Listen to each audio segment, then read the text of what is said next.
3 cities under sea.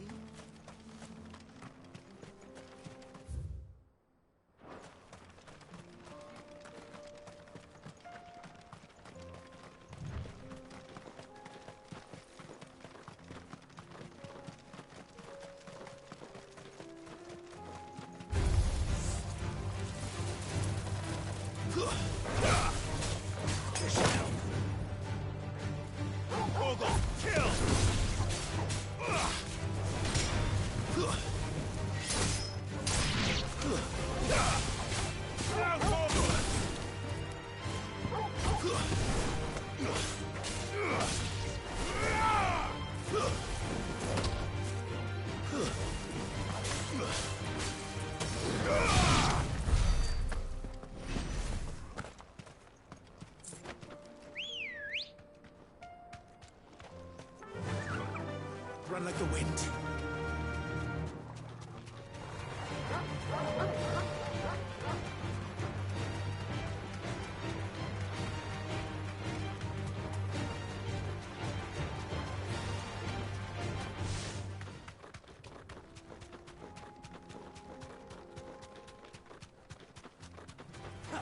This may take a while.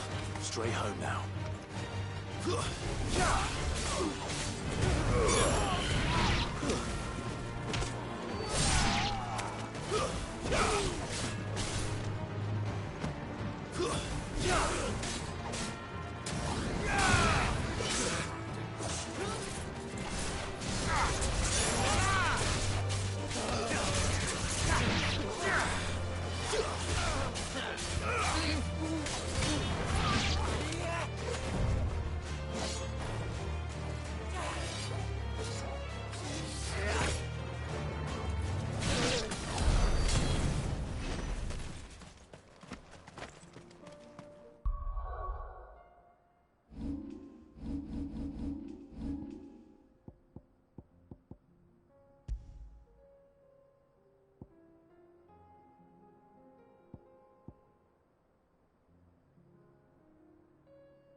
Kicked out already? No. This charmer ain't letting anyone through. Why are the gates closed? Chief's orders. No one's allowed in without his say-so. Not that I'd have let you in anyway. You look like trouble. I suggest you go home. That's what I'm trying to do, you little prick. Ain't changed a bit, have you, Snotty? No. It isn't. Blackthorn. Long time no see, eh? What the hell are you doing here? Well, it was meant to be a surprise, but since you asked so nicely, I'm here to see Zoltan, you fucking numbskull. Now let us through. All right. Just don't go starting anything with the chief. Yeah, I promise I won't throw the first punch. That good enough for you?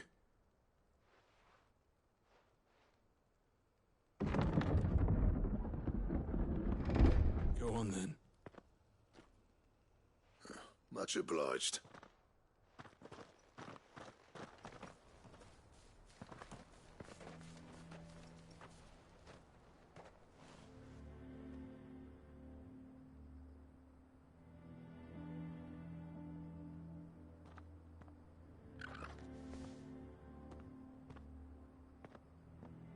So this is Dravosht. Not much going on, is there? It's a smithing town. When I was a lad, you'd have to shout to be heard over the sound of hammer on anvil.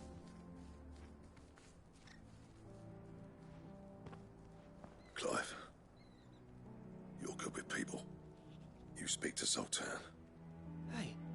backing out now, are you? There's a river of bad blood between me and the chief. But if someone can build me a bridge, then I'll cross it.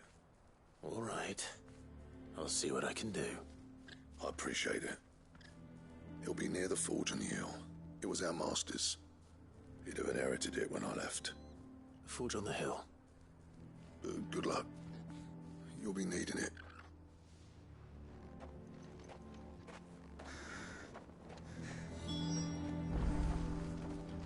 But if we can't fire the forges, how are we going to earn our keep?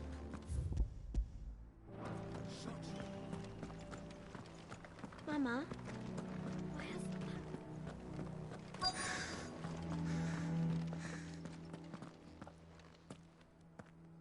Hotter! Hotter, damn it! Those miserable flames wouldn't melt butter, let alone iron. Pardon the intrusion. I'm looking for the chief. That'd be me. It's a pleasure to meet you. I'll bet it is. Keep the gates closed, I tell him. Well done, Snotty. You're not welcome here. Get out. Before things turn nasty. Blackthorn's here. What did you say? He's traveled a long way to see you. Yes, has he? He's waiting. Down by the gates. Then I suggest you take him with you when you leave. Didn't you apprentice together? So what if we did? Fuck! We're getting nowhere. These bearers' flames are next to bloody useless. We're never going to be able to fire up the forges unless we can find some new crystals. I'm a busy man, as you can see, so do me a favor and piss off. Oh, and if you're struggling to find your way out, ask Blackthorn. That prick knows exactly where the exit is. He's not wanted here. And neither are you. All right. I'm going.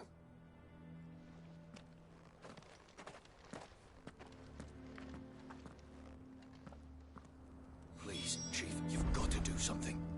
If this keeps up, we'll be ruined.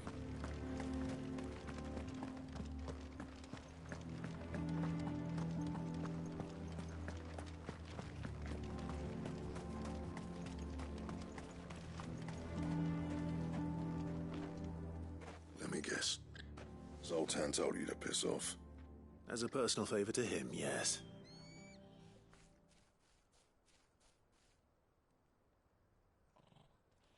Well, at least he didn't beat about the bush. There'll be no talking him round. Not after what I did. Which is what exactly? If we're to help, we need to know. What turned the village against you? I left. Dravozd. Zoltan. The burden of leadership our dying master dropped in our laps. All of it. There are two kinds of smiths in this world, you see. My kind, who are in it for the love of the craft, who labour on a single piece from dawn to dusk to get it just right. And the other kind, who are in it for different reasons. People like Zoltan, whose work is quick and cheap. The kind of smiths who shit out a few hundred blades, reap the profit, and divvy it out among themselves. There wasn't a single day we weren't at each other's throats. And bit by bit, people started taking sides. You would have torn Dravozd in half had it gone on. So, I left. You didn't have to do that. Zoltan's a better chief than I would have been. His way of doing things kept food on people's tables. Dravozd prospered without me and my lofty ideals getting in the road. Until the crystals run out at any rate. Without magic to fire the furnaces, this place is as good as dead. It depends on how you look at it, though. There's got to be other ways of making fire. We manage it in the Deadlands. Thanks to Sid's ingenuity, yeah. He saw all of this coming. Knew crystals were the problem, not the solution. And spent years coming up with ways of doing without. You know what I mean, though, right? Where there's a will, there's a way. What I'm trying to say is that it's not your fault. You couldn't have predicted this. It doesn't matter whose fault it is. I don't want to be the greatest smith alive just because I happen to be the last. Clive. Dravozd won't last long without his furnaces. So, do you think it's time we shared Sid's bellows with the world? The way I see it, it's your decision to make. Hold on, Blackthorn. Sid made those things for us. They give us an edge over the rest. And you'd be throwing it away. All right. Do it. This place was your home. I won't abandon it to its fate. Sid's creations were never meant to be hoarded. It was only ever a matter of time before we shared them. Let this be another step on the road to freeing Valisthea from the prison of the Crystal's blessing. Dravost will show the world that it's possible. Wouldn't you agree, August? When you put it that way, of course. It's like hearing Sid speak from beyond the grave. Thank you, Clive. Shall I go and fetch the plans, then? I know I'm off by heart. I'll be needing some help, though. Building a furnace isn't exactly a one-man job. Do us a favour and round up anyone strong enough to lug a brick or two, would you, August? All right, then. And I've got a job for you too, Clive. Finding me some salamander skin. I need leather for the bellows and nothing else will withstand the heat. Luckily for us, salamanders feed out in the fields of Carava. Time for a spot of hunting, then.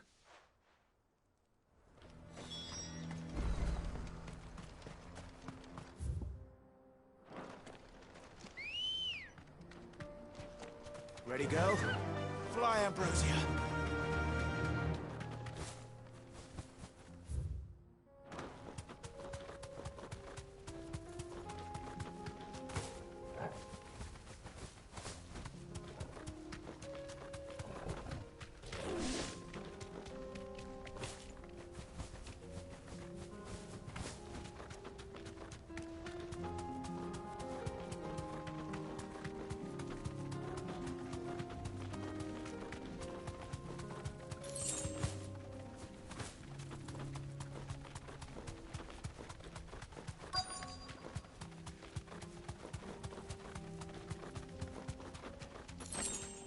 Let's make this quick, shall we?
dare say that would be enough for a decent set of bellows.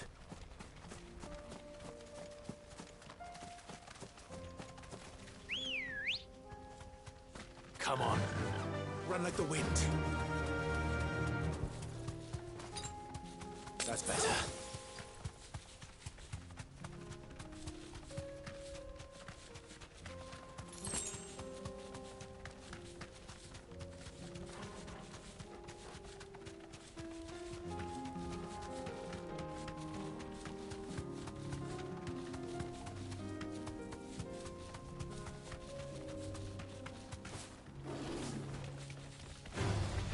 No mistakes.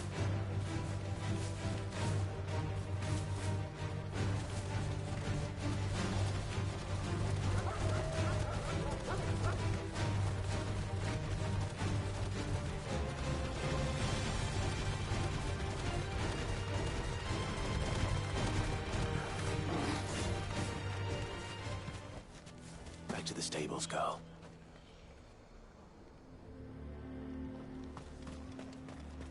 What's this all about then? Dunno. Some kind of new... Any trouble finding the skin? Nothing I couldn't handle.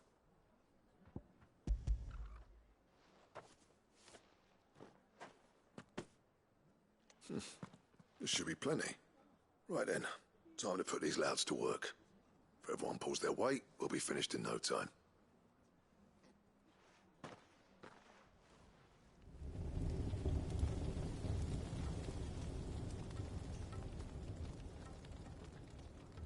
Well, I'll be damned. I honestly didn't think it'd work. But it's hot enough, all right. And without a single crystal in sight. You know what this means, don't you? I do, yeah. Dravost is saved.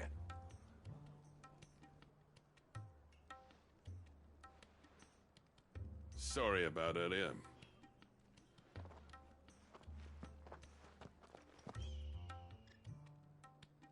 I take back everything I said. That thing you built us is an honest-to-God's marvel. You've saved our village. It's Blackthorn you should be thanking. He oversaw the construction. Give this to him, would you? What is it? Pit coal cinders. After he left, I spent years trying to eke the most out of our forges. That there was my answer. Chuck it in the fire, and your forge will burn hotter for longer, which will do wonders for your steel. Our secret for yours. Only fair. I've always envied Blackthorn. Since the day I became chief, I spent every spare moment trying to match up to the bastard. No amount of sleepless nights at the anvil will ever bridge that gap, though. He's a genius. Plain and simple. The man Dravost needed. But he took all his talent and left. Gifted and free. Is it any wonder I hate his guts? The cinders would mean more coming from you. I need to forgive him first. And that's not gonna happen.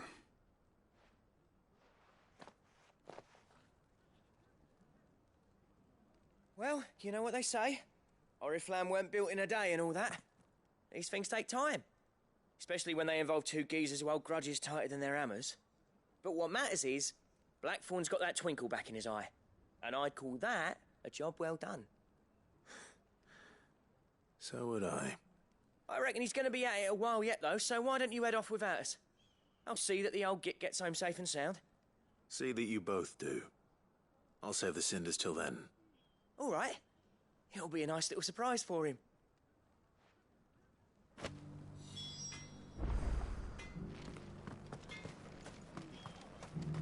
These things are going to take some getting used to. Yeah, that's not Blackthorn, is it? I wonder why you ever bother I with thought I'd see his face in Dravost again. Shall we?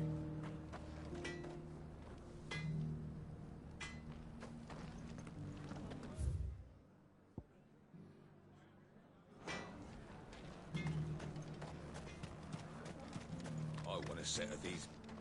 Good day.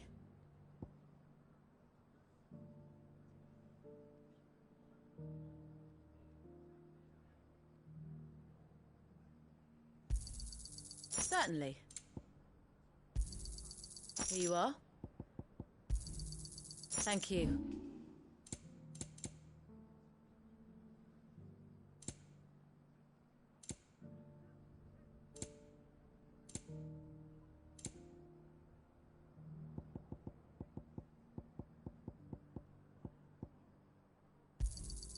I'll take it off your hands.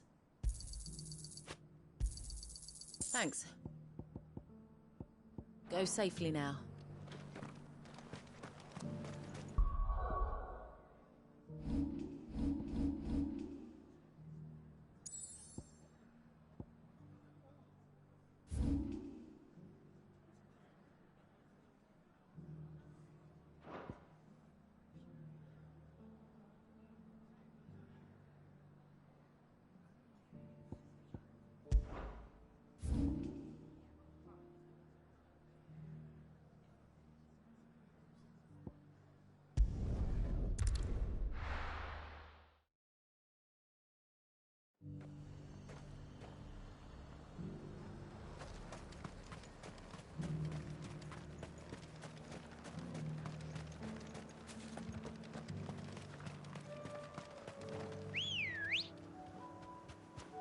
Let's go. Faster!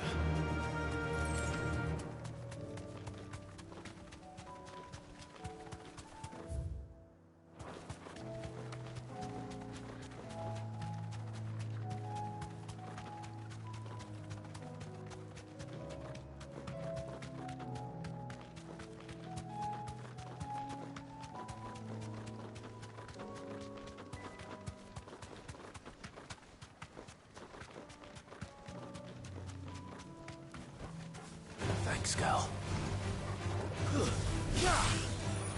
Waken winds!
Rodriguez could have mentioned his spiders would be the size of curls.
Hopefully one will be enough.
Just any more will cut it. All right then.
It's over.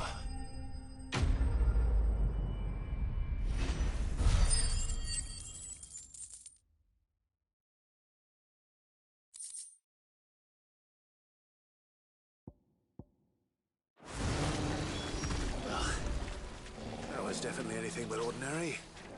Now, let's get this vine back to the yard.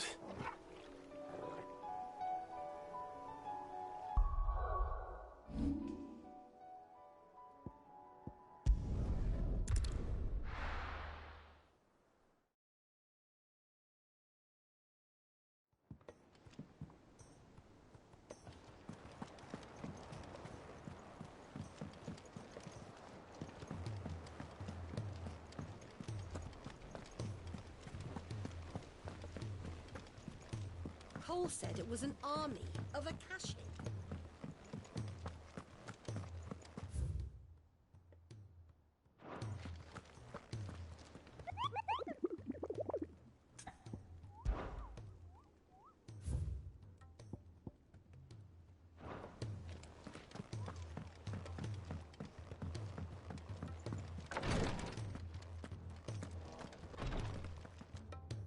Thank goodness you're back. Taya looks like she's about to collapse. Is this what you needed?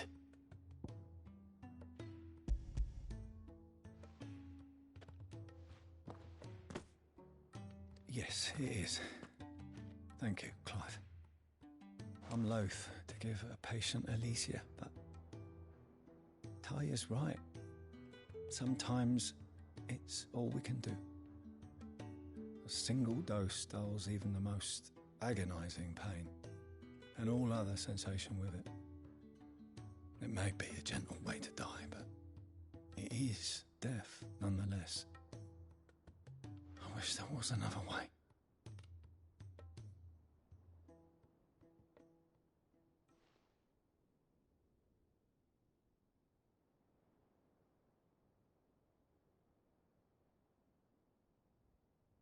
How are you feeling?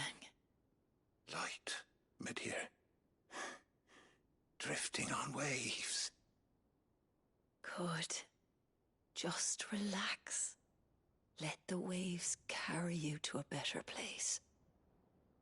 Thank you, Taya. I'm so proud of you.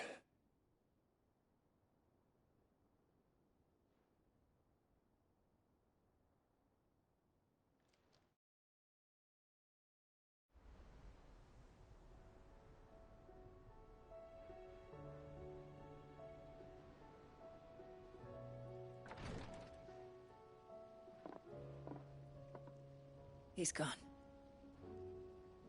Thank you, Rodrigo. And you, Clive? I'll see that he's properly laid to rest.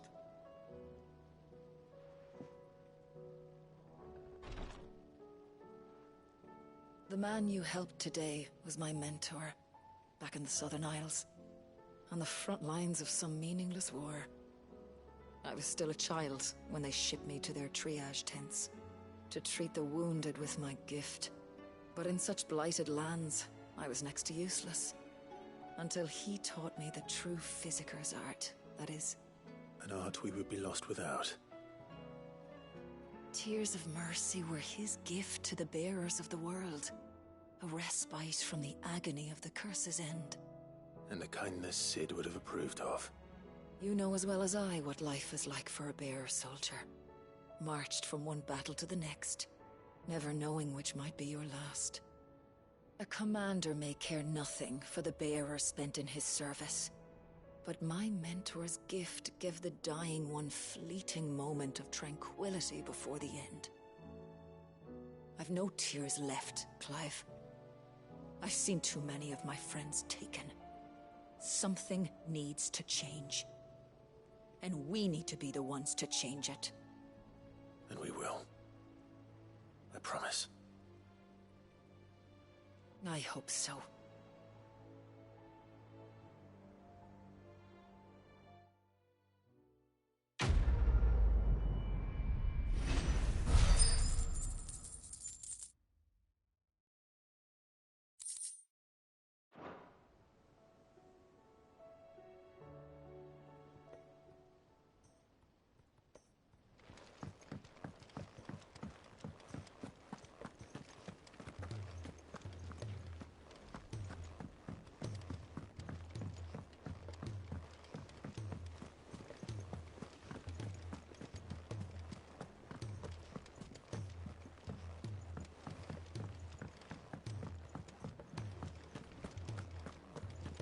if it's knowledge you seek.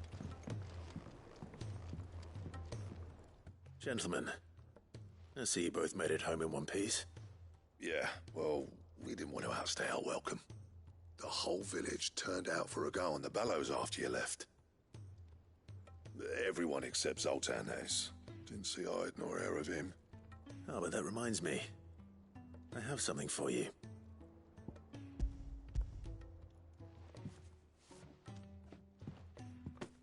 Pick old Cinder.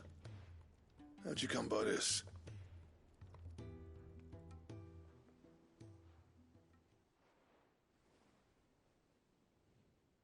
And you're sure he wanted me to have it? I'm sure. He didn't say so, but I think he wants to forgive you. Huh. Imagine that. Yeah. You know I could never leave this place, don't you? Every time you put on mail, you and the curse breakers are trusting me with your lives. There's no greater honor for a smith than that. I'm not about to go crawling back to Zoltan for forgiveness, but I will make good use of his Cinder. And if that helps save even a single life, then he'll have my gratitude. What was it you said he called me? Huh? A genius? And he spent sleepless night trying to copy me, did he? Sounds like I better get to work. I've got a reputation to uphold. It's good to see you back on form, Blackthorn. I don't know how you pair put up with me sometimes, but I'm grateful all the same. Now, where was I? Oh yeah, about to put Zoltan back in his place.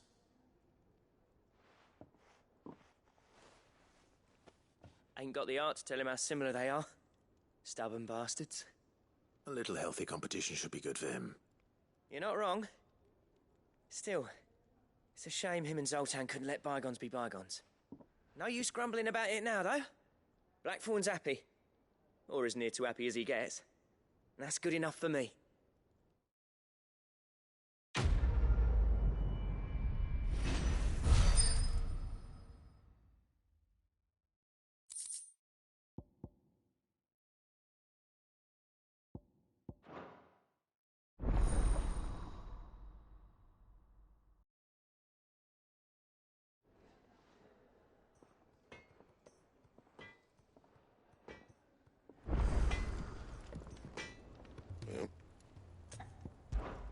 So, what'll it be?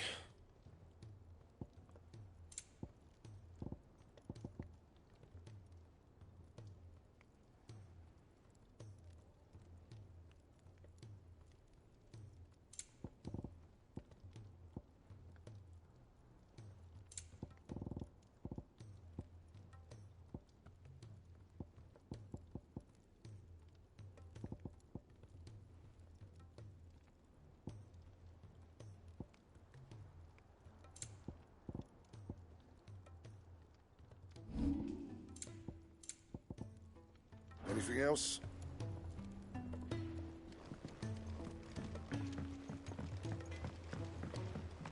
He's a surly...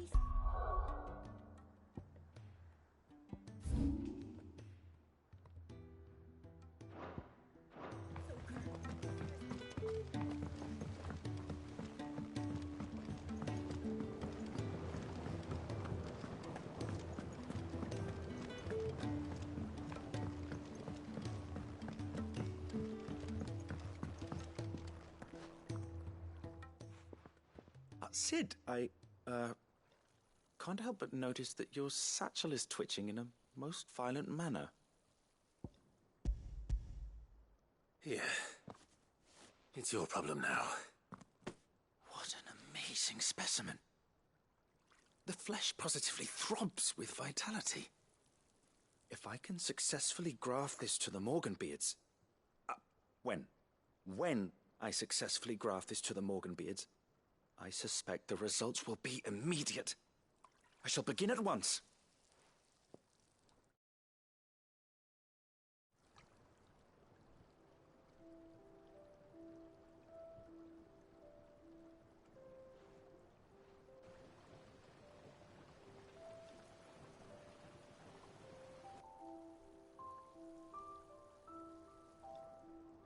It is just as I hoped.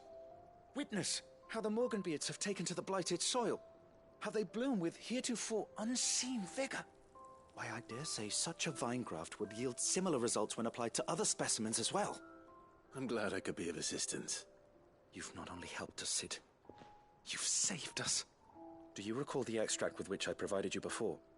I took a moment to distill some more, but this time with the petals from the invigorated Morganbeards. And would you believe? Its potency has nearly doubled. You must accept this file as thanks for your assistance. The rest, I shall give to Taya.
If it's knowledge you seek.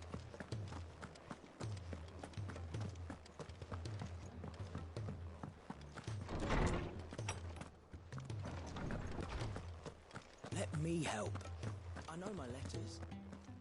Most of... Knowledge hoarded is knowledge lost. I don't believe you've read this particular chapter before.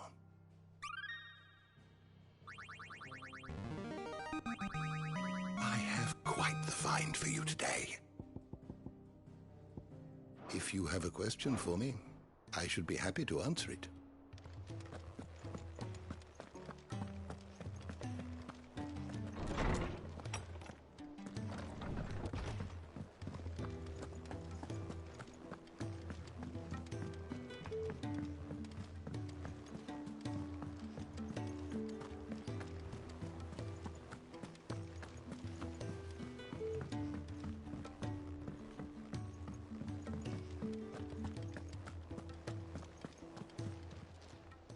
Welcome to the Patron's Whisper. Come to claim your just desserts? You earned this.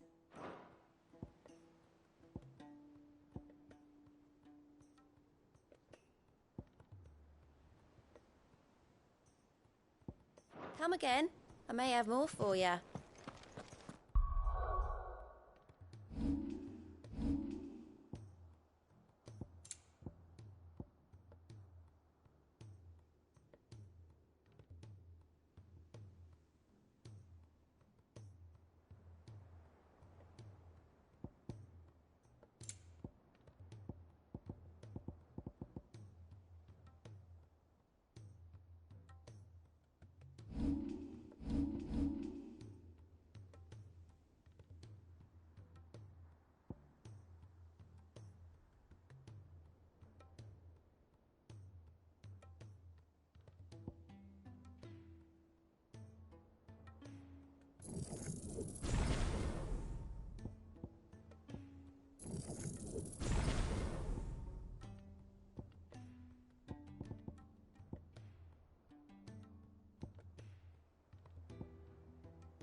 were right, Clive. My dad had it all worked out. He'd be proud of you, Mid. His writings may have helped, but this achievement is all yours. Can we catch them? The Ainea is one of the largest, fastest vessels ever built. And it won't help she has the wind at her back. Any other ship would be hard-pressed to keep pace with her, let alone reel her in. But this isn't any other ship. This is the Enterprise! And the world's never seen anything like my dad's engine. It certainly hasn't.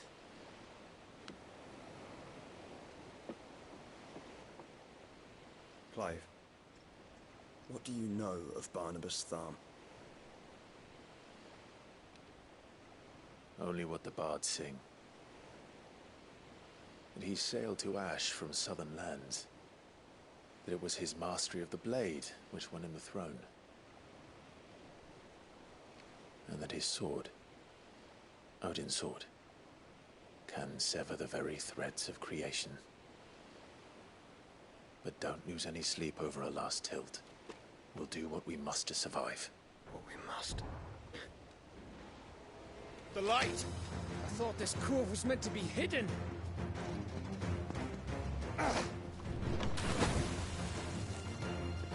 Mid! Company! Eh? We'll hold them off until the ship is ready. But hurry! Bollocks! All hands! Man your stations!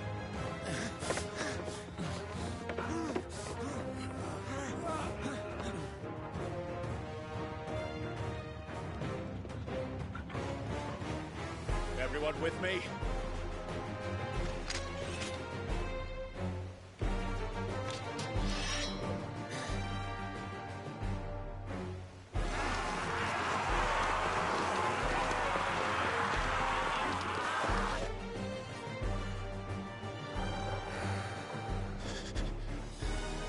Here they come.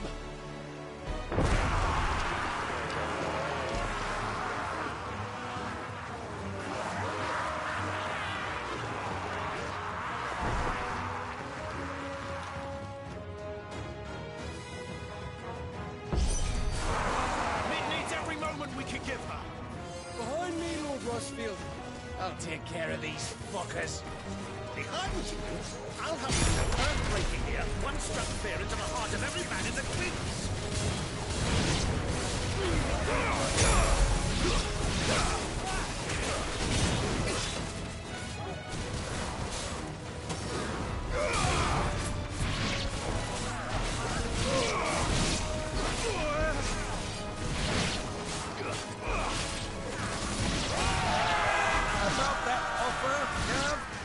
How are we doing, Mid? I thought you said that ship was fast!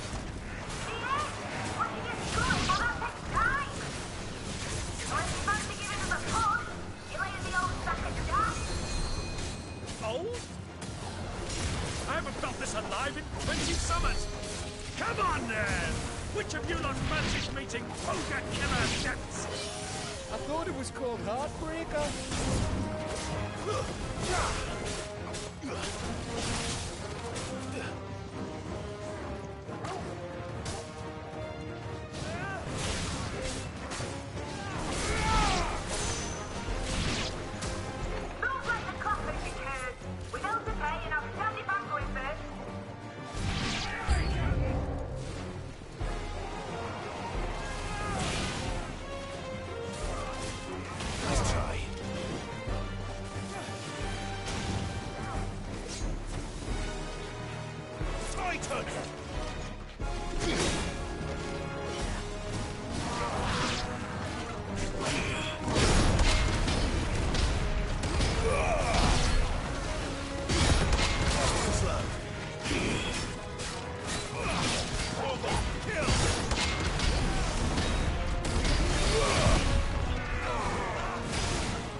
was easy enough. All right, you lousy lot. Get your asses on board. She's ready to sail.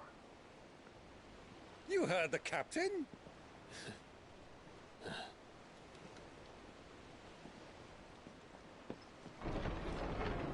Clive?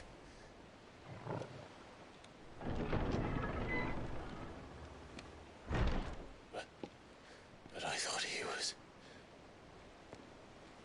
Confounded. Then it is as I feared. Sleipnir is no man, but a creation of Odin.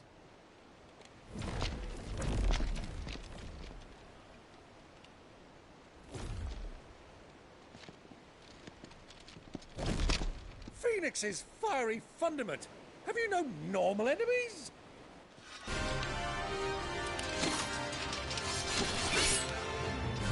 Up for another round? Of course we are.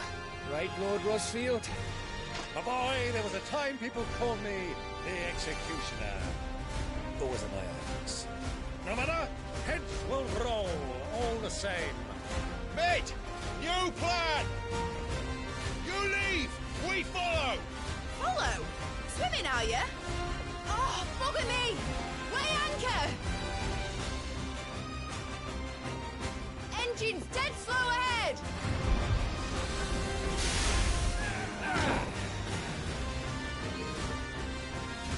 Have care, my friends.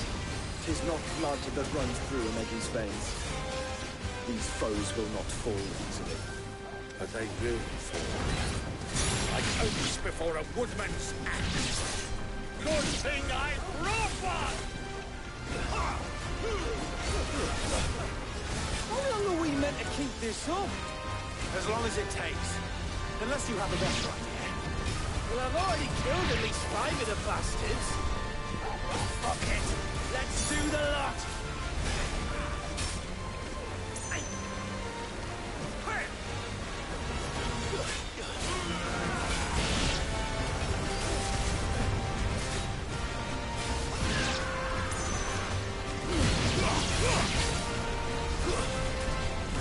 It's over.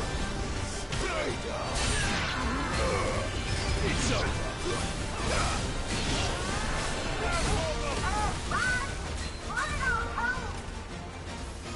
Should we make for the ship? Not yet.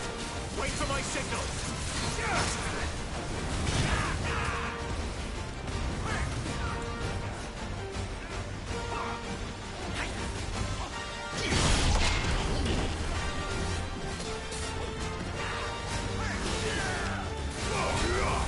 It's over.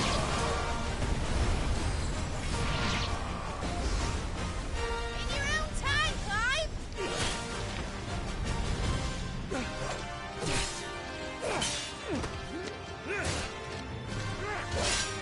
Right, run for it!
Now, mate! All right, engine full ahead!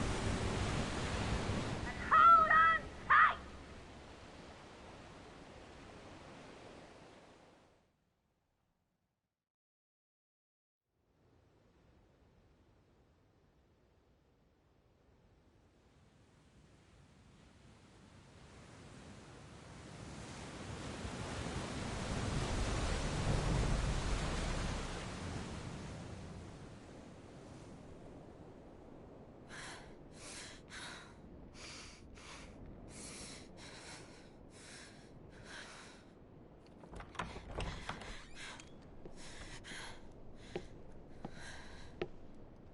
What do you want?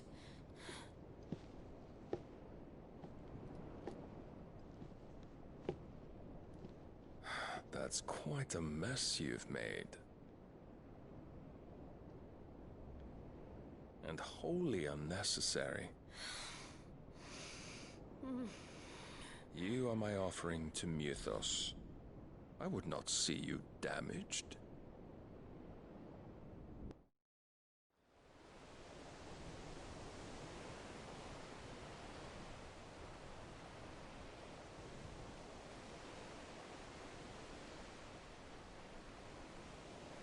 Now back to your stations! Every bell spent treading water puts another league between us and the galleon.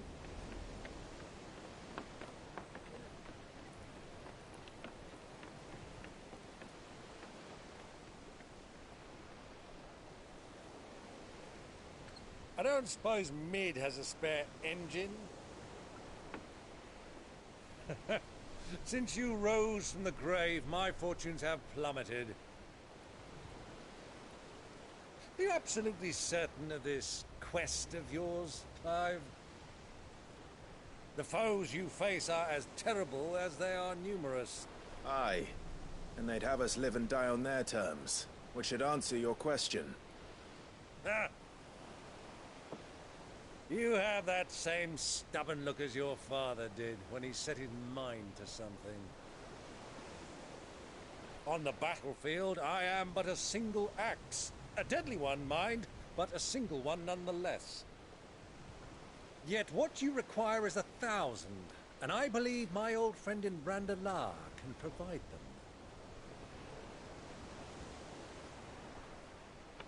Take care, Clive. I have many more tales of your father's exploits to share. And I cannot very well do that if you're dead. Again. Good luck, Uncle. And may fair winds attend you. As for you, Joshua, take care. I shall do my best, Uncle. Farewell, my nephews. When next you see me, it shall be with an army at my back. Oh, ooh.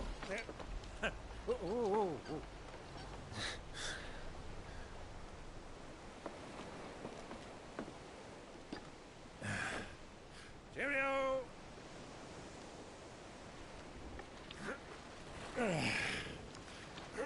Oh, yeah. Do keep up, my boy.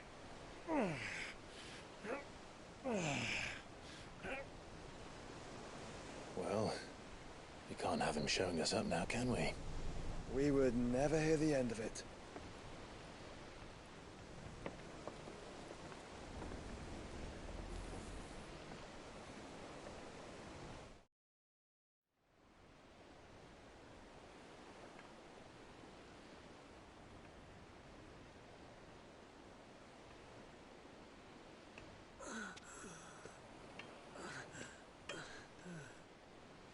Greek of mercy.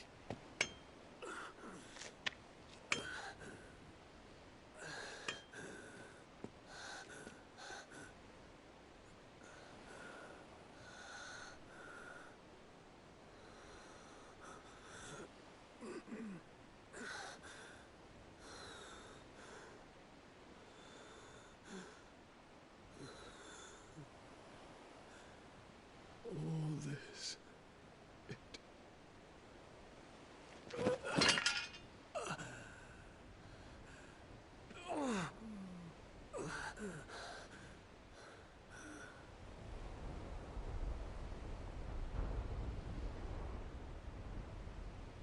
What have I done?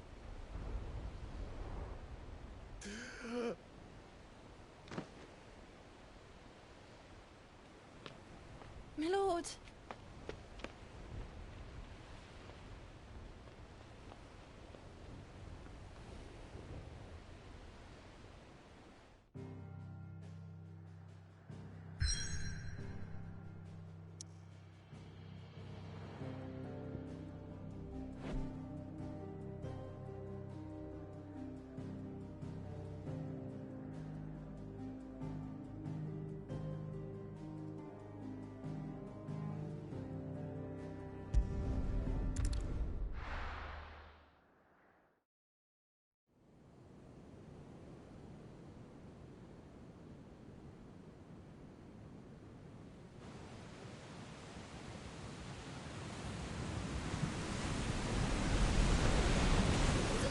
sea between here and Waloed, but any ship heading north has to round Zemeckis and put through the Narrow. Maintain our current bearing north-northeast, and we'll catch the Black Galleon before she vanishes again. What's to prevent her from circling around Ash from the south? With these winds in those waters, it'd taken forever and a fortnight to reach Stonehere. Mid knows what she's talking about, Clive. Better than any of us lot, anyway. I say we do as she tells. Sails on the horizon. She's ours.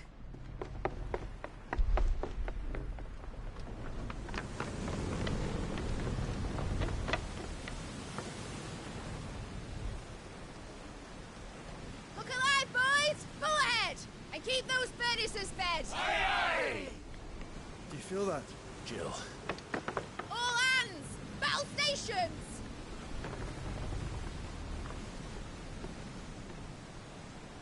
Let's see what this girl can do.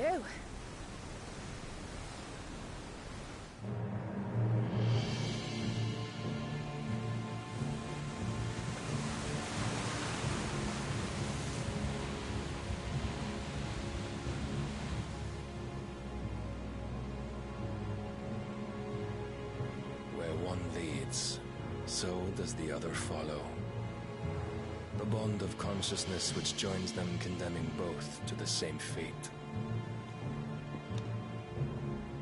Yet my every attempt to strike it from their hearts serves only to tighten its hold.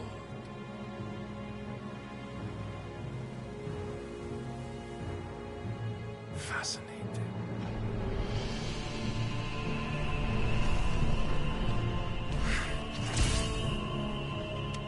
But then, there is naught my blade cannot sever.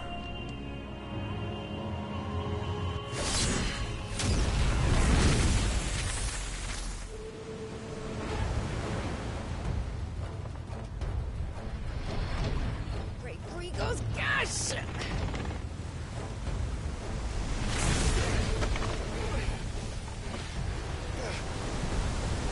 One of us. Hard a port! Heads down, you brutes! And brace for impact!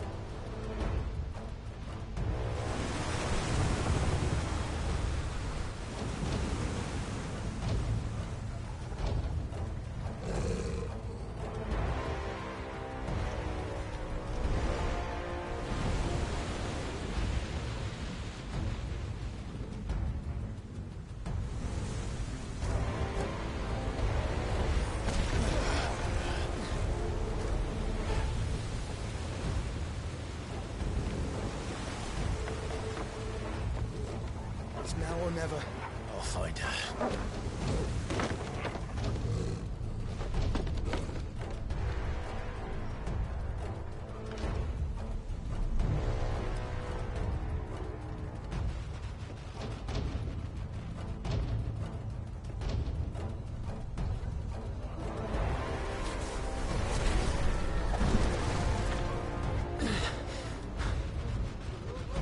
Bloody hell! How to starboard!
I'm coming. For both of you. Extra shepherds!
Jill!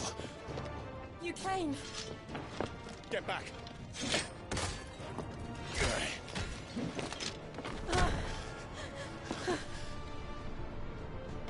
Clive, how did you... I'll explain later. Hands.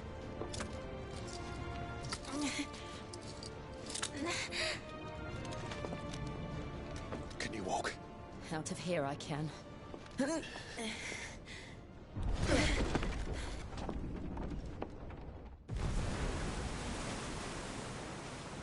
Stand still! Phoenix. Are you not the dominant of fire? I see naught before me but a guttering flame.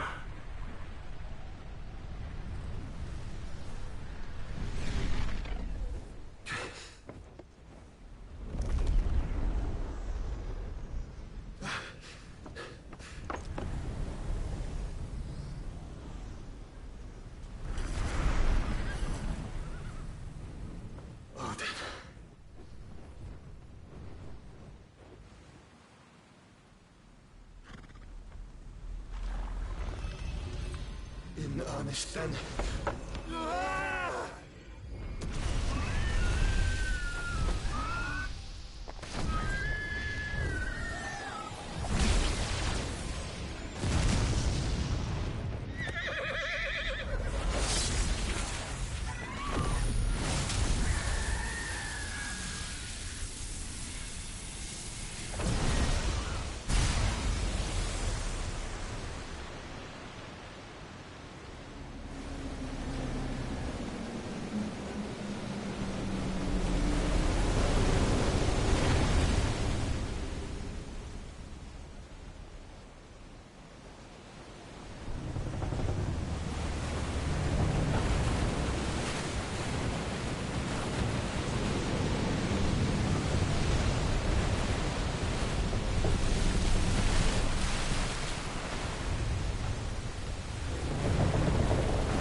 Can you go on?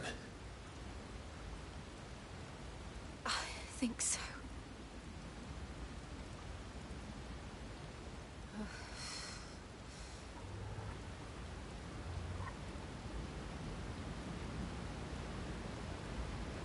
But to where?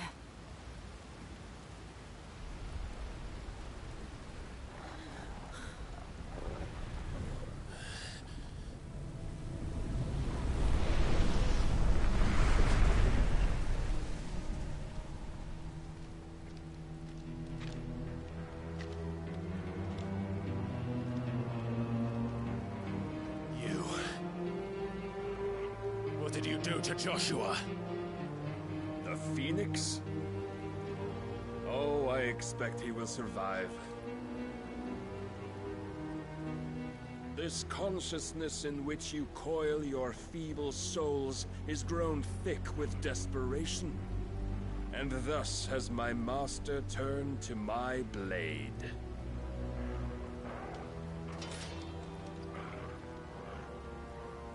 The world will soon be painted in black. And all that live shall gather in death's autumn wake. Not if we remove the cause of this misery. Not if we destroy the last of the Mother Crystals and restore balance to the world. Come. Do you truly think it's so simple?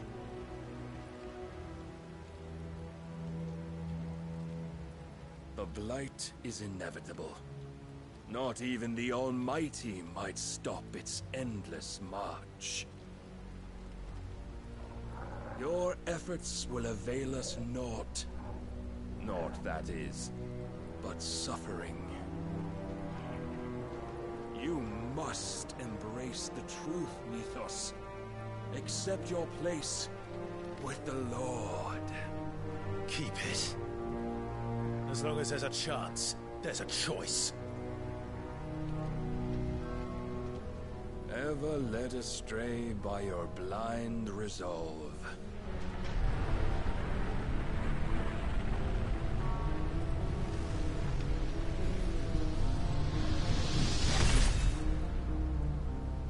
Now, it is time you learn the inevitability of your divine fate, however much it may hurt. Get as far away as you can. Clive, no. Trust me, Jill.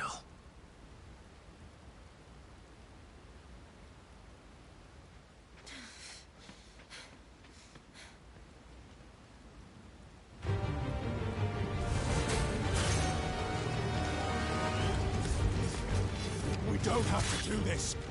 Oh, but we do. If only to remind you of your duty. Defend yourself!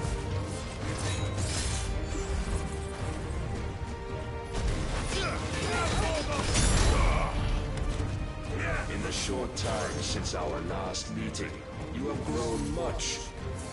Yet as a vessel, I fear my lord will still find you lacking.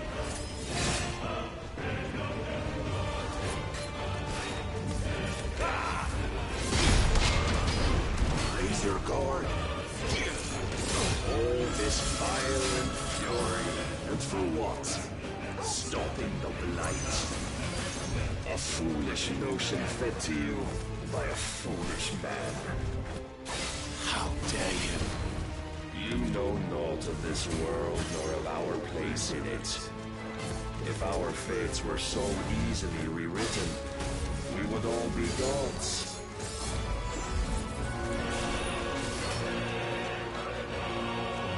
Rise, Mythos. Nice try. All yours, Jordan. Yeah. Too slow.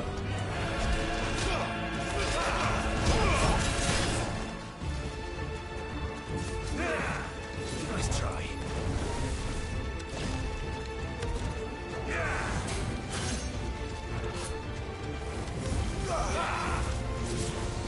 Are you ready?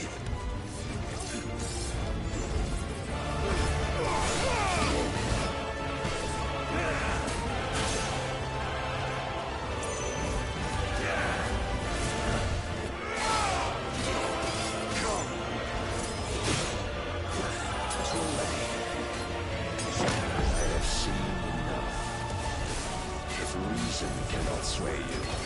There are other means of persuasion that might. Cast off your chains.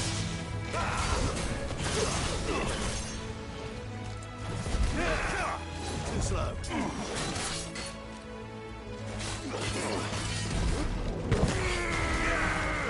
Nice try.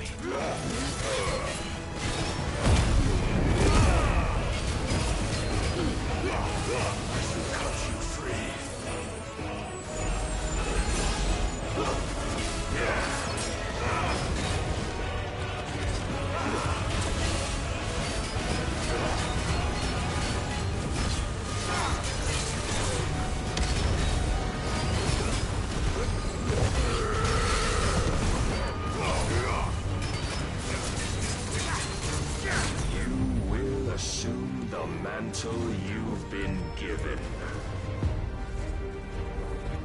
And thus is the light of hope severed.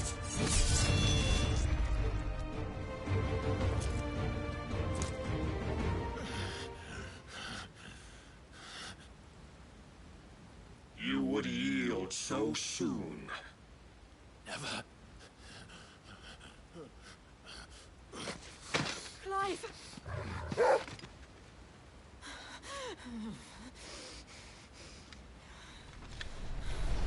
Do you not see? Your iron will weighs you down, dragging you ever further from your purpose. And what is my purpose? Mythos. Who are we? What are the dominants? The breath of the Creator still warm on our lips. We carry his light that we might guide the masses in his name. We are but mighty acts of God. We are more than that. You would be nothing without what he has granted you. The power we wield is his, and yet every time we draw upon it, it wears away at our very being. It breaks us. It unmakes us, that its immaculate aspect might reveal itself. The eikon. It is too much for even his chosen few.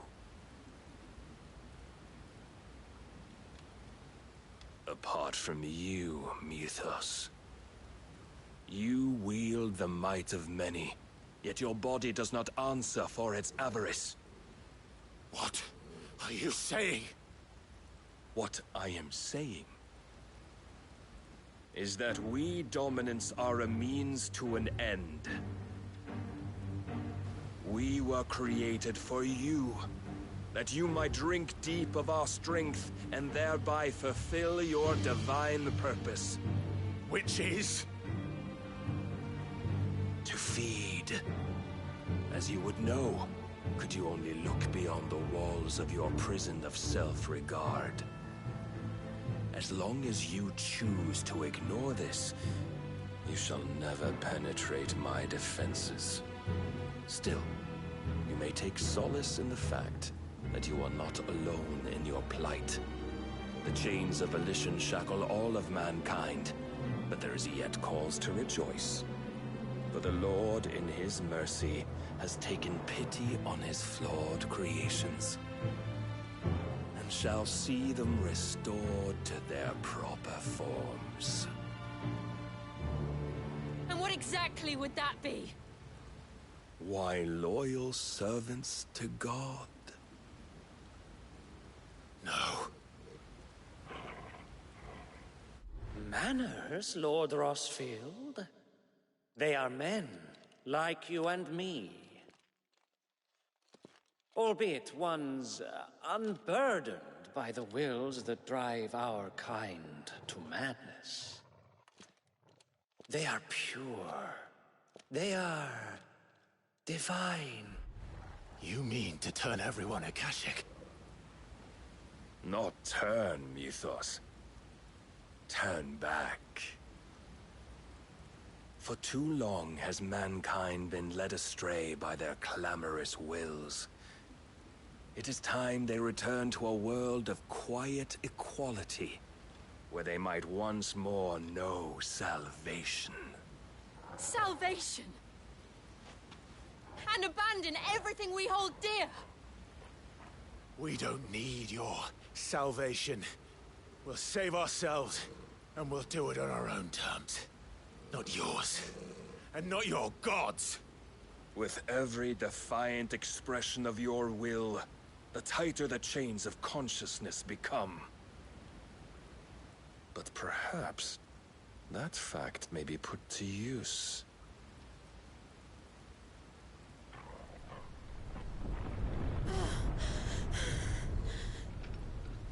Clive! The faster it binds you to the remaining dominance, the stronger your hunger will become. Until it leads you back to the only answer there ever was. Mayhap not by the path my master intended, but back all the same.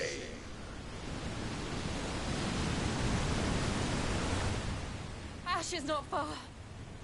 I could freeze a path. You're in no fit state. Probably not, but I can try.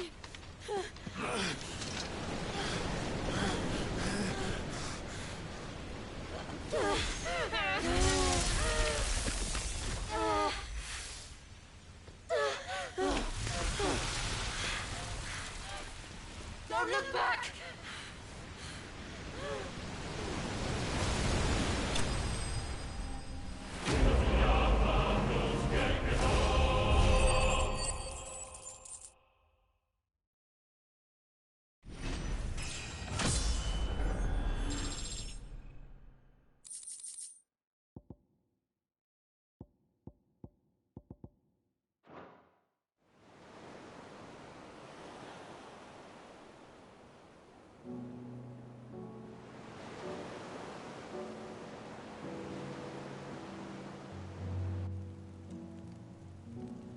The others are safe. The Enterprise was clear of the gap when we fell. They made it, Jill. And they will have seen the ice, where it led. We need only wait till dawn.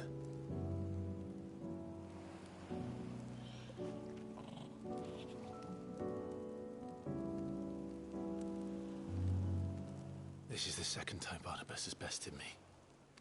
I'm powerless against him.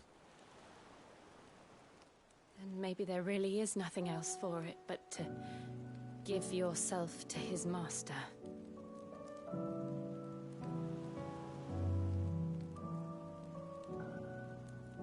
Only you won't do that. The Clive I know would never do that. So you believe? But do you really know me? If what Barnabas said was true, then I'm more monster than man. And each time I summon the flames from within, I burn away the things that make me who I am. Do you, though? Think of what you've used that power for, of all the people you've saved. It doesn't matter how or by whom it was granted, only how you choose to use it. And you've chosen to use it for good, haven't you? I've also used it to kill. What if that's my purpose? What if it's all I'm good for?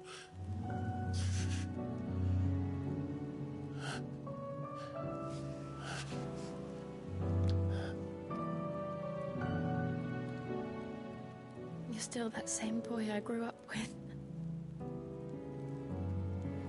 Always so eager to save everyone around you, and yet always so alone. Because you failed to realize the one thing that needed saving most of all. You, Clive. You. You never once took the time to save yourself.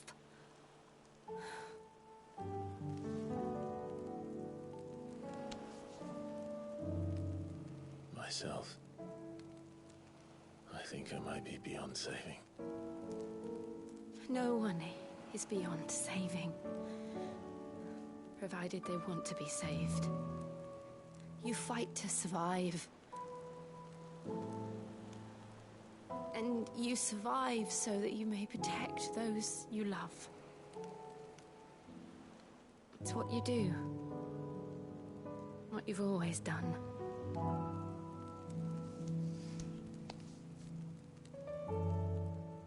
And I know you're not about to change. So I'm going to help you. To give you what you need to protect us all.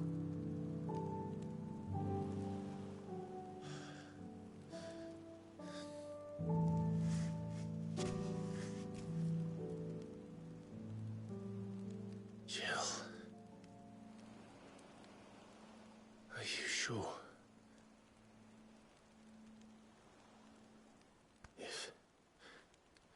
If this is what you want, then...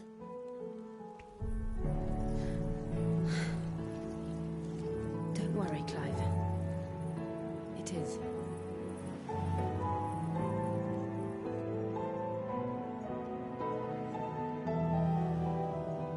This burden, I'll give you the strength to bear it alone.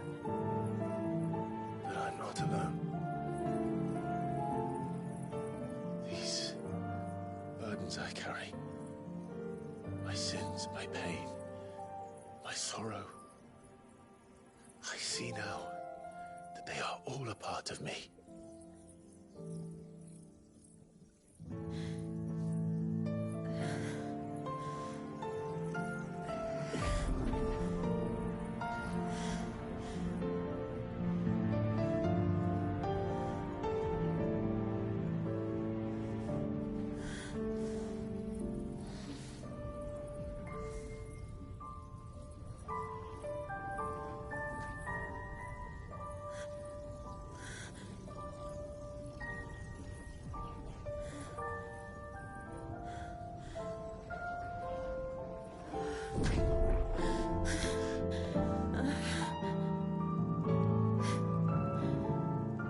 If I'm to continue on, having pledged my life to those I love, then I will gladly bear your burdens too, until my last breath. Clive.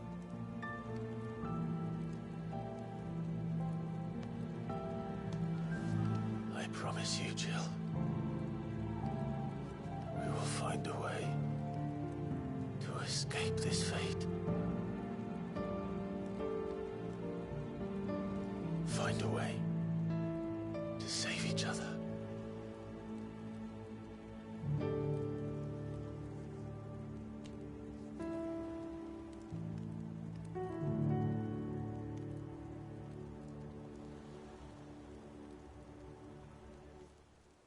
That we might one day look upon the moon again, together.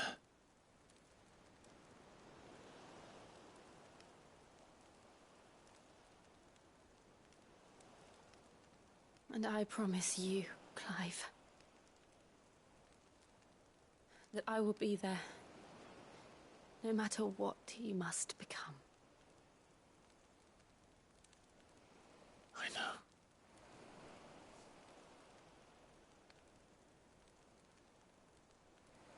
I never thought a smile could bring me so much joy.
What of Barnabas?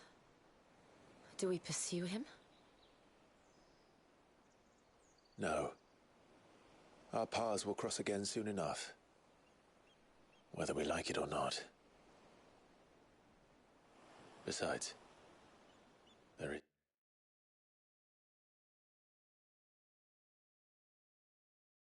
something we must do first.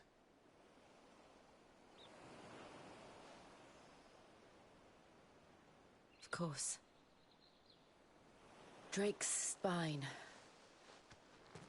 The last mother crystal. The Einherjar is at the bottom of the sea. Waloed won't dare move on Storm without her. But they know we're coming now. We'll need a plan. And a damn good one at that. Then let's go home and find one. Ash will have to wait.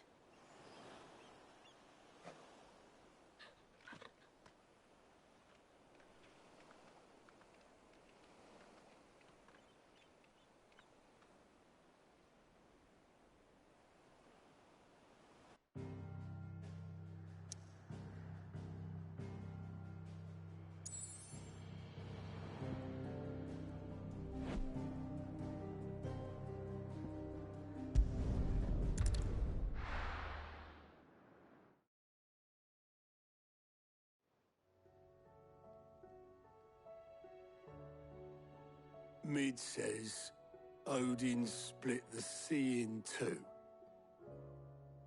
she's always been partial to a tall tale. But there's tall, and then there's tall. I struggle to believe it myself. I see your uncle isn't with you. He stayed with the Enterprise. After our brush with the Einherja, she was in urgent need of repair. And my uncle knows a shipwright in Randalar. We're to join him there when we're ready to sail for Ash. You sure that's wise? Last I heard, the place was still overrun with Akashic. Show me a city where that isn't true. Ultima's plague is spreading. We're running out of time, aren't we? We've done our best to shore up that hideaway. But I doubt a few planks will stop what's coming. Still, we'll keep at it. Every little helps, I suppose. Let's hope so.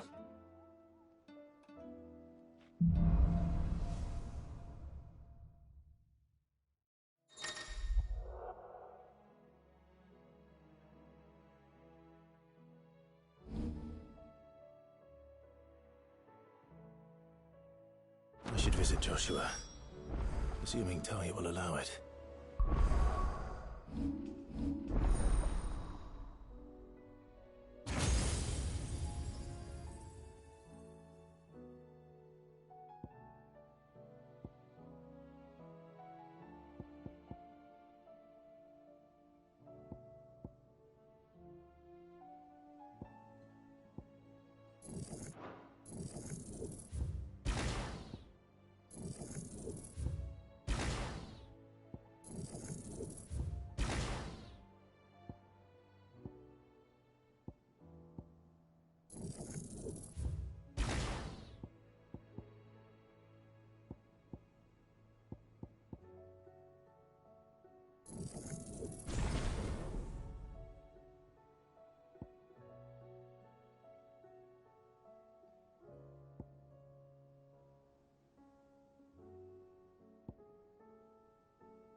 What will it be today? What is it that you wish to learn? Study it well, Clive.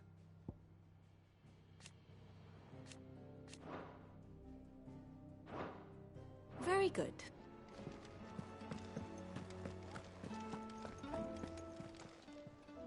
Welcome to the Patron's Whisper. Come to claim your just desserts? Come again. I may have more for you. Clive! Here you go.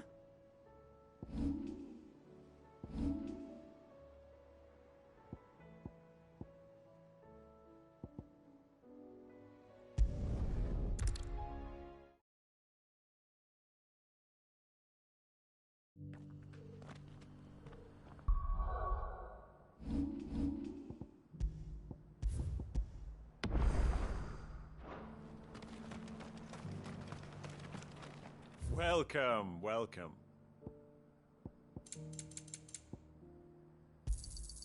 Anything else? Of course.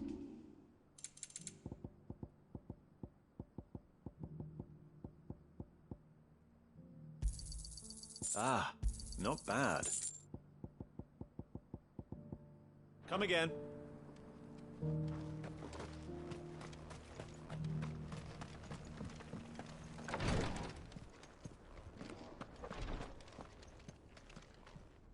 Lord Rosfield, is there aught the Undying might assist you with this day?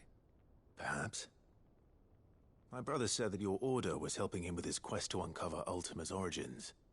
Have you learned anything of note since last we spoke? Little unless, I regret to report. I see.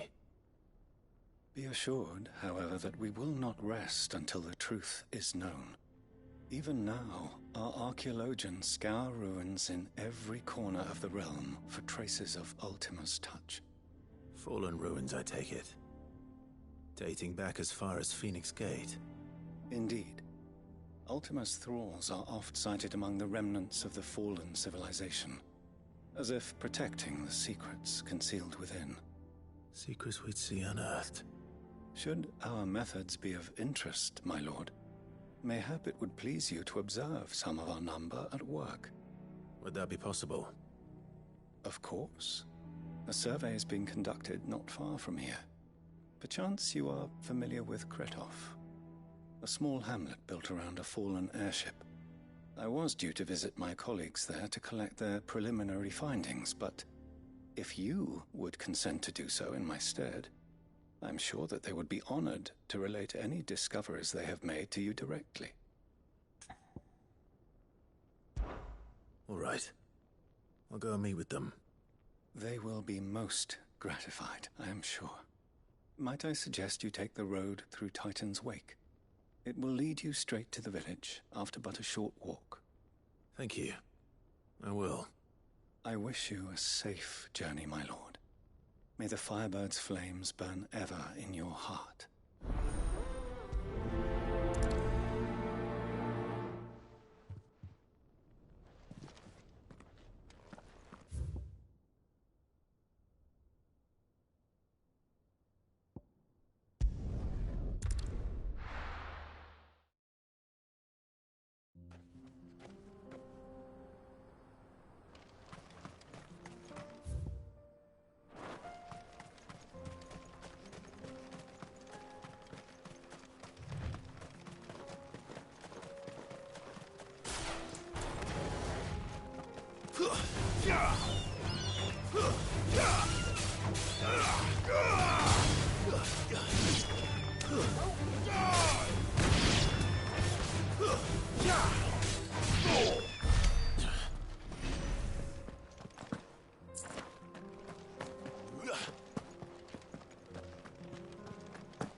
Slow.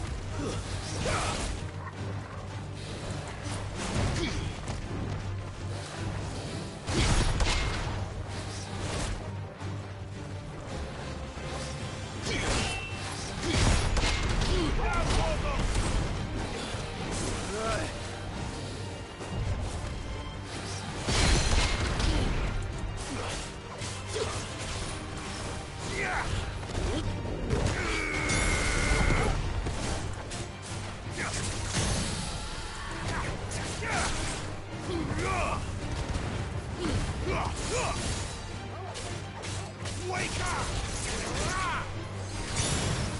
Silence!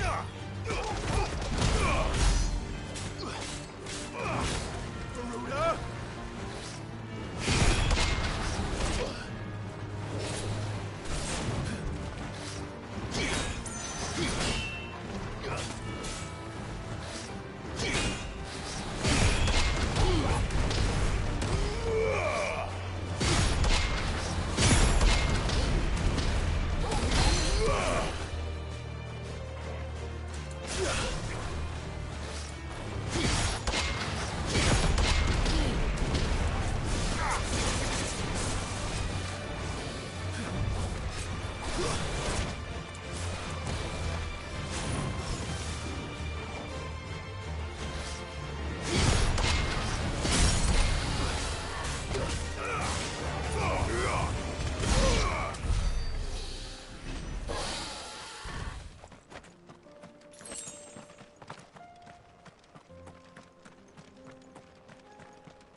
don't feel good, boy.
All yours, Torgon.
Oh no.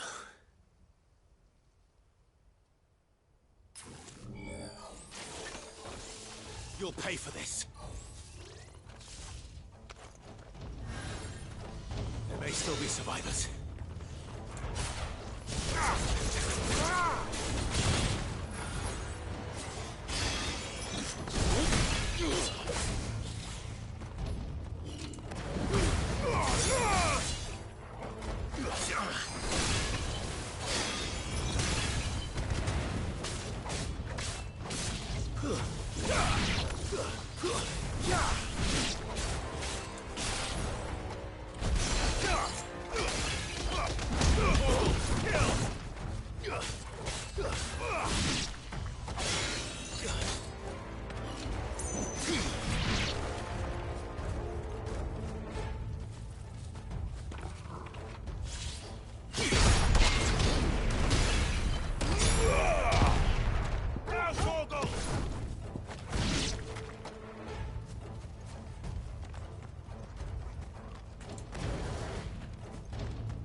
Whatever that thing is, let's say it's their leader. Titan!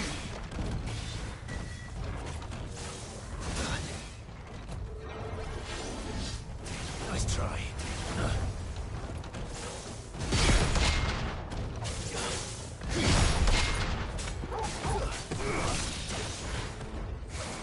Nice try.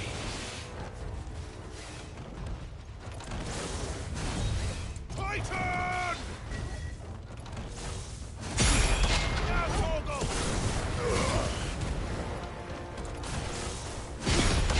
That's better.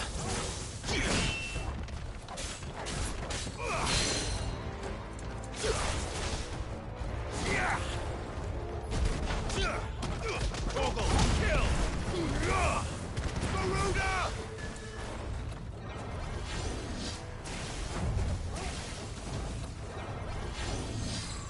Nice try.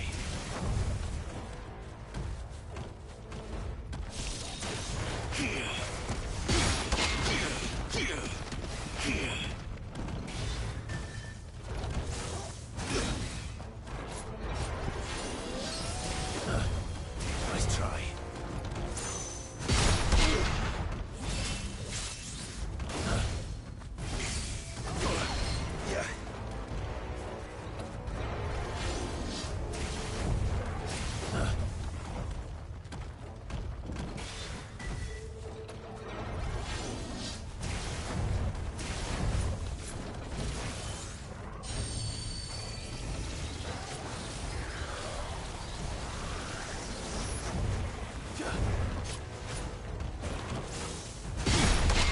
All yours, Torgal!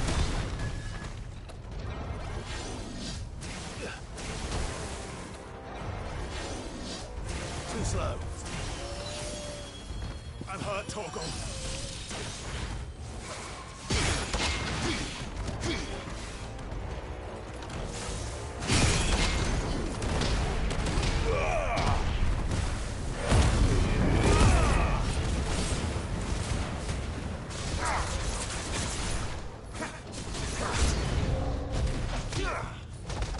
All yours, Torgal!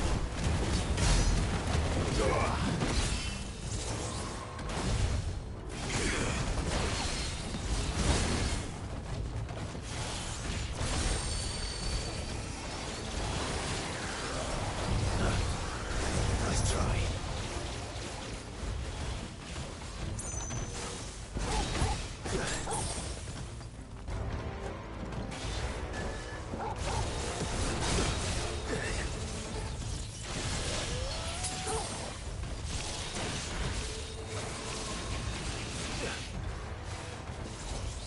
Now, Torgal!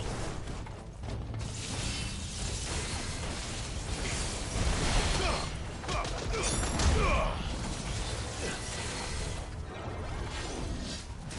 slow.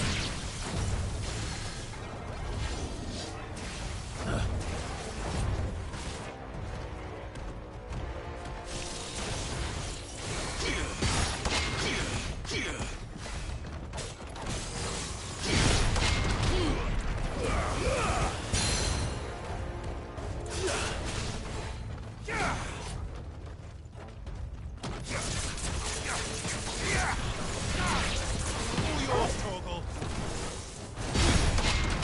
Now, Torgal!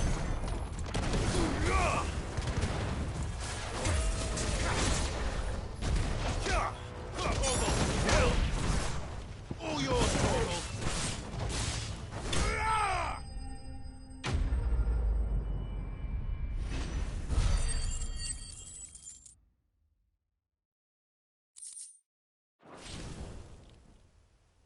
Should have stayed in the past. These must be Cyril's colleagues. You have our thanks, stranger. Who are you?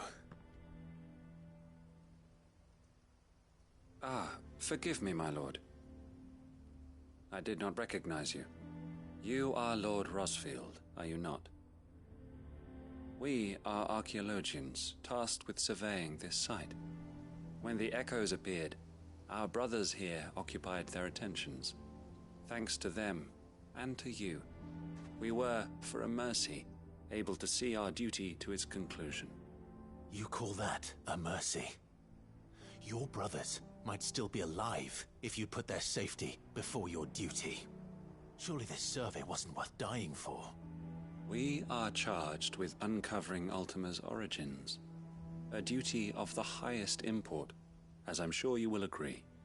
And you think your dead brothers would agree with you too? I know they would. They gave their lives for the cause, an honor to which all undying aspire. Now, to what do we owe the honor of your presence, Lord Marquis? Cyril told me of your work here, and I agreed to collect your findings in his stead. I see. That is most kind. Pray, take them then, with our humble thanks. May the Firebird's flame burn ever in your heart, as it does in ours.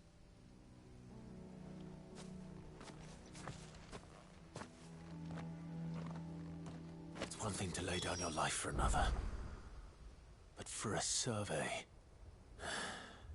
I suppose I'd better get this back to Cyril.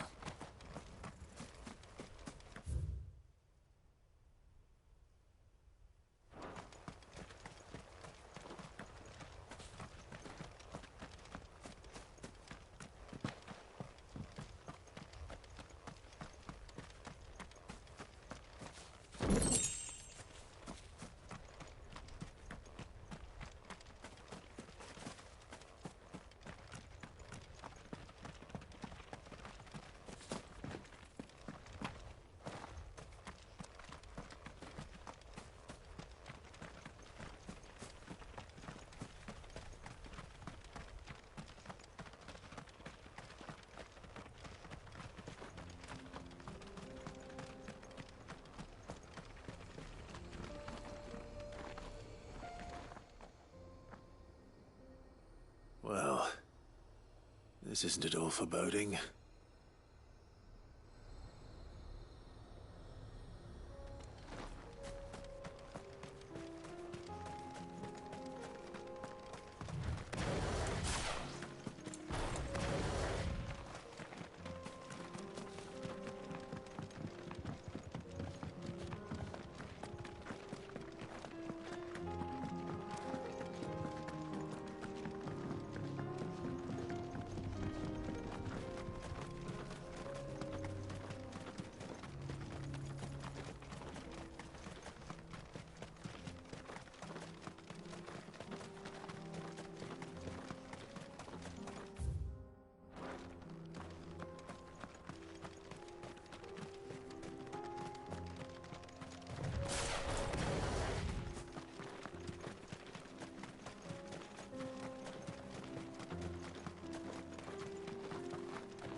Finished.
Welcome, welcome. Of course. A fine choice.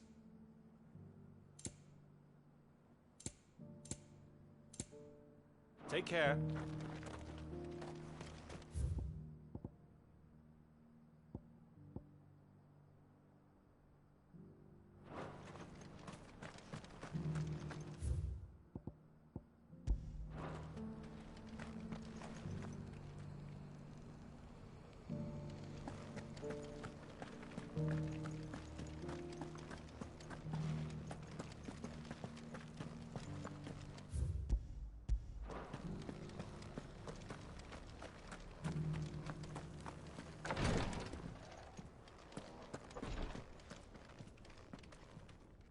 Ah, you are returned, my lord.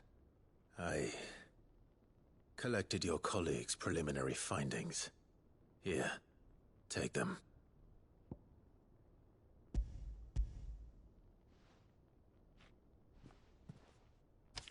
My thanks. I shall study them, and inform you forthwith if I discover aught that might aid you in your fight against Ultima. Cyril, your survey party suffered several losses in Kretov. Losses which could have been avoided, had the others not chosen to complete their work instead of saving their friends. Were these your orders? No. This was their choice. Every Undying devotes his life to the service of the Phoenix. It is our sole duty, and should we die in discharging it, so be it. Even when death is avoidable. My lord, I fear that this is not a point over which it would be fruitful to argue. The Undying have served the Phoenix for countless generations, and your opinion of our methods, however earnest, is not like to change them. We live to serve the Phoenix. Our very order exists for that purpose, and that purpose alone. Cyril, I know that you and your brethren answer only to Joshua, but allow me to offer you a word of advice. It does not further the cause of the Phoenix to have his loyal followers surrender their lives without good reason. Provide your survey parties with an escort, that they might live to do their duty for years to come. Think not only of how you can serve the Phoenix, but how Joshua would want you to serve him. Please. For all our sakes. I thank you for your advice, my lord. If you will permit me to respond, our faith in his grace, Joshua Rosfield, is absolute. And we of the Undying will do what we believe is right to fulfill our duty unto him. As first shield to the Phoenix, I am sure you understand what it means to do one's duty. I do. Then we are of the same mind. And it is my hope that we may continue to do our duty together.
Ah, Clive, I was just about to send for you. I'd like you to take something to Sir Wade up in Eastpool. Seeds for planting. Thought it was about time they started growing their own food. I'll keep providing them with whatever they need in the meantime, of course. But if Eastpool's going to survive, it's got to be able to fend for itself. As have those poor bearers. They've lived their whole lives in servitude, but now they're their own masters. Small wonder they ain't got the foggiest how to provide for themselves. So it's up to us to teach them. And if you're wondering why you, well, the Wagoneers taking supplies up that way have been coming back with more and more reports of Akashic around the village of late. Sir Wade's putting a brave face on it, but I think even he's starting to worry. And if he's likely to share those concerns with anyone, it's you. All right. Thanks. Wouldn't ask if I didn't have to. There. That should be enough to keep him in Gazal Greens for a few years at least. Gazal Greens? Not the most mouth-watering crop, I'll admit.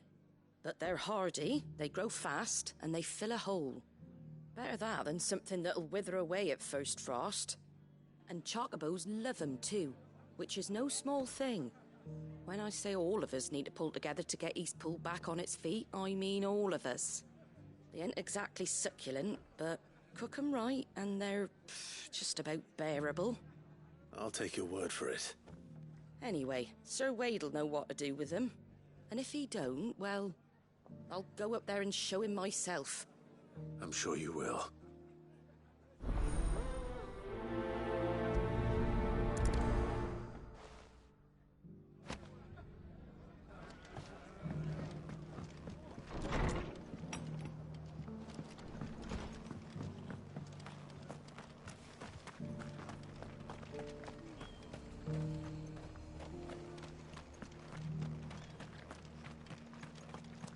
I'll build a barricade so sturdy, even a...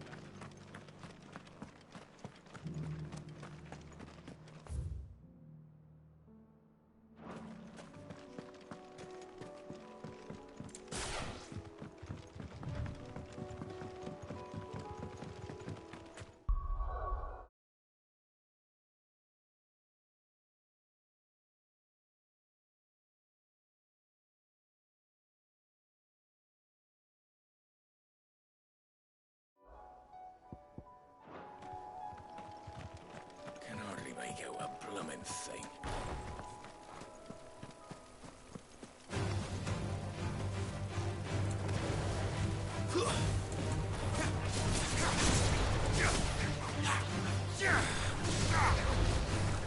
Silence!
Kill! All yours, Torgal!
Time to fight.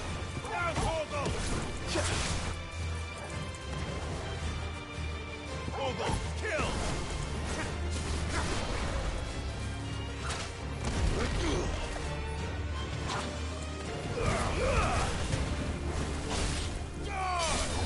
Farewell!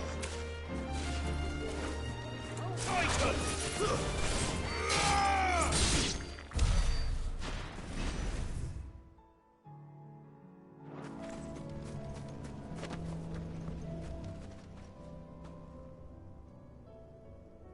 This one's awake.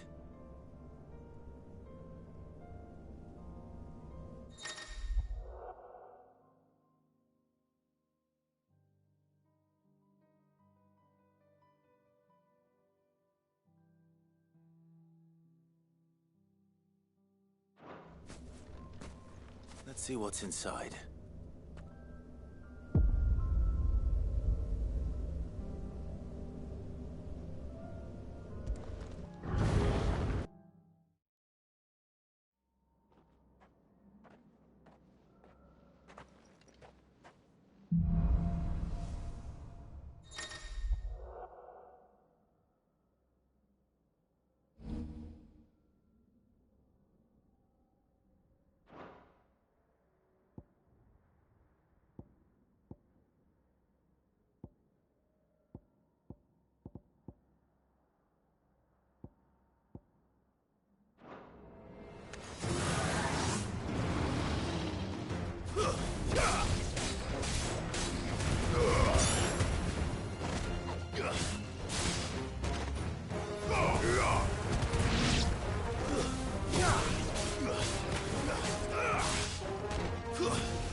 Nice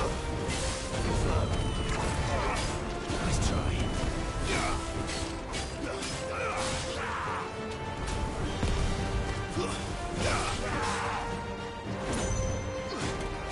Too slow.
slow.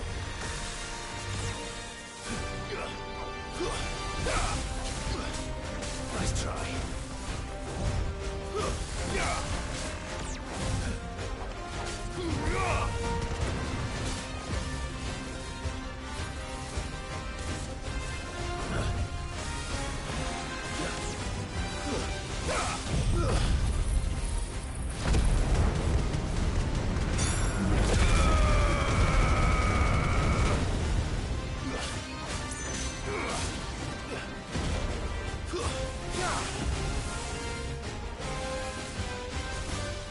Too slow.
Ah, Lord Rosfield. What brings you to Eastpool? A delivery from Martha.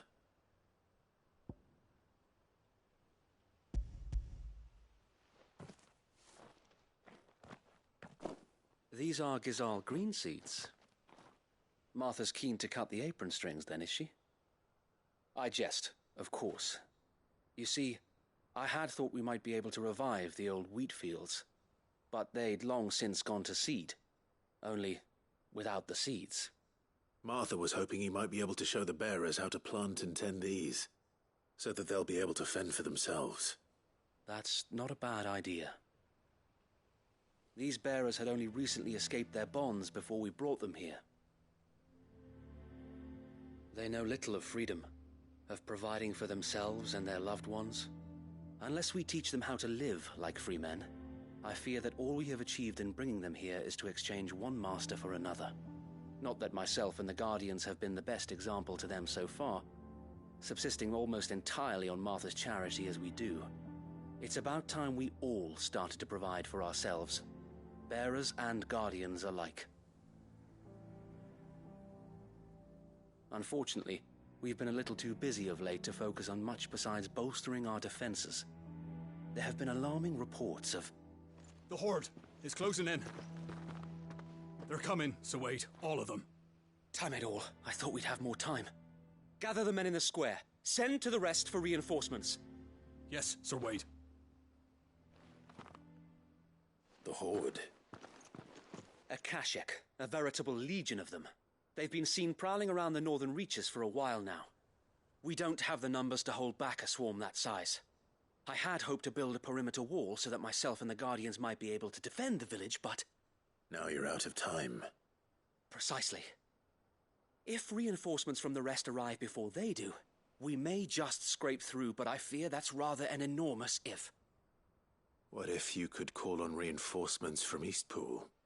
You mean the bearers? We brought them here so they might live, not die fighting for their lives. So wait. You said you lack men to defend the village. Are the bearers not men? Do they not wish to see Eastpool saved? Though they may not be trained soldiers like your guardians. What help they are able to offer could still prove the difference between victory and defeat. You're right, my lord. I will appeal to them.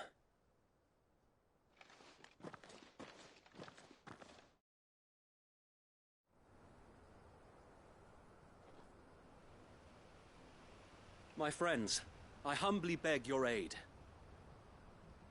We Guardians are few and our enemies many.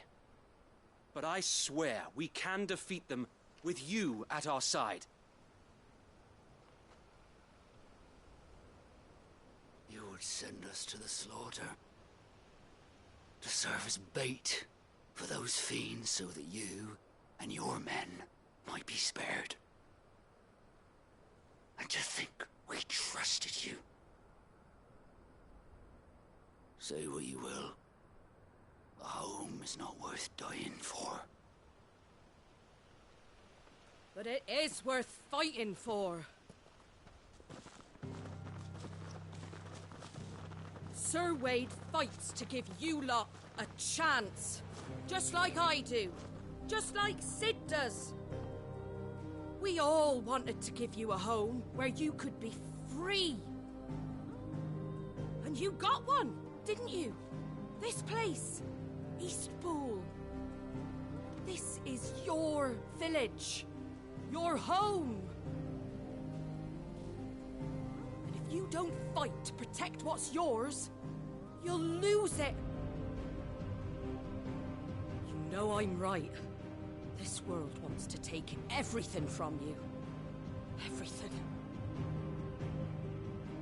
Your homes, your freedom, your very lives.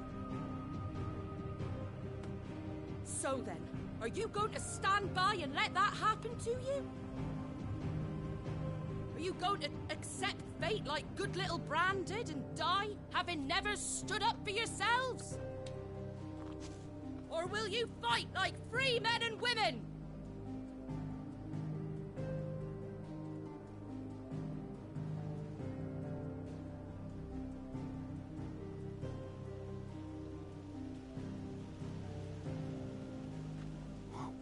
What do you do? All right. Give me a sword. I never dreamt I'd have a home of my own. And now that I have, I don't want to lose it. I will protect what's mine, or die trying. We all will. Free men and women, fighting together.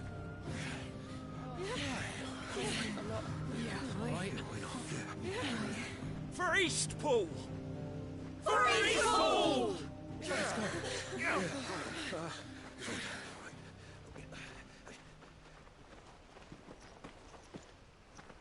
Thank you, Martha. Don't mention it. Just promise me one thing. That you'll show them how freeborn fight. Gladly.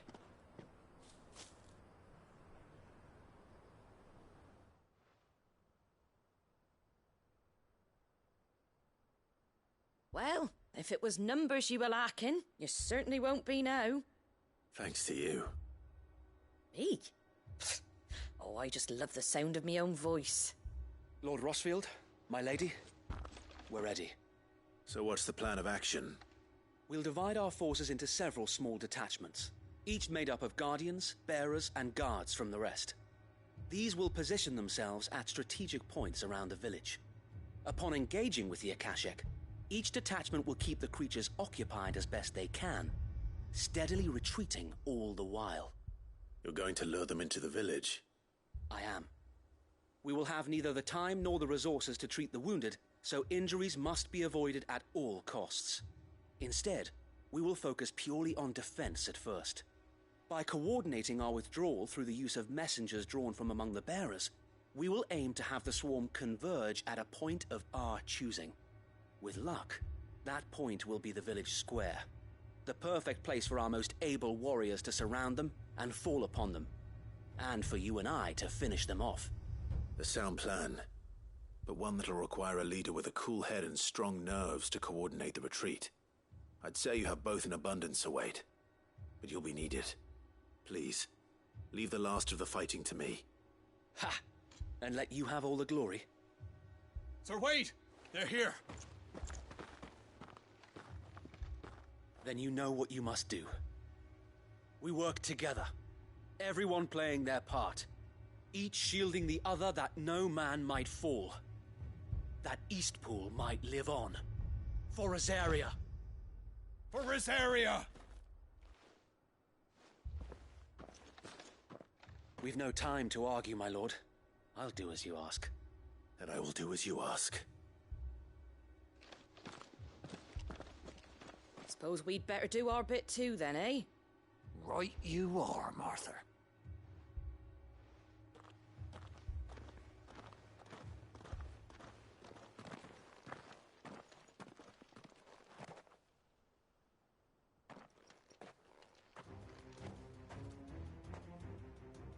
The calm before the storm.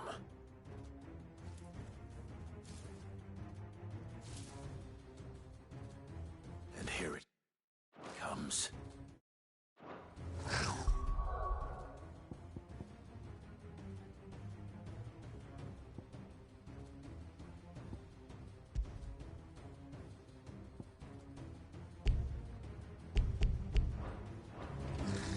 I will not let this village fall. Farewell.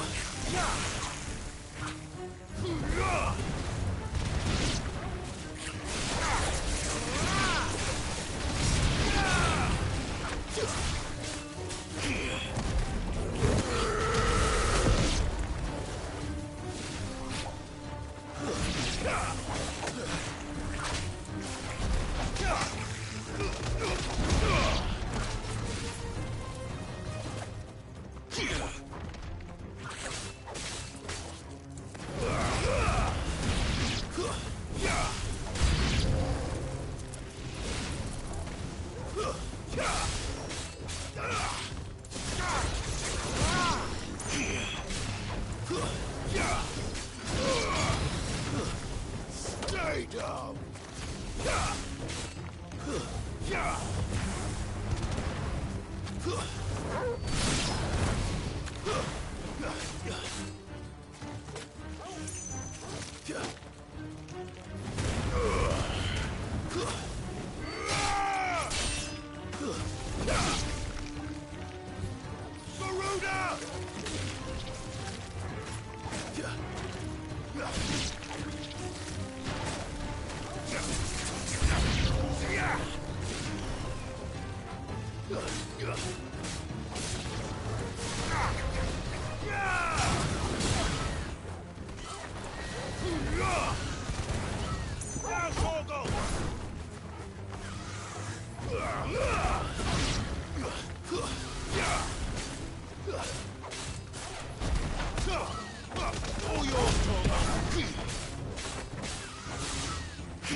It's over.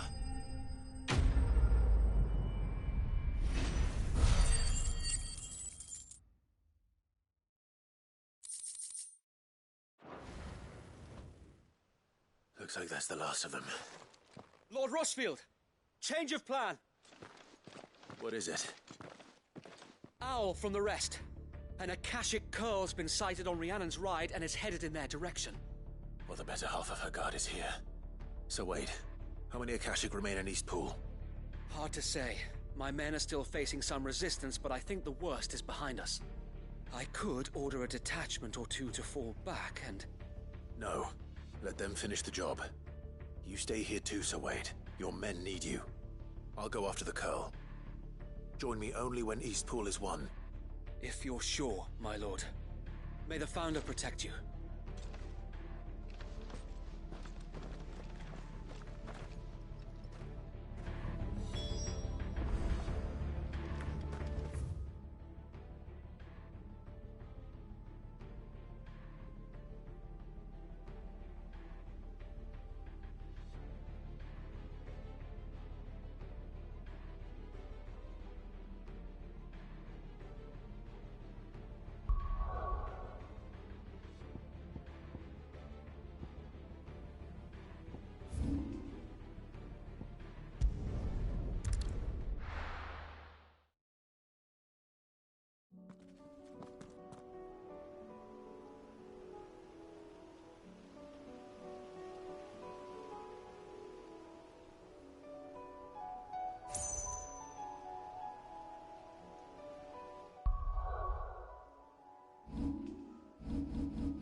Torgal.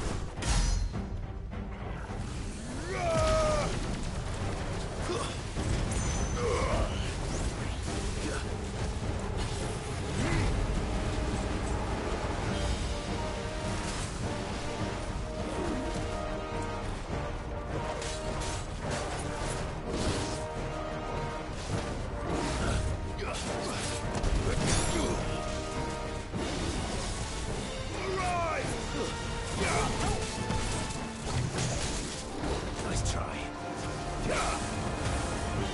Fall.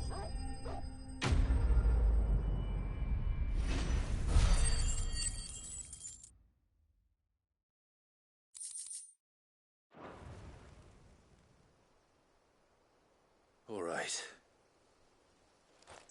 Back to Eastpool.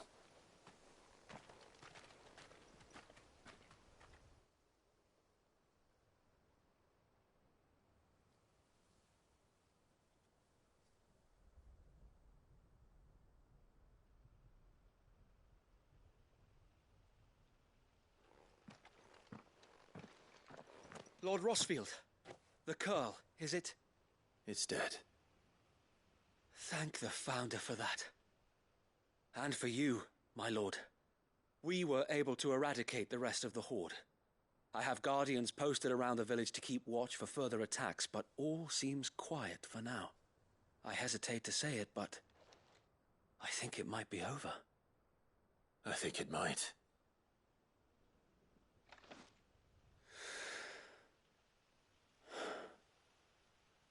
We did it. We saved Eastpool. Thank you, my friends.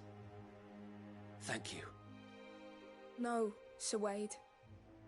It's us who should be thanking you. You brought us together.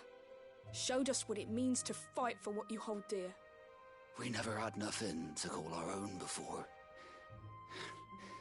We didn't know what it meant to protect it, but now we do. We really do. Forgive us, Sir Wade. You and your people saved us, and still we doubted you. But there's no doubt in my mind anymore. We're free men now, so we have to start acting like it. We have to fight to protect what's ours, to protect Eastpool. And we shall. We all shall. Together. This is our home. And if anyone or anything tries to take it away, they'll have us to answer to. Come on then. Let's get to work. This village isn't going to rebuild itself.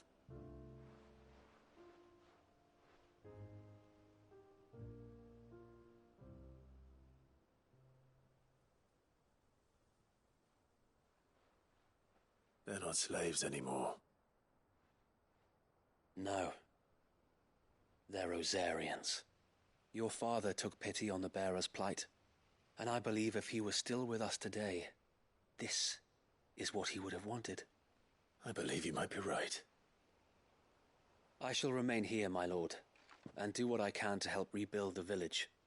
After all, this is my home now too, and I could hardly call myself an Eastpoolian if I didn't pull my weight.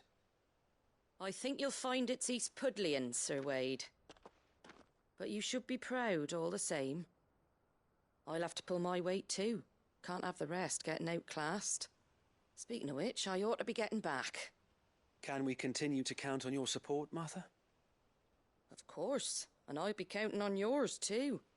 Us Rosarians have got to stick together, haven't we? Indeed we have. And Clive, come by the Golden Stables when you get the chance. I ain't paid you for delivering them seeds yet. All right. I will.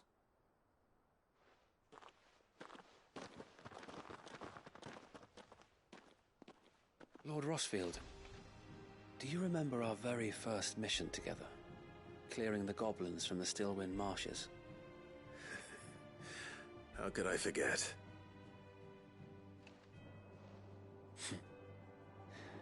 There's one sight that I shall never forget.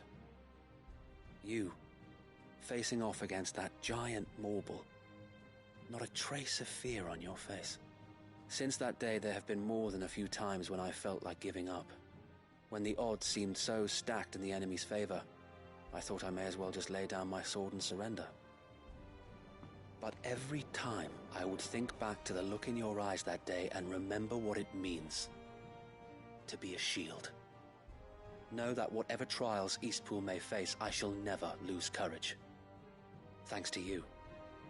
So Wade, you have always been a true shield. I know that Eastpool, and indeed all of Rosaria, will be safe in your hands. Thank you, my lord. I know the rest of the world will be safe in yours. I'll do my best.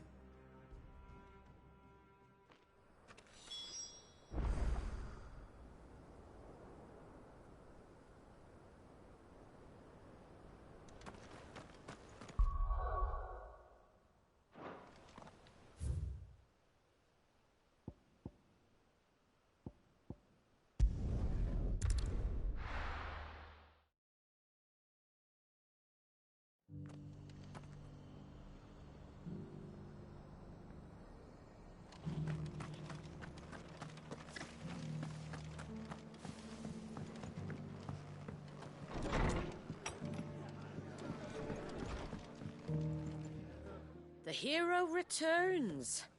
It's lucky you came by when you did, eh? Not only did my seeds get delivered, but you went and saved Eastpool and all. I just did what I could.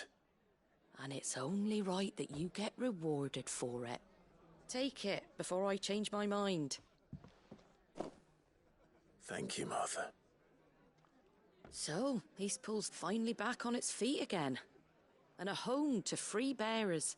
Who'd have thought we'd see the day, eh? Well, it was your idea. I know that, but I never stopped to think what it would mean. Bearers in charge of themselves, thinking for themselves, working for themselves. Like your hideaway, but not even hidden away. Though I suppose the rest ain't much different nowadays. You know, bearers living free like that reminds me of when I first met Sid. Loath as I am to recall that particular day. I take it you didn't always see eye to eye. What happened? Well, if you really want to know, I started doing what I do long before I met Sid. In fact, that's how I met him. Or at least how he came to meet me. He showed up at the stables one day, asking questions about who'd been buying up bearers. Founder knows what he thought I was doing with them. Running a hunt, poking around in their innards. Something awful anyway. Me, I thought he was a new constable. Thought the game was up. But somehow we both managed to work out what each other was about. And before I knew it, the cheeky arse was rattling on at me about how I was doing it all wrong. After all my hard work. Told me I was giving them relief, but not freedom. That my bearers were still dying as slaves. Got right under my skin, it did.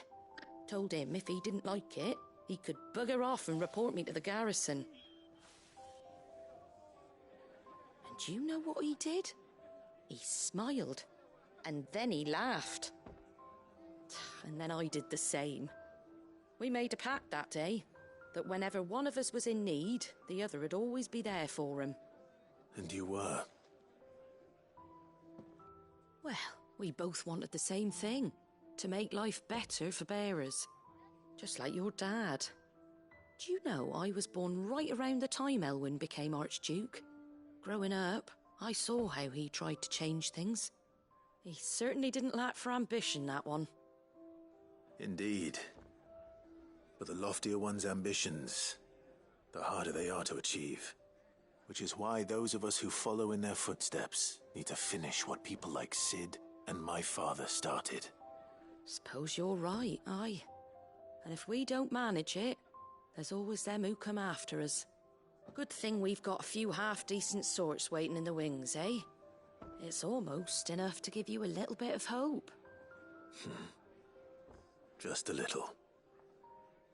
Anyway, enough nattering. Better get back to work. Let's see about making everyone some dinner, shall we? The least the folks who saved Eastpool deserve is a hot meal. And you and me ain't gonna save the world on an empty stomach neither. That sounds like a wonderful idea.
Clive! To what do I owe the pleasure? I just wanted to see how the town's been faring since you brought everyone together. Since we brought everyone together, all is absolutely wonderful. Conrad and Natalie's hands remain safely away from each other's throats and firmly at the helm. Our stores are full, and the bandits still too disorganized to raid them. Just as the good Lady Jane and Lord Underhill intended. Are you a lord? Lubor's going to be one too. They're going to make him the Lord of Dalimil, because of how he stopped all the grown-ups from fighting. It's the mayor of Dalimil, dear child, and the vote hasn't taken place just yet. But if the people wish me to lead them, I shall. And my first act will be to build a school so that menaces like you two learn not to interrupt your elders. Speaking of menaces, there may be a rather worrying one just over the horizon. May there indeed. I'm afraid the example Conrad and Natalie set in putting aside their differences and presenting a united front might have caught the bandits' attention. And they might have elected to take a similar approach. They have formed what one could call a League of Outlaws, and they grow more organized by the day. But we'll fight them all off just like last time, no matter how many of them there are. Won't we, Lubor? Of course we will. If we continue to work together, we can overcome any challenge we choose to face. The longer we avoid facing this one, the more difficult it will be, until the only way to overcome it might be to run for the hills. Our best hope is to nip these efforts at organization in the bud, by finding those ne'er-do-wells who have yet to join the cause, and ensuring that they never do. Perhaps a certain Lord Underhill might be willing to lend us his aid once more? How could I refuse? Thank you, my lord. Victor will fill you in on the particulars. I have him stationed by the desert gate, receiving and collating reports from my scouts. Such an amenable soul. He reminds me of you. I'll go and speak with him.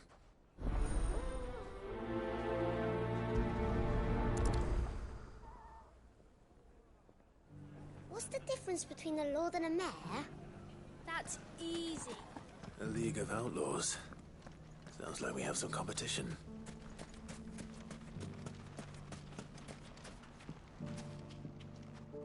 Still in Dalimil, Victor? Ah, Sid. I thought you'd have returned to Cosnis by now. I did. Then I came back. I've developed something of a fondness for the place. And having worked so hard to see it saved from one fate, it would seem remiss to abandon it to another. A sentiment Master Lubor certainly isn't shy about exploiting. Hence my doing his bidding yet again. You're not the only one. What does he want you to do? He asked for my aid in putting down the bandits. And he said that you might be able to help me find them. Then you've come at just the right time. I was on my way to speak with Conrad about how to organize our forces. There are more camps in the vicinity than we can safely strike at once. But we must strike together, and we must strike soon at as many camps as we can. We can't give this league of theirs time to rally its forces. All right. Which camp shall I take? There's one upriver. Just out there, across the dunes. Leave it with me.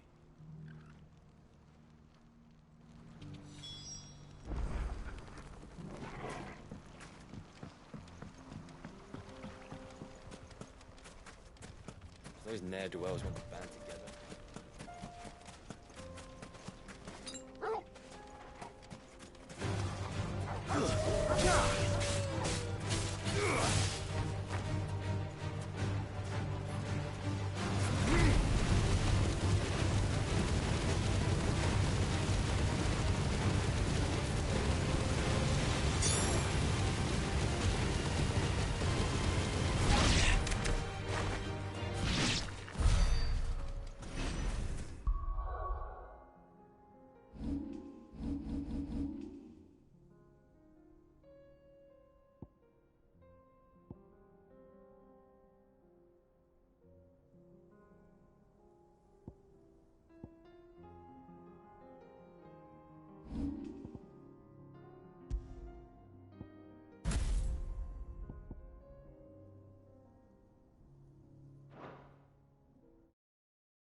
slow.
That must be the camp Victor mentioned. Come on then, Toggle. That's him. The one who killed Locke and Fingers. Take his head off! You're finished.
I'd better let Victor know. Sid, where are you? Ah, I see the bandits didn't pose you any trouble. No, but that's not why you're here, is it? No. Something's happened. We need you back in Dalimil. What is it? The whole town's in uproar. They're saying that Lubor is a bearer. What? Seems that one of our parties wasn't as thorough as they should have been. They let one of the bandits escape, and his escape route took him right through Dalimil. Some of the children spotted him, and he was about to silence them.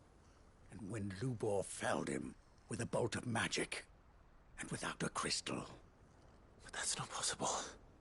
It is, if he's a bearer and has been hiding it all these years, which is what people are saying. If he has, well, I wouldn't blame him. No man is branded by choice. Still, all those people see is a man who's lied to them all his life. One who was made a leader of himself when the world believed he should have been a slave. Fuck. I don't know where we go from here, but I know one thing. Lubor needs all the friends he can get right now. You're right.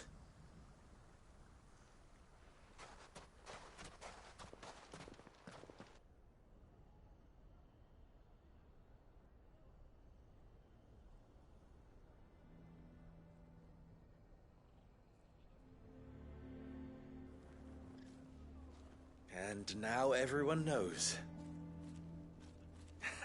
I made it a habit to keep a crystal close at hand for just such an occasion. And when that occasion arose, I forgot to reach for it. Well, it was bound to come out sooner or later. We're sorry, Lubor. We tried to keep running. But we just couldn't anymore. There's nothing to be sorry for. I rather enjoyed playing the hero for once. All that matters to me is that you two are safe. Look at him talking to his betters like it's nothing. All lies, I'll wager. Just like the ones he fed us all these years. Once people make up their minds, it's hard to change them. We need to do something, and quickly. Convince the people not to let their prejudices blind them. Convince them that nothing has changed. That their enemy lies outside these walls, not within them. You're right. We should speak to everyone. I'm glad you agree. I'll handle the townsfolk. I'm a Dalmec born and bred. They listen to me. You head to the tavern. Make Conrad and Natalie remember who Lubor really is. They know that Lubor and I are friends. I might not make for the most impartial of interlocutors. Lord Underhill of Randalar's League of Merchants, however, is a trusted and impartial mediator of note. I'll do what I can.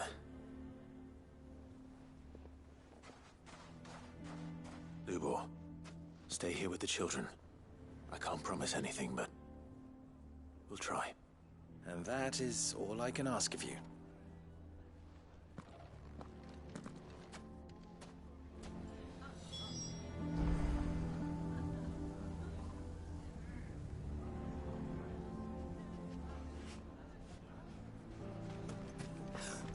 Why are you taking the bearers? Why do they always have to make such a fuss? He knew all along that he was... Forgive me for disturbing you, but could I have a moment of your time? I've seen your face before. As have I. Lord Underhill, wasn't it? Of the League of Merchants. That's right. I wanted to speak to you about Lubor. The rumors that he's a bearer. All true, I'm afraid. He'll never be mayor now. Not if I have anything to do with it. But what of his wares? Bearer or no, his steel is highly valued throughout the Republic. In this at least he's done the town a service. Might that not earn him a little leniency? Leniency? He pretended to be one of us when he was laughing behind our backs all the while. I'm sorry, my lord, but he lied to us. He lied to you. He cannot be trusted. So what do you propose? Will you drive him from his home? Close his forge? Perhaps. That is a question for the people of Dalimil, and they will thank you not to get involved.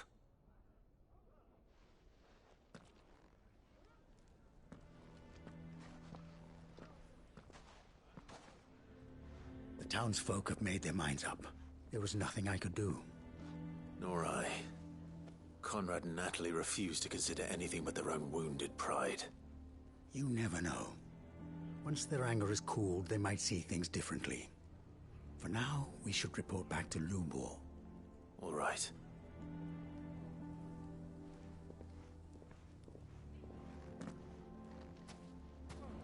Why do they always have to make such a fuss outside? It's driving away our customers.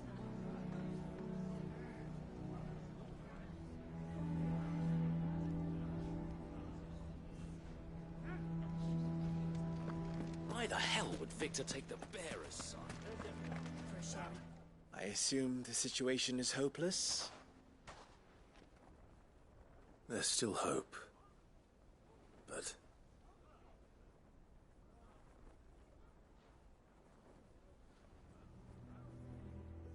But perhaps not in this lifetime, I think it's fair to say.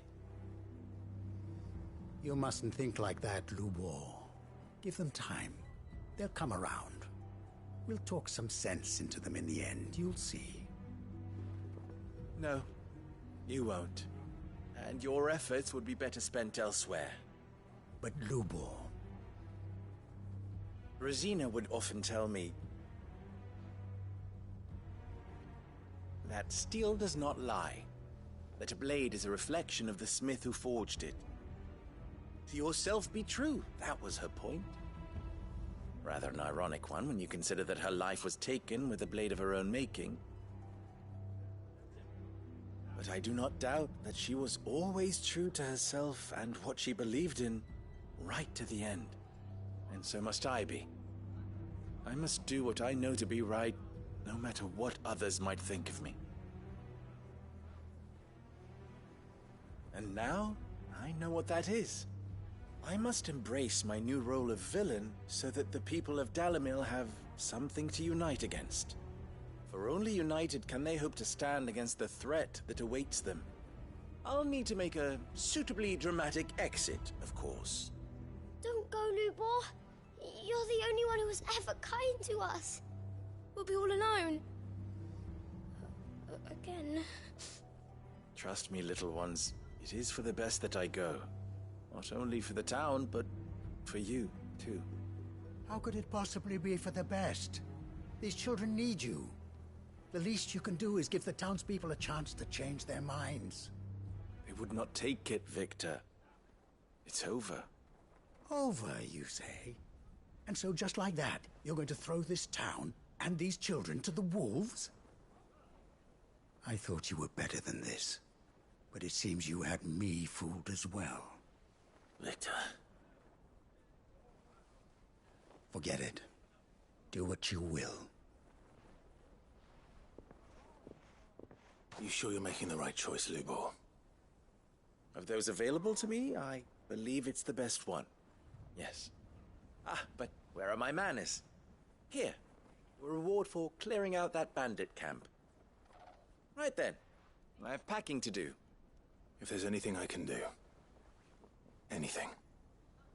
I'll bear it in mind. Thank you.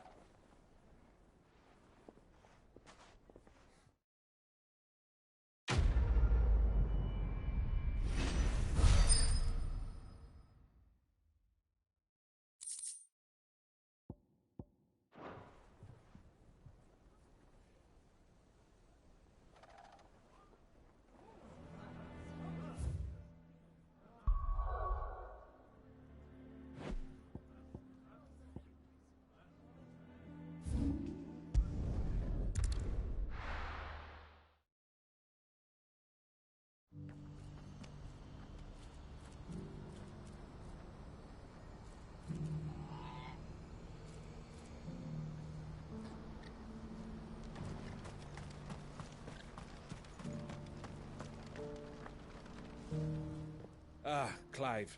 You'll be pleased to know that the negotiations are progressing well. That is good news. Yes. Our comrade in Randala has just sent word that the contract should be signed very soon. But I still have much and more to prepare. It's a huge undertaking moving this many bearers at once. You couldn't do me a quick favor, could you? What is it this time? More wild beasts? Nothing like that. I just need you to go over to the caravans and ask El how long we have until the bearers arrive. Find out exactly how much faster I need to get all these supplies moved. All right. I'll go and ask. Thanks, Clive. I owe you one.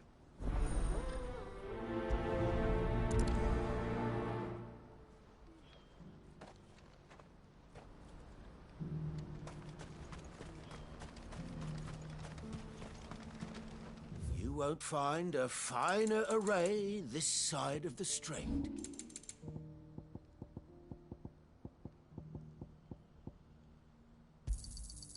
Thank you.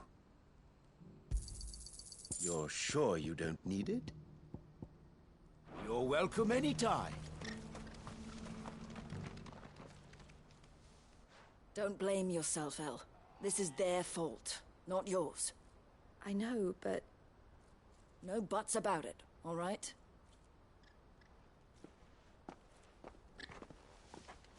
Is something wrong? Vonnie came to give me a message from our intermediary. The talks with the Republican army have fallen through. They've reached an agreement with the Silver Peak Consortium instead. Though prices have fallen of late, we deliberately offered above the going rate to try and deter other bidders. But the Consortium offered double what we did, and the army jumped at the chance. And you had no opportunity to make a counteroffer? None at all. And we were so close. Elle? What's happened? I saw Vonnie leaving. She didn't look happy. And with good reason.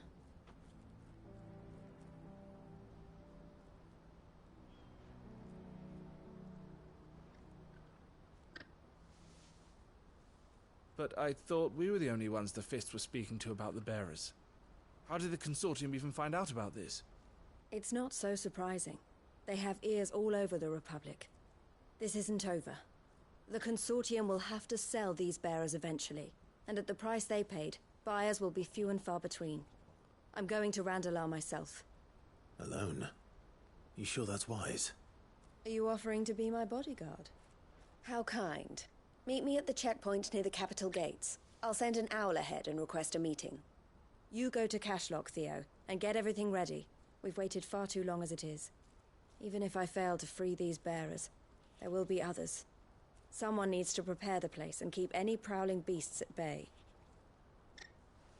Oh, and that's me, is it? Well, it looks like I'm following orders till she gets back from meeting the Silver Peak Consortium, who've been doing their best to undermine our scheme. She'll never join them after this, surely. No, she said it herself. She still has plans for Cashlock, even if this one falls through. She means to stay with us, then. I can't say I'm not happy to hear it, but... is this what she really wants? You have to trust her. You're right. It's what she wants now. And if Elle's off fighting for the cause, I should do my part too. So I bid you farewell and safe travels, my friend. I'll gather my men and leave for Cashlock. We'll make sure the place is well stocked and defended. You go to Randalar and see if you can stop my sister biting the Consortium's heads off. If she won't consider her prospects, someone has to. I'll do my best.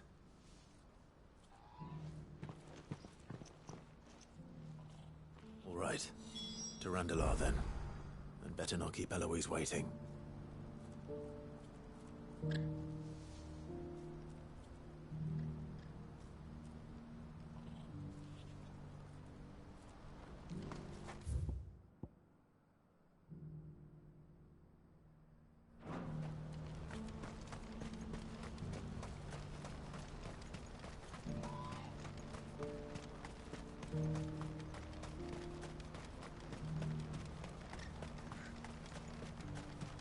I wouldn't give for a hot meal.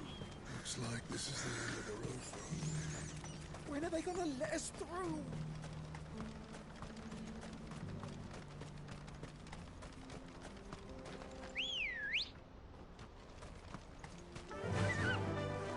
Faster!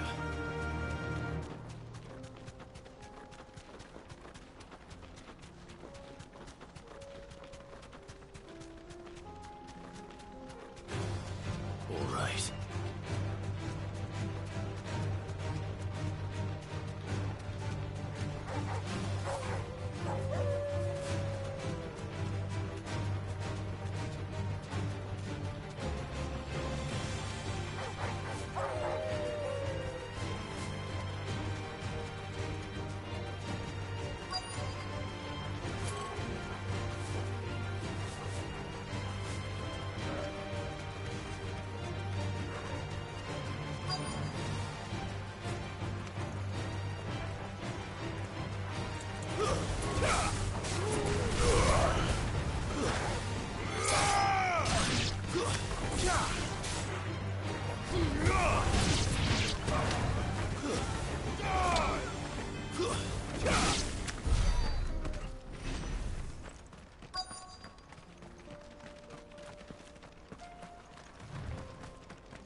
Hope I didn't keep you waiting. Did you arrange to speak with the consortium? Here they are now. You wish to consult with me? I did. It's about the bearers you recently purchased from the Fist. We had all but finished making arrangements to buy them ourselves, and then you stepped into the fray. You misunderstand. The consortium had an interest in purchasing them from the very first. It was only our regard for you that kept us from bidding.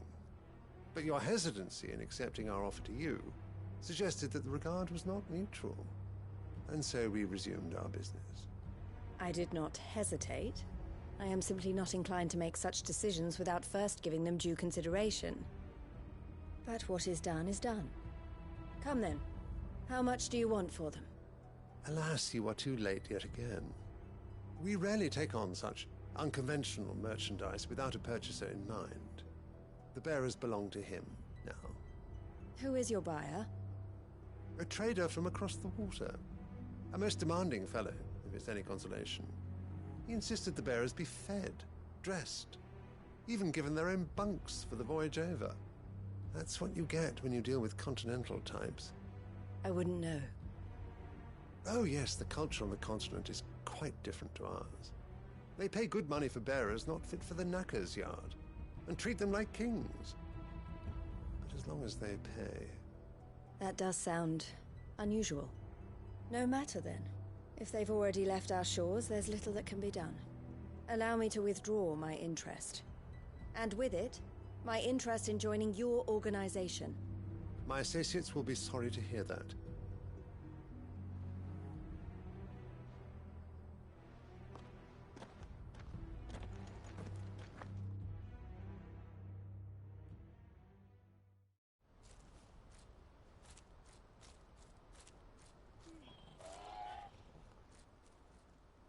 I'm sorry you weren't able to save them. As am I. But I only have myself to blame. He was right, you see. The Silver Peak Consortium did intend to buy those bearers before I did. Their representative hinted at a possible purchase when he came to recruit me. I feigned interest in joining them in the hope he might be encouraged to tell me more. And he did just that. As soon as he left, I sent my own offer to Randalar. So you never... No. I entertained the Consortium's proposal solely so I could learn more about those bearers. But I was a fool to think they wouldn't find out.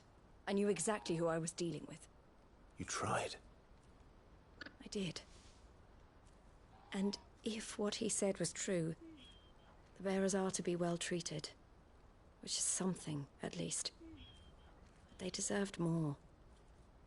I wanted so badly to see them freed. Eloise! Eloise! Word from Cashlock. The village is under attack. A pack of beasts have come down from the mountains, and there's a dragon at its head. Theo and the others are trying to hold them off as best they can, but the odds are against them. They need help, and fast. Theo! I'll go on ahead.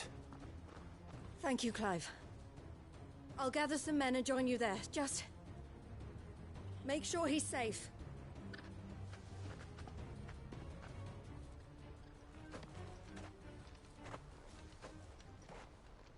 Hold on, Theo.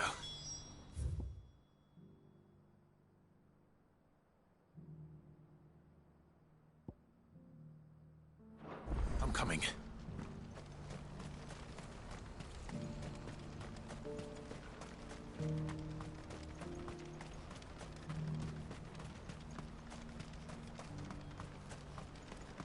What I wouldn't give for a hot meal. Looks like this is the end of the road for them. When are they gonna let us through?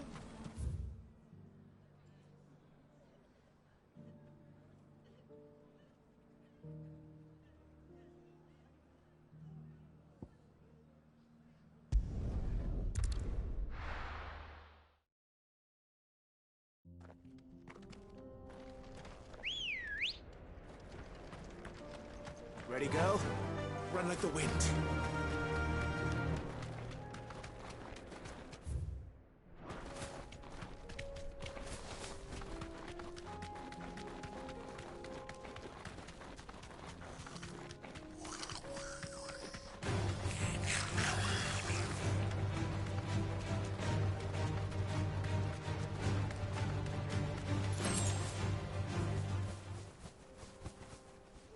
to the stables, girl.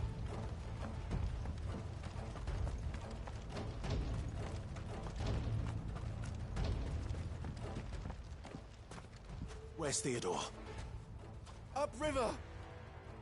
He led the dragon that way to keep it from the village, but the whole area's flooded with ether. We just have to pray he makes it out in one piece. I can do better than that. Torgal, with me.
All yours, Torgal.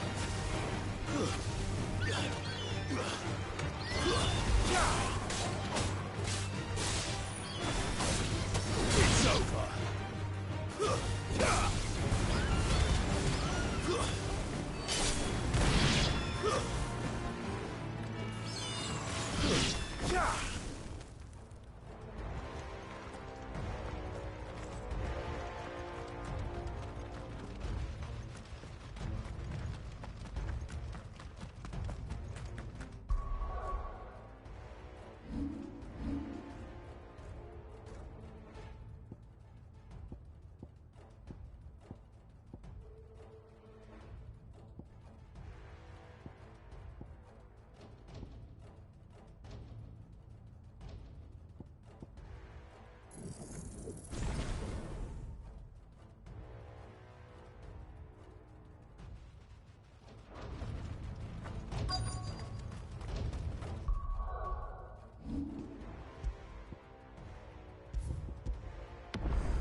These creatures have already turned.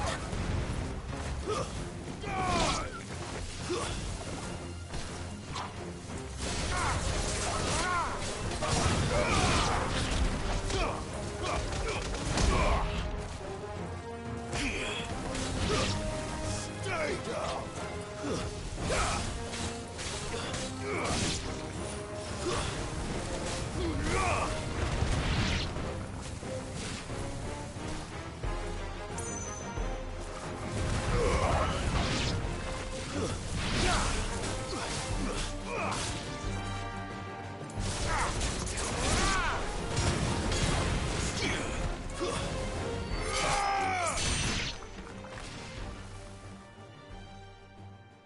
Can't waste any more time. I need to find Theodore before that dragon does.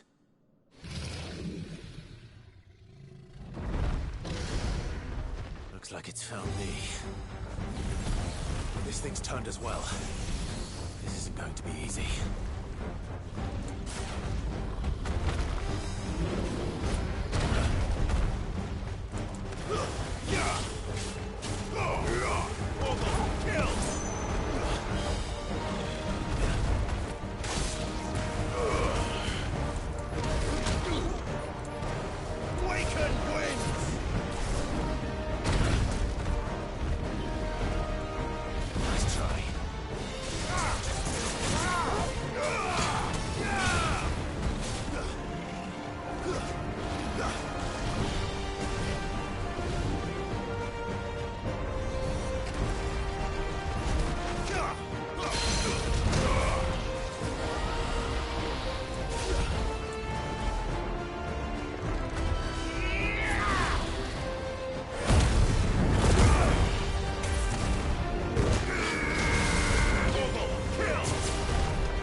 Clive? Theodore, you had me worried for...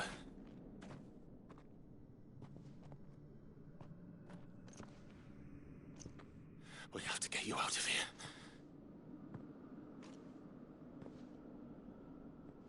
I think it might be a little too late for that.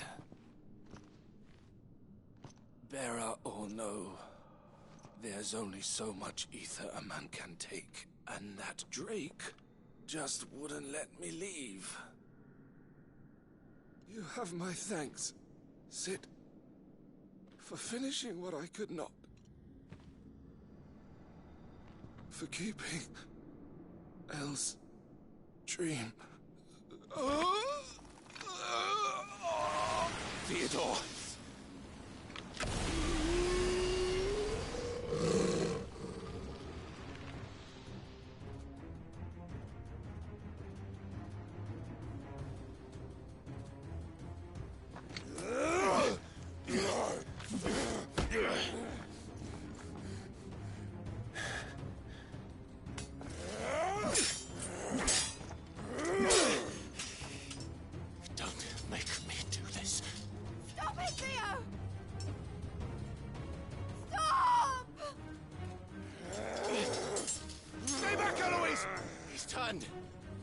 And so will you!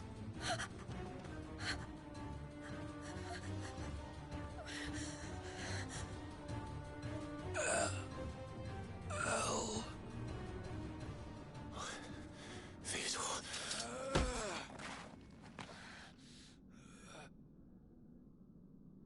Take care of my sister. Theodore, wait. Goodbye, Elle.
Thank you, Clive. I think I'll be all right now. That was true bravery he showed. Leading the dragon away from the village like that. His first instinct was always to protect people. To put others' well-being before his own. And now he's gone. Because I sent him to that place, against his will. It wasn't against his will. He was ready to do whatever it took to show you he could stand on his own. So that you would finally be free to live your own life. To live my own life? He never could come to terms with the choice I made. What exactly happened? You once told me Thea was the first bearer you ever helped.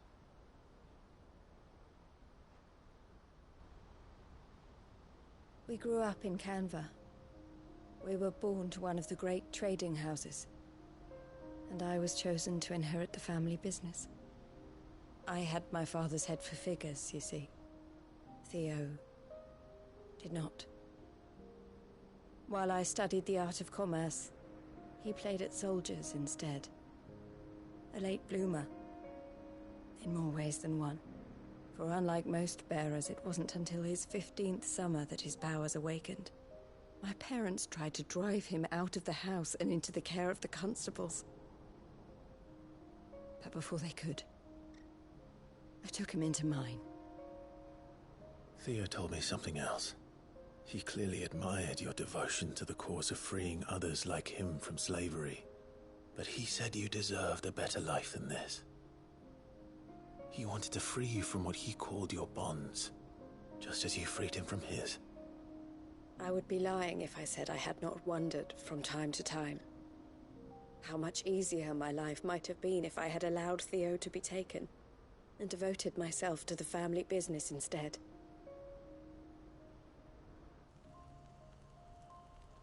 But I have never regretted the decision I made.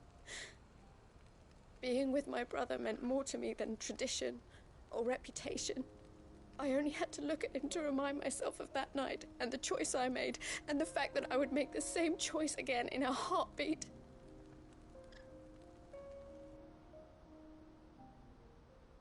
He was never a burden. How could he even think that? If anything, I was the one who weighed him down. You weren't, Eloise. He said it himself, that he had always been grateful to you for saving him, and that he wanted to repay you by letting you live the life you were denied. Neither you nor Theo weighed each other down. You loved one another. You did whatever was necessary to continue living your lives together, and you always would have. You're right. All I ever wanted, all I ever did, it was so we could be together. Oh, Theo, why did you have to...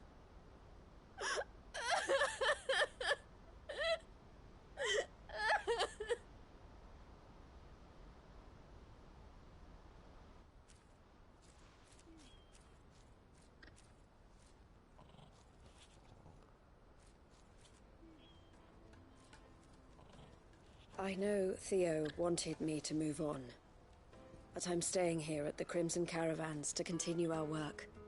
We can make a difference here. We can help people, save them. I need nothing more from life than that. So I'll carry on doing what we do, ensuring that goods, people, bearers get where they need to be, bringing smiles to people's faces just like we always have, and to Theo's, wherever he is. This is the life I have chosen. The life I will always choose. I've made a choice of my own, to continue helping you however I can, whenever you need it. Thank you, Clive. Let's go on together then. For Theodore.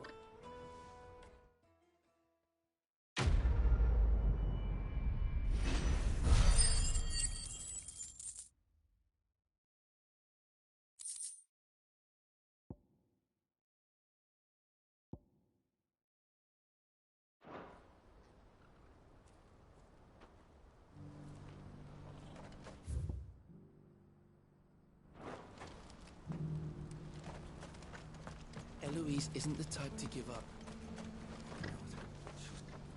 You won't find a finer array this side of the strait.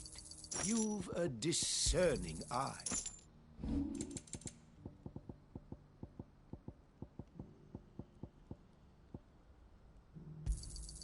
You're sure you don't need it? You're welcome anytime.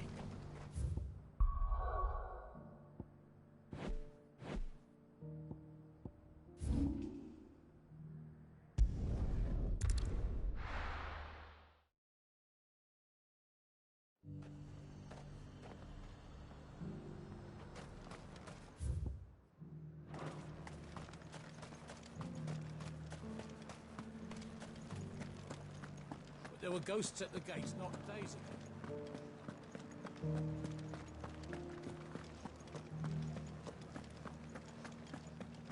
Those things I said before.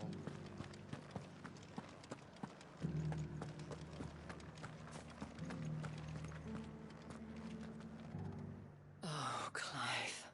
What am I to do? My wards and I may soon be without a home. What's happened?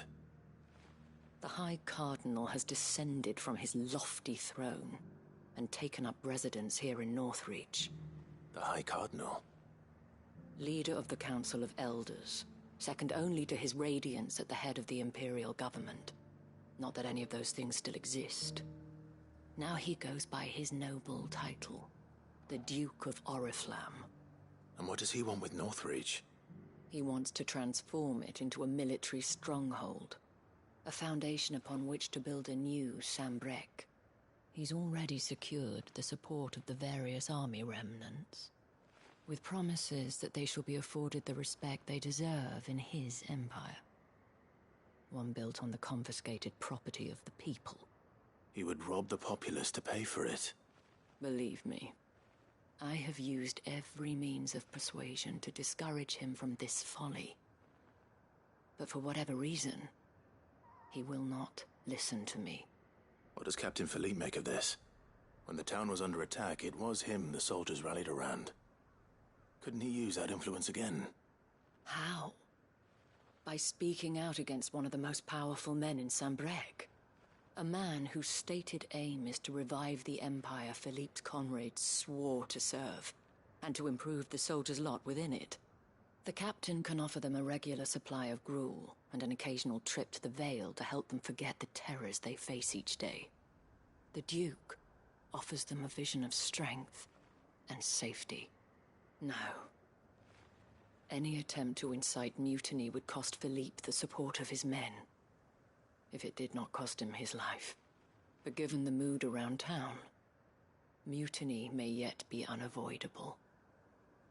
The people have little appetite for further deprivation, least of all when it serves only to elevate others. Who could blame them? Clive, would you appeal to the Duke on my behalf? For your services to Northreach, you have the respect of the soldiers, and they will take you to His Eminence if you ask them. And unlike Philippe, no bonds of loyalty prevent you from speaking your mind to the man. Well, will you try? You could hardly fare any worse than I did. I'll see what I can do. Thank you, Clive. Tell me then, where will I find this Duke of Oriflamme? In the garrison? Overseeing the troops, yes. All right. Wish me luck.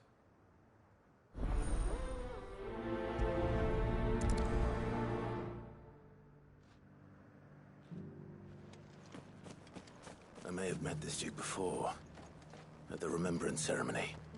Let's hope I didn't make a strong impression.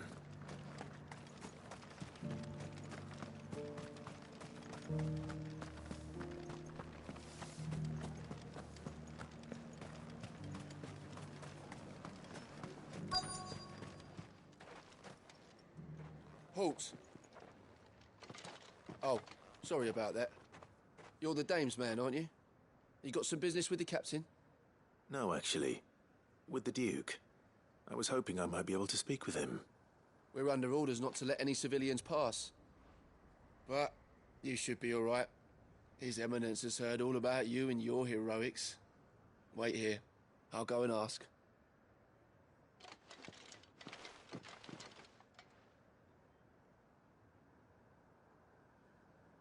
So, you are the sellsword who lent his aid to the garrison. The Empire owes you a debt, and I shall see it repaid. But tell me, is it wealth that you seek, or favor? Neither, Your Eminence. I thought only to inquire about your plan to turn Northreach into a stronghold. Ah, I see. You are worried the expanded garrison will render your services redundant. Yet you needn't be. A proud fighting man like yourself shall always have a place here. Pride of place, in fact. For too long has the contribution of the noble soldier been under-reckoned. But no more. For it is they who shall see the Holy Empire rebuilt, beginning right here in Northreach. Why here, Your Eminence? The town has been fortunate enough to escape largely unscathed from the recent troubles. Her defenses are sound, and her garrison well prepared. which is more than can be said for Oriflamme or Twinside. The Empire wants for a capital, and I believe Northreach to be the perfect place. With Caer Norvent as her citadel. Once we have seen to the refortification of both the town and the castle, we need only build a wall around both to create a city that would be the envy of the twins. Plans are already underway for the construction. Soon enough, these thralls shall learn that they are no match for the might of Sanbreque. I fear you underestimate how dangerous these creatures are, Your Eminence. Should they return in force, you will need all the people of Northreach to come together in defense of the town. Something they may be loath to do if they've been deprived of their worldly goods. The people will do as their leaders command. If Sanbreque is to be rebuilt, she will require a functioning government. One whose authority is beyond question. That is why this levy is necessary, so that any man who wishes to join the army might do so and be fed, outfitted, and paid as befits a defender of the Empire. And yet there are those who persist in peddling the treasonous lie that I seek to steal from the people and drive them from their homes. I suspect they're afraid of losing what little they have left. Precisely. The common folk have little and less, and you mean to deprive them of even that. You would sow the seeds of your new empire in your own salted earth. Sabine, we have discussed this. Yes, and I told you then how putting the empire before her citizens would lead only to revolt. Without an empire, there are no citizens. And in yours, there will be only beggars. Is that what Griga wills for her people? Do not take her name in vain, Sabine. I'll come back later. A citizens' revolt. I wonder what the people really think of the Duke's plan. It wouldn't hurt to ask them, I suppose. Let's begin with those on the other side of the wall. As long as you remain, surveil with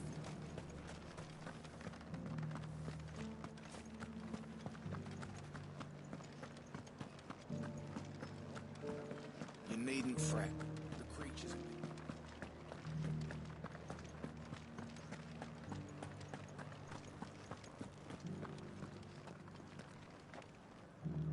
All right there. What is it you're after, sir?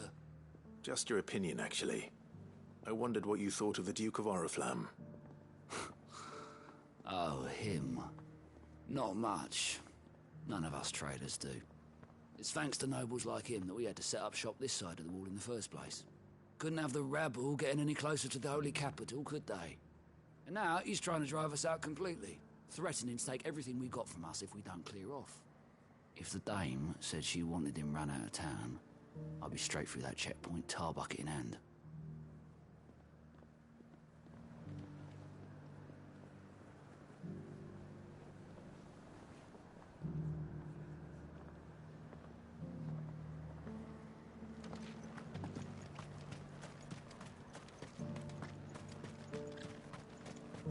I heard the dame got an icon to rid the meadows. A question, if you don't mind. What do you think of the Duke of Oriflamme? Don't get me started. You build a life for yourself somewhere, earning for some noble to turn up and tell you you've got to hand it all over to him. If he thinks his name and his chains give him the right to empty our purses, he's in for a rude awakening. We'll do whatever it takes to keep what's ours. Whatever it takes.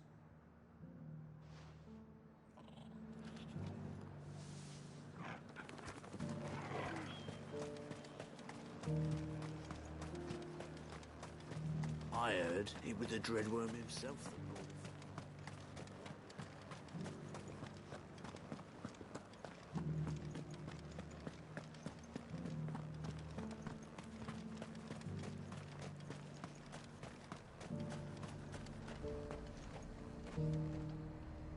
I've been hearing a lot of talk about a certain duke. Nothing good, I'll wager. Going around acting like he owns the place. And with hardly a word to the dame. This is her town, not his. I take it you'd rather she was in charge. As far as I'm concerned, she still is. Just need his eminence to sod off back to Oriflamme. Well, the people seem united enough. What about the soldiers?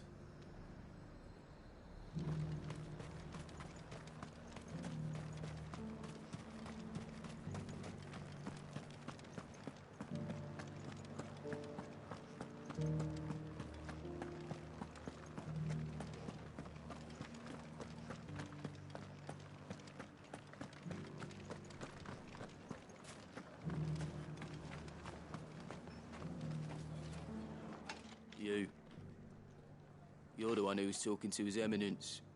On the dame's behalf, yes. I was trying to persuade him not to take the people's goodwill for granted, but it seems my words fell on deaf ears. What do you think of his plans? I'm a soldier, mate. He tells me what to do, not the other way round. Listen, I've got nothing but respect for the dame, but I've got a family to look after. That's where my loyalties lie, not with the town or the Empire, but with my wife and children. If the Duke can get us some men and the equipment we need to fight off those blue-skinned bastards, I don't care how he does it.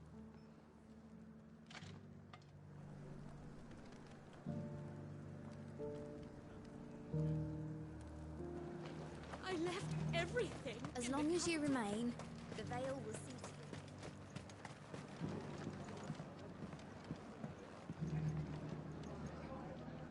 I hear the Duke of Oriflamme plans to turn this town into some sort of fortress. Do you think that's a good idea? It's not for me to say. All I know is that unless the Emperor orders me otherwise, His Eminence's word is law. Look, no one likes all these taxes and tariffs, but empires don't come for free. Once Sandbreck is back on her feet, we'll all reap the benefits.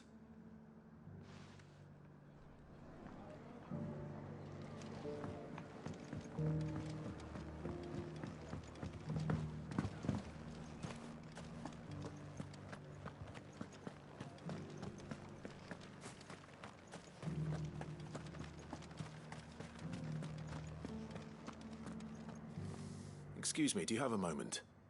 I wondered if you'd mind sharing your thoughts on the Duke of Oriflamme. Well, he's made a lot of enemies coming in the way he did. But I mean, look around us. You can see the state the realm's in. The traders might not like having the screws put on them, but if they volunteered a few more of their hard-earned gil before things got bad, maybe they wouldn't have to. I think the Duke's got a point when he says rebuilding the Empire's the best way of making sure we're all protected. And if that means people who don't know one end of a sword from another have to make way for those who do, well, that's just how it goes. Let's see what Philippe makes of all this.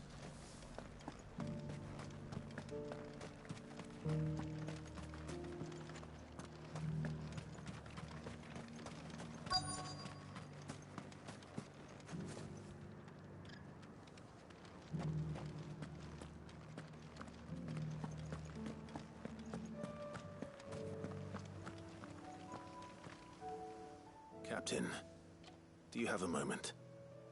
For you? Certainly. Clive, wasn't it? Thank you for last time. How can I help you? I wanted to ask you about the Duke of Oriflamme. Do you intend to go along with his plan? But to tell you the truth, I'm in two minds. It's my sworn duty as a captain of the Imperial Army to obey his orders. But I can't say I agree with him. Philippe, I remember you saying that you became a soldier to protect the people you loved. The dame included. That's right. I did. Well, she doesn't agree with the Duke's orders either. She thinks they could tear Northreach apart.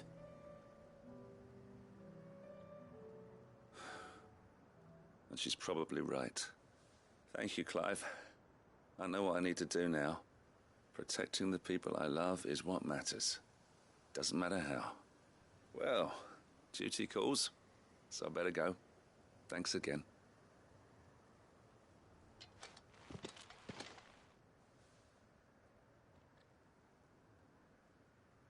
It seems Philippe wants to do the right thing at least. I expect Isabel will be pleased to hear that, if nothing else.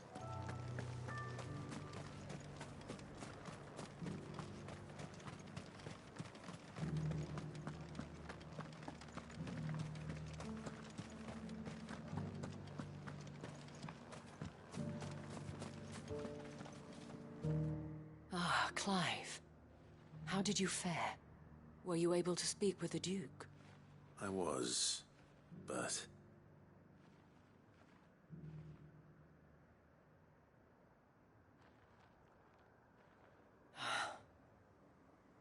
So Northreach is to be a fortress after all.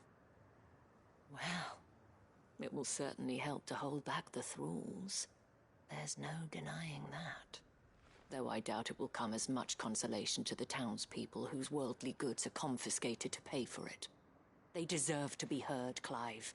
To have a say in this new empire the Duke means to build. Sadly, His Eminence values their obedience more than their opinions, and hopes to reassert the authority of the state. I fear he sees the people as mere pawns on his chessboard to be sacrificed for the greater good. Needless to say, they themselves are of a different opinion, and would rather their destinies were in your hands. The soldiers, meanwhile, are content to follow their orders.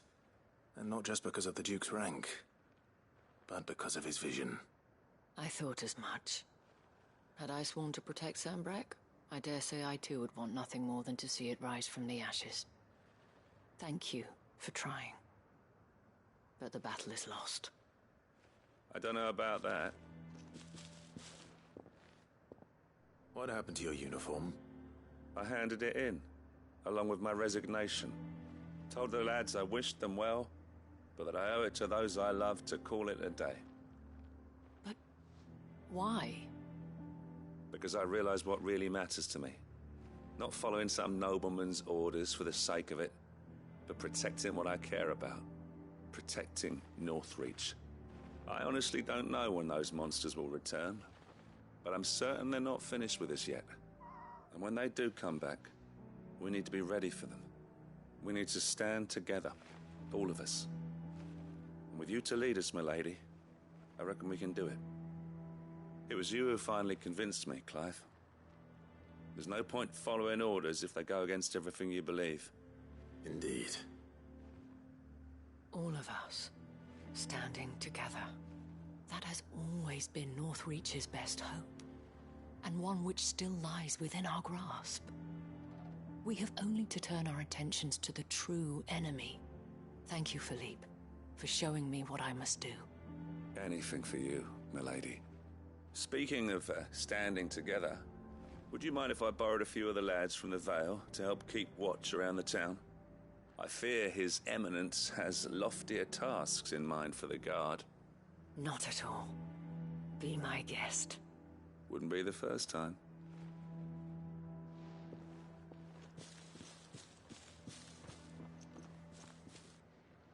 There may be hope for Northreach yet.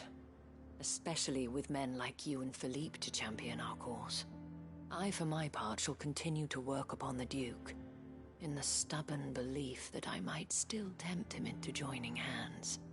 But I suspect I shall have to call upon your aid again. Until then, Clive. Until then?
come back.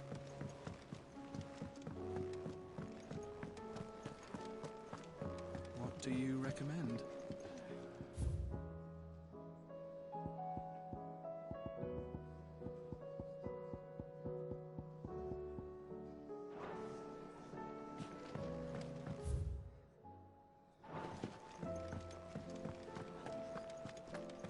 Oh, don't tell me we've run out of papio nuts and all. What do you want?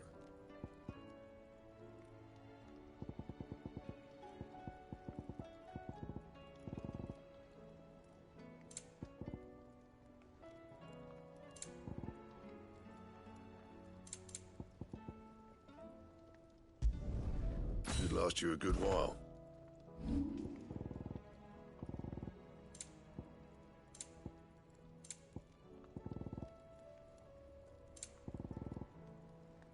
Anything else?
There's no way of knowing if Doris will confide in me, but I can speak to her at least.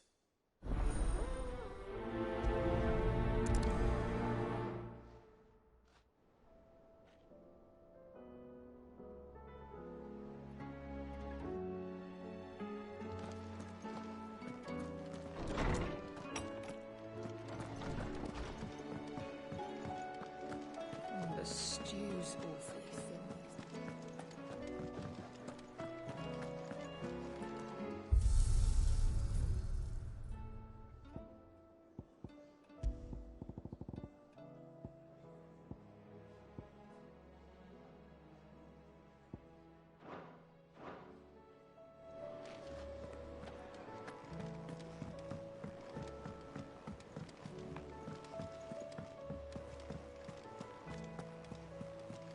Covered in nicks and lumps, the lot of them.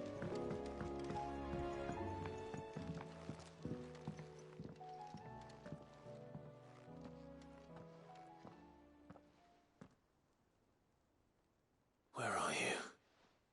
Can I help you, Sid? I'm looking for Doris.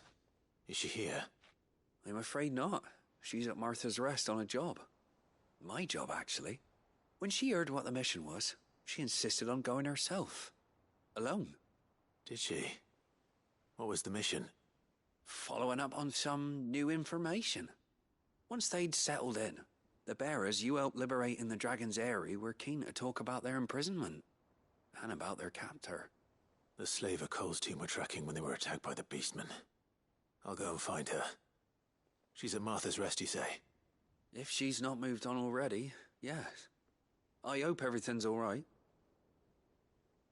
Why would Doris insist on going alone? Maybe Cole was right to be worried.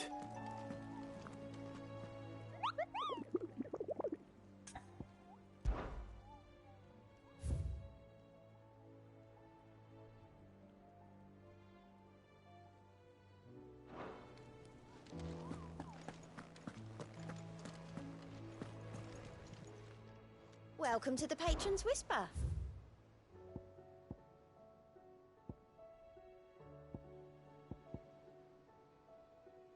Best of luck out there, Sid.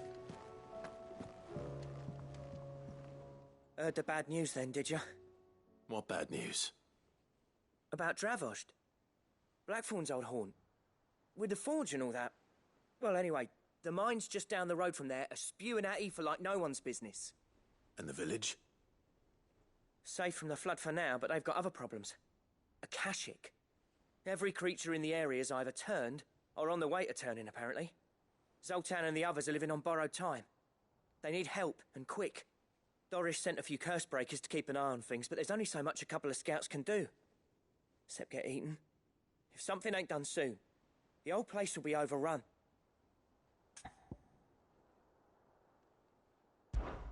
I won't let that happen. Didn't think you would. Does Blackthorn know? I thought it might be better if he didn't. He'd only do something stupid. You reckon we should tell him? No. It's better this way. Yeah, well, I can't stand about knowing what's happening out there, so I'm off. I'll see you in Dravost.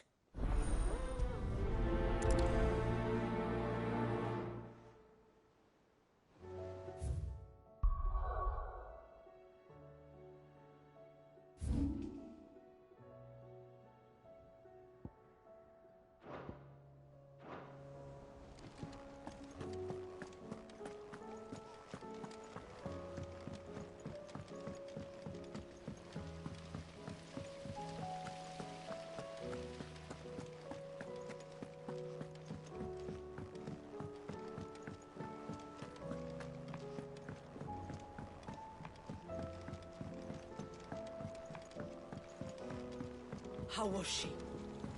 The Enterprise, I mean. Ah, Sid. Just the man I was hoping to see. Did you have a mo? Don't tell me. You need more bomb ash. Oh no, we still got plenty of that left. I'm working on bringing another one of the Chief's designs to life. This time, it's a new smelter. It's got a reverberatory hood over the top for additional thermo amplification and a system of reciprocal recirculatory regenerators that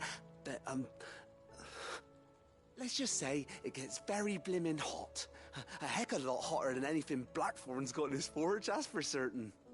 Only mithril engines get hotter, and you can't chuck ore in one of them and get metal out the other end. Trouble is, we won't be able to make out of any old rubbish neither. We need the good stuff. And I hear you once helped Helena get her hands on exactly that. Any chance you could help me too?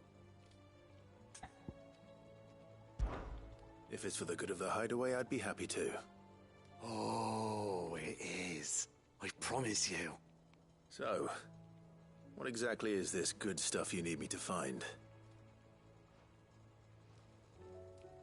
We've got a couple of examples here. Spherical echoes, we call them. More fallen materials. So this smelter is similar to the mithril engine in more ways than one. That's right. They're a bit like the thermal helms. Fallen ceramics deal with heat like nothing else, see? And what's more, they're directional, transferring heat from the inside to the outside. But these things, they're all outside. If we line the hood with them, they'll reflect the heat right back into the furnace. We've collected as many as we can, and I know where we can get the rest.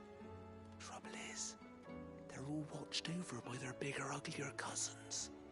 So you want me to visit some ruins, destroy some echoes, and bring back the spheres they're guarding? That's it in a nutshell, yeah. We're only 3 short, mind, and we know exactly where they are. There's one up Amber Way, in that ruin that they call Lost Plume, and another in the Silent South, over in Dalmekia. Last one is in the ruins of Advent, which is in the Empire. All right then. Wish me luck. Will do. I'll be keeping all my fingers and toes crossed.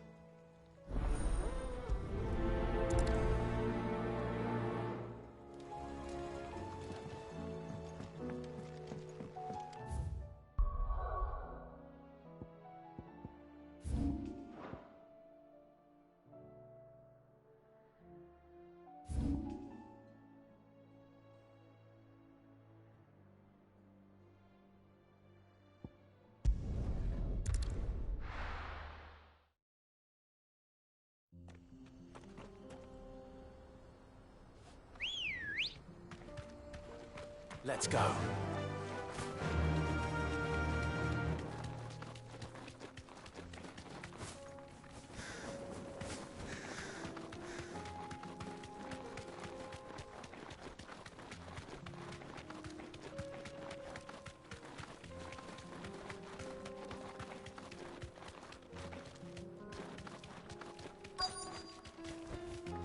You deserve a rest. I'll need to deal with these ones first.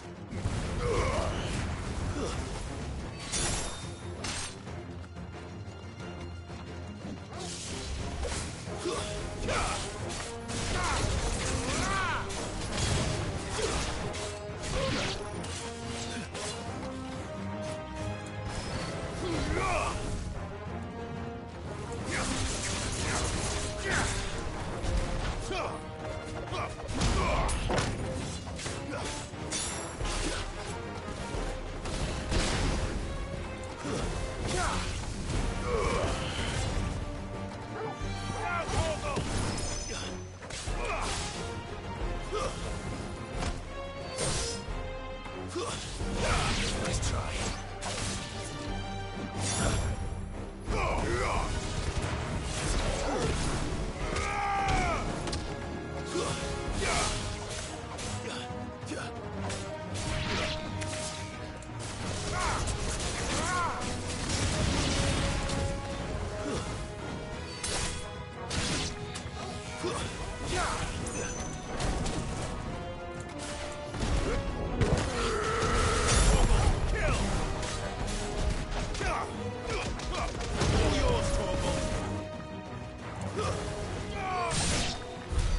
Now to find this spherical echo.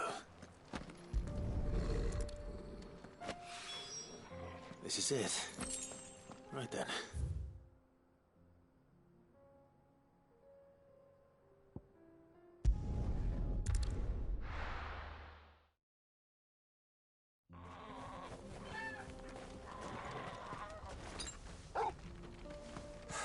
So Dravost is still standing. For now, at least. If you can swing a hammer. I have some things for sale. Certainly.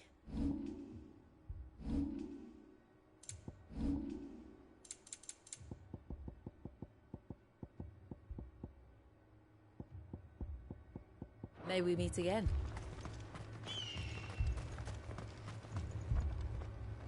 Clive! You're here! And the Akashic? Mostly off to the north still. But I spoke to Doris's scouts and it turns out things are worse than I thought. There's swarms of them out there. Told old Snotty to be ready to seal the north gate.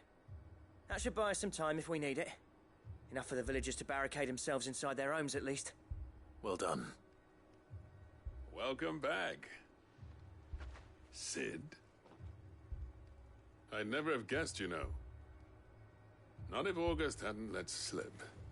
Who'd have thought that the savior of Dravost would turn out to be the realm's most infamous outlaw? Keen to help us out again? I am. Thought you could sneak off without me, did you? Blackthorn. Oh, what are you doing here? One of the scouts couldn't keep his voice down. Unlike my best mate who didn't think I deserved to know. Zoldan, how long's it been? Long enough for us two to turn into a pair of old codgers, I see. That your idea of an apology? Prick. Don't listen to him. You only did what you thought was best. For the village and that. I did, yeah. But that ain't the whole of it. Vulcan, our master, didn't leave the chiefdom to the two of us. He left it to me. The best blacksmith in Dravost, barring himself, of course. Bloody stupid tradition, in my opinion. If someone's got talent, you should let them practice their craft, not ask them to settle petty feuds and barter for grain. Our master wasted half his life that way. I wasn't about to let that happen to me.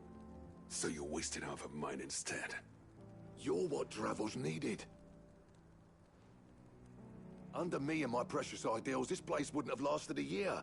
So I left to devote myself to the work and spare you lot the consequences. I may be a selfish prick, but I only did what I felt I had to. What you had to do was your duty! Even if it meant we all starved?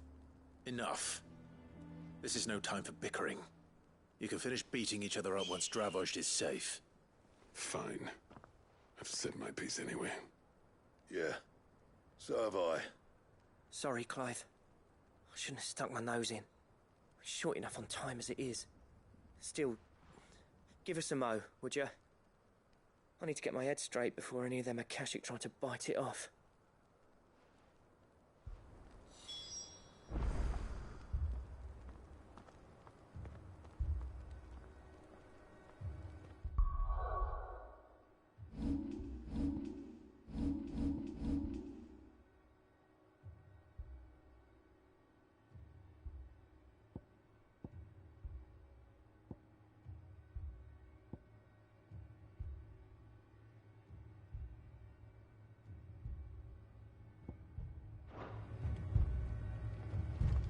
You, ready for the off, then? We can't afford to waste any more time. Right you are. Might be worth having one last word with the scouts, though. Don't want any nasty surprises, do we? Oh, and Blackthorn, you and Zoltan might be better off staying inside the... Akashic on the move. How close are they? Within sight of the walls, and there are more coming up from the mines.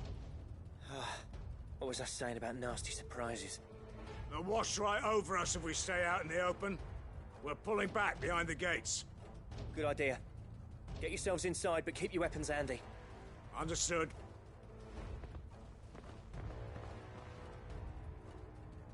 I'm prepared to fight if I have to. Well, let's hope you don't.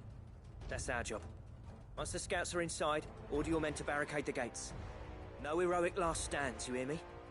No fighting at all if you can help it. August's right. I've seen what Akashic beasts can do to armor. The people here are tough and willing, but they ain't equipped to face what's coming. I'm going out there. Start work on the gate as soon as I've left. I'll give you as much time as I can. And if they kill you? You evacuate. But it won't come to that. I promise. You'd better be right. Take good care of Dravozd till I get back. Leave it to me. And give those things what for, yeah?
Which one of you's first?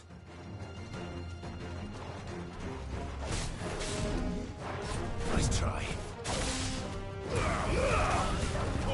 Kill!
Is that it?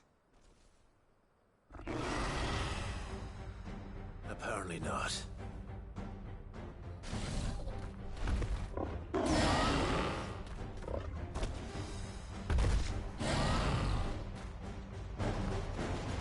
not getting past me.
Now, the question is, did I miss any?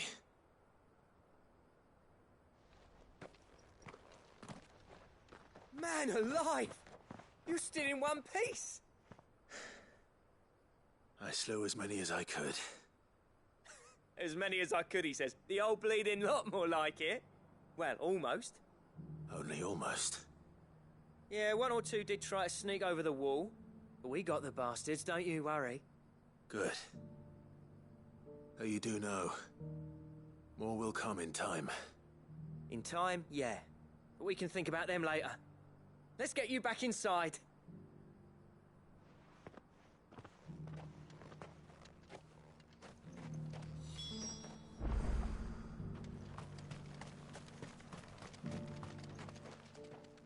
Sid! You're even more fearsome than your reputation. Enough to give those Akashic monsters nightmares. I almost felt sorry for the wretched things. But mostly, I felt grateful. Dravoged won't forget what you did today. I'm afraid I've only delayed the inevitable. There's no getting rid of that ether flood. Meaning that any living thing which stumbles into those mines will end up clawing at your walls again. And that's if the flood don't spread. If it does, well, I hate to say it, but the village's days are numbered.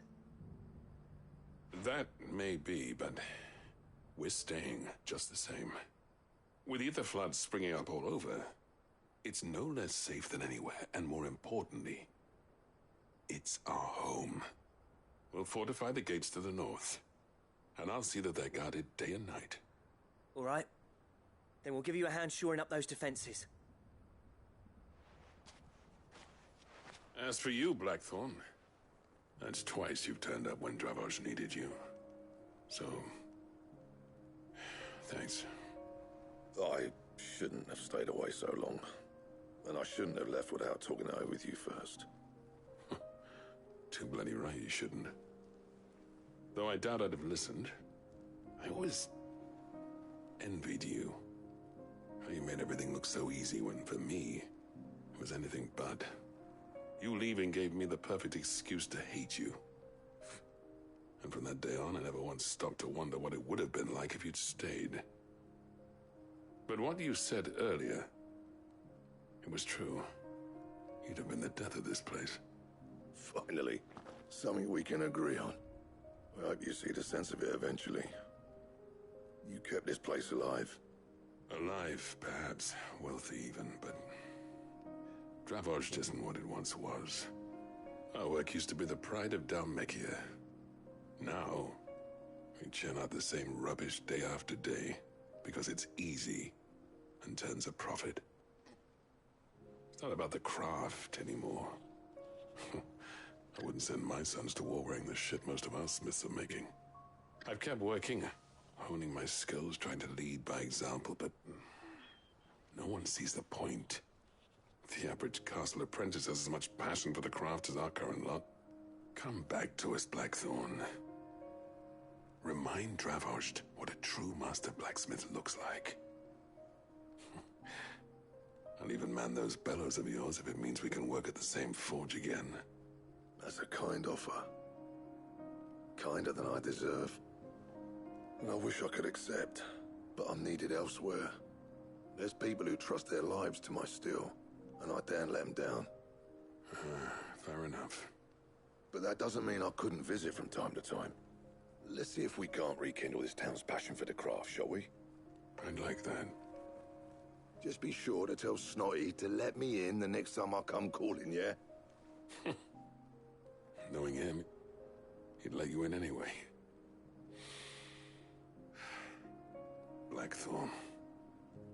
The master smith turned outlaw, back in my good graces. I never thought I'd see the day.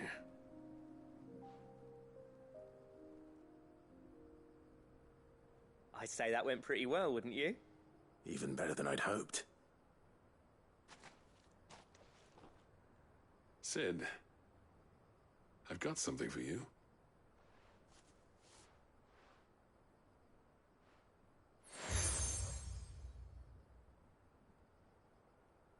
And this is?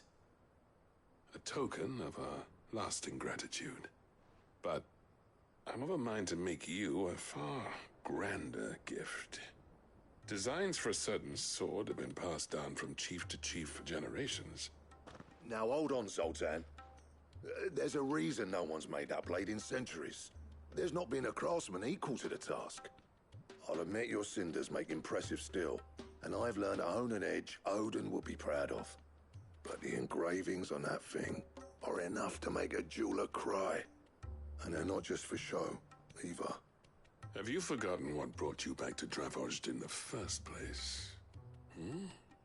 A certain ring? I knew I'd never surpass you with the hammer and tongs. So I turned my hand to a different kind of metalwork. Between the two of us, I'd say we're the equal of any master craftsman ever to have graced a forge.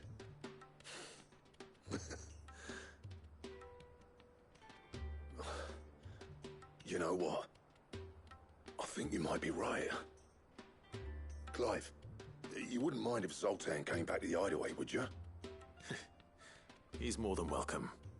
As long as he can keep our secret. Right. Zoltan, get your tools. We've got a legend to forge.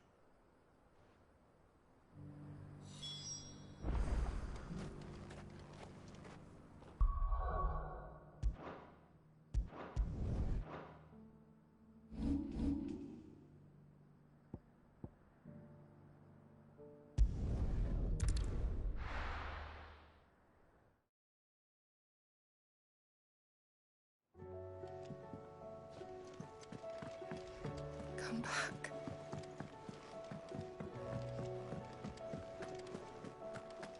Oh, don't tell me we've run out of papio nuts. Clive, going purse weighing you down.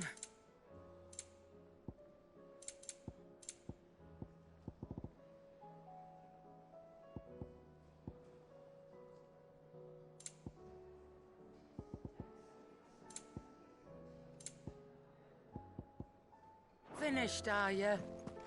The stew's awfully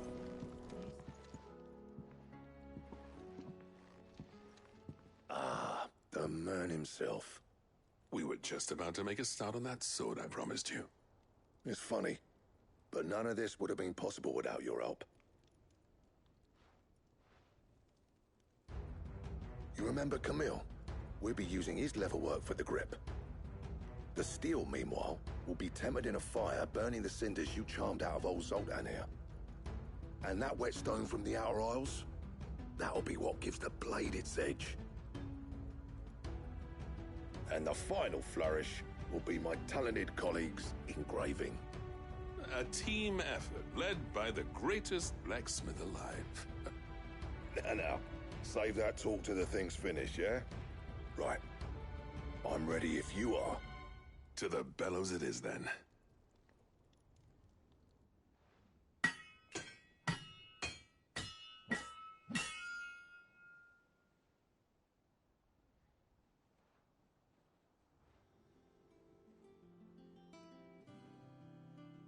Well, bugger me.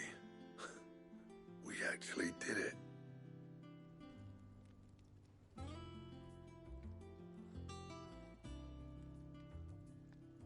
The sword to end all swords. Ragnarok. It's quite something. I, trust you'll take good care of it. Thank you. Both of you. So, does this make you pair the greatest craftsman alive, then? This? Nah. This was just following the footsteps of the greats of old. It'll take more than that to earn us our place in history. But we're up for the challenge. Here. A list of materials.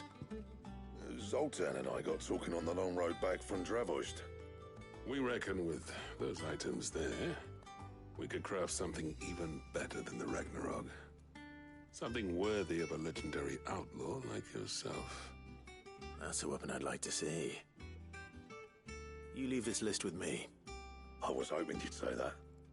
One legend at a time, eh, lads? Before you start on the next, who fancies raising a cup to friendship reforged? Good idea. No more drinking to forget my past. It's about time I had something to celebrate. Then tap the kegs! Vulcan's boys are on their way!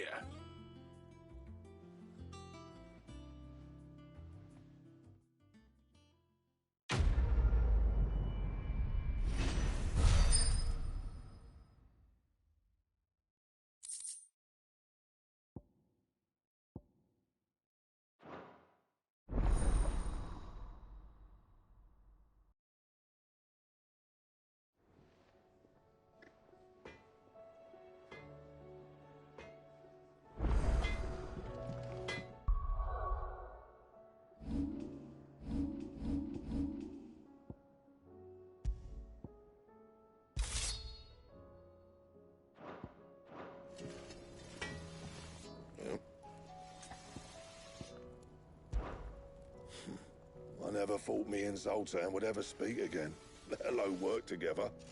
And if it hadn't been for you, we wouldn't. You've been a good friend to me, Clive. The best. What do you want?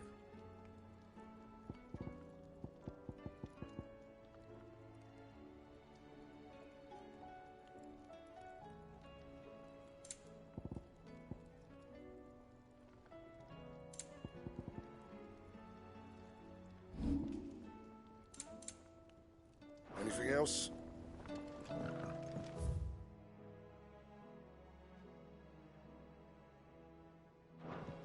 don't tell me we've run out of papio nuts and all.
to go.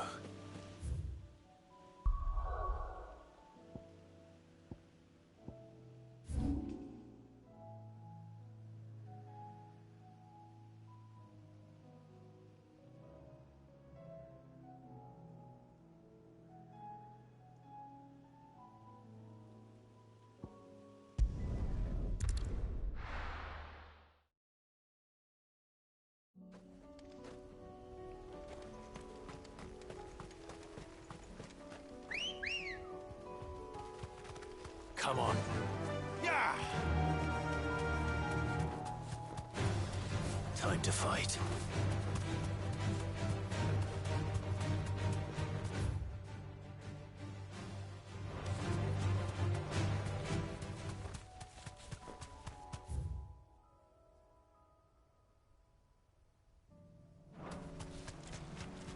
Damn it. The whole village has turned. I need to ride from here.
That's all of them.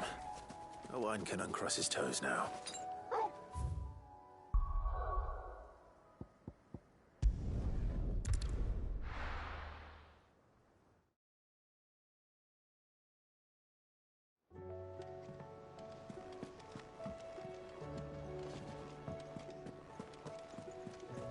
Covered in nicks and lumps, the lot of them.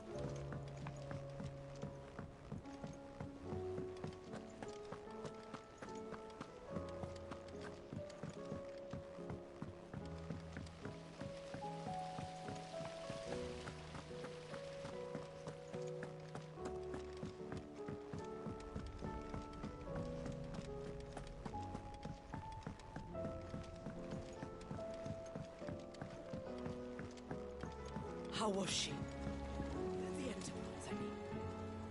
Ah, Sid. Wasn't expecting you back so soon. So, is it good news or bad? Good, thankfully. Here.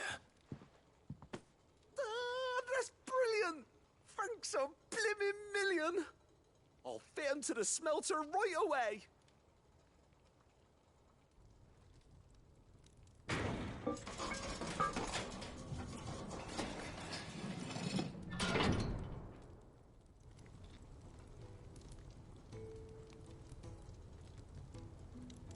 May I present to you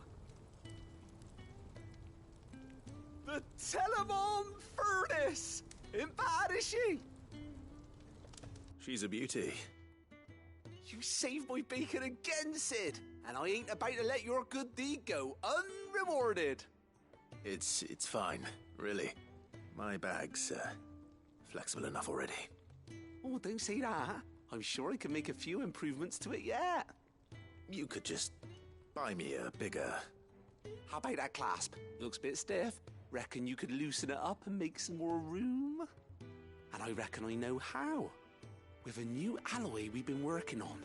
The Telemon Furnace was just what we needed to perfect it. It's a metal, see? So it's lovely and strong, but it's also, well, stretchy, if you can believe it. Stretchy metal. Well, if you insist. That is the spirit. You'll love it, I promise.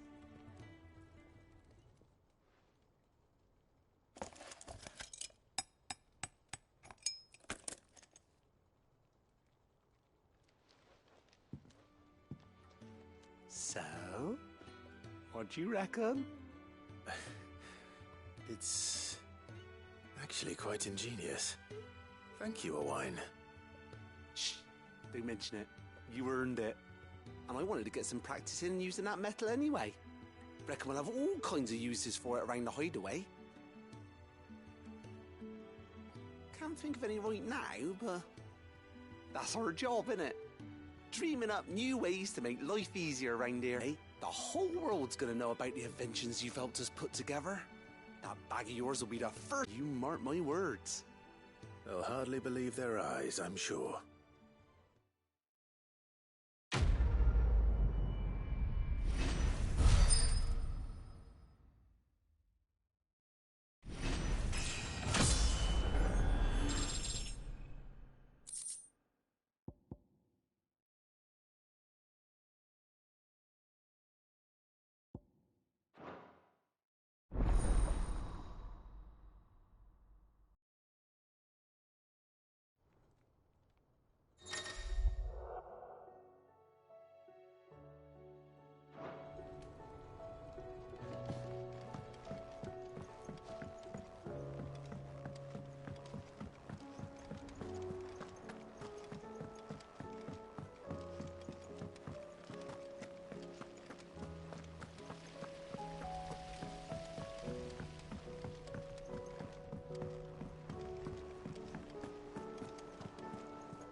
I wasn't expecting you.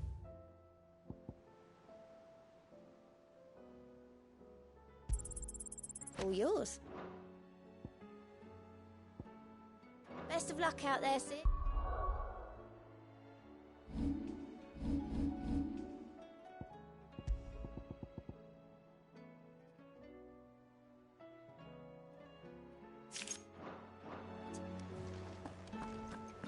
do you split the sea?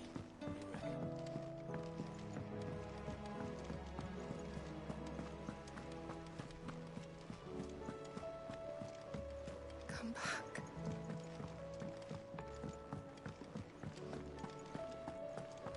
Oh, don't tell me we've run out of papio nuts and all. Aye, it's a dangerous world out there.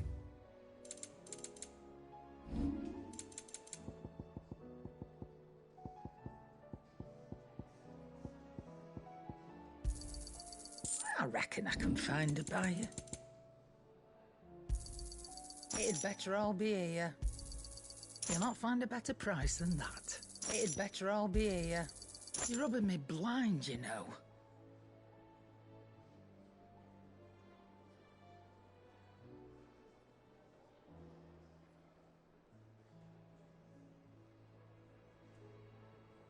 Finished, are you?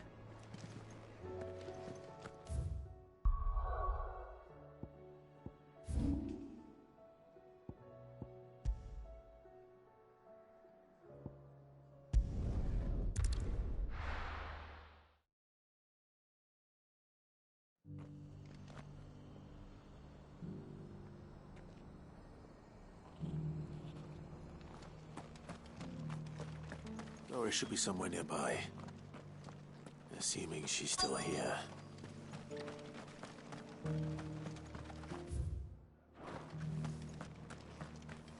It doesn't still hurt, does it?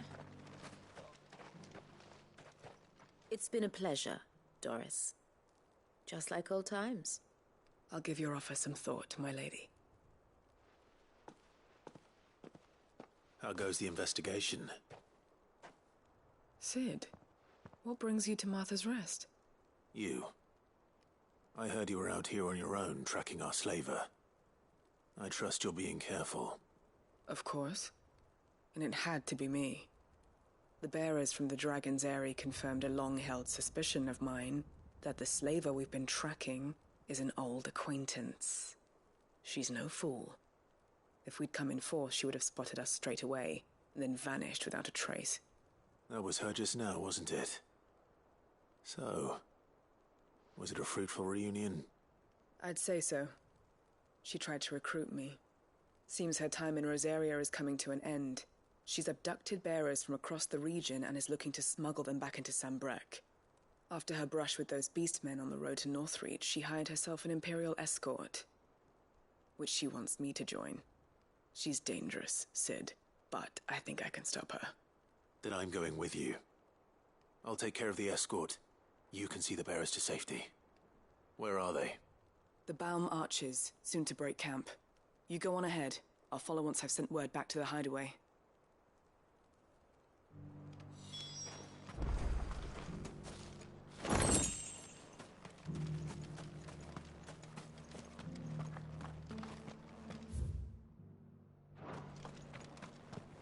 Just because the heavens have gone to Rackaroon, it don't mean we have to. Anything catch your eye? Thanks very much.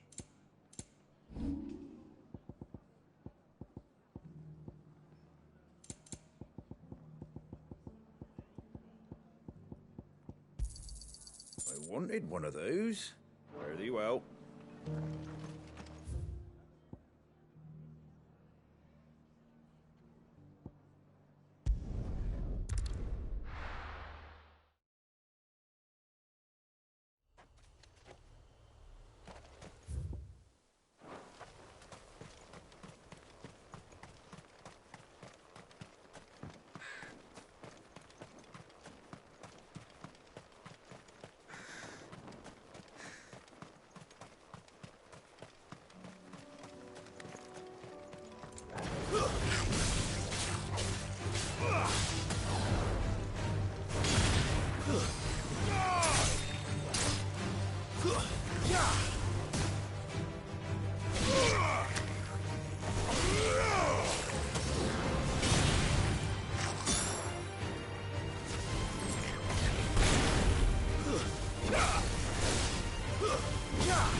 Good. They haven't broken camp yet. How did Doris come to know a slaver, I wonder?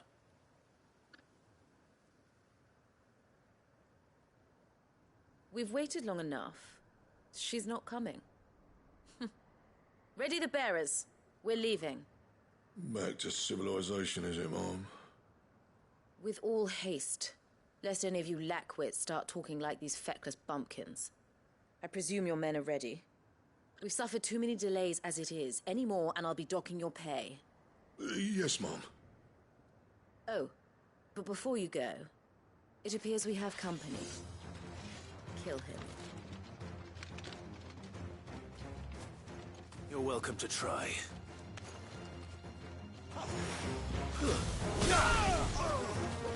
Nice try.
So much for your escort. You'll forgive me for not avenging my men. I'm not the swordswoman I used to be. I surrender. Do with me as you wish, Sid the Outlaw. Sid! Ah, Doris. I take it you're not here to rescue me from our brooding renegade? You know, I always wondered where you'd vanished to. But casting your lot with this criminal of all people... Better fighting for a cause than killing for coin. I'm sorry, Sid. I should have told you sooner. This woman, my former master, once trained bearer children to be weapons in service of the highest bidder. She raised me like a daughter. And I did terrible things to earn her favor. It wasn't all terrible, surely. We had our fun, too. You were always so eager to learn, and had such clever hands. All my other children took either to the blade or to the books. Always either or. But you proved yourself a master of both. That's why I kept you for my own. How about it, my little dagger? Care to swear that blade to me again? I never swore my blade to you, nor will I ever. I fight for a higher cause, to liberate the bearers of this world. Farewell, Master. Thank you for making me the weapon I am. You always were a righteous child. Perhaps that's the reason I loved you so.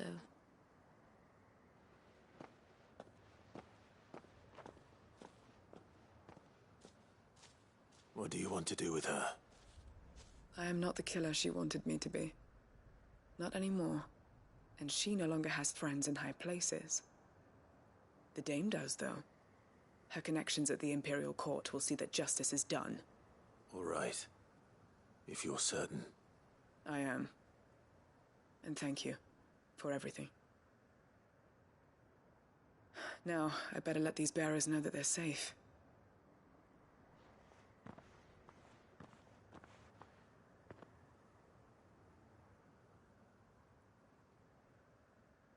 And I should head back to the hideaway and put Cole's mind at ease.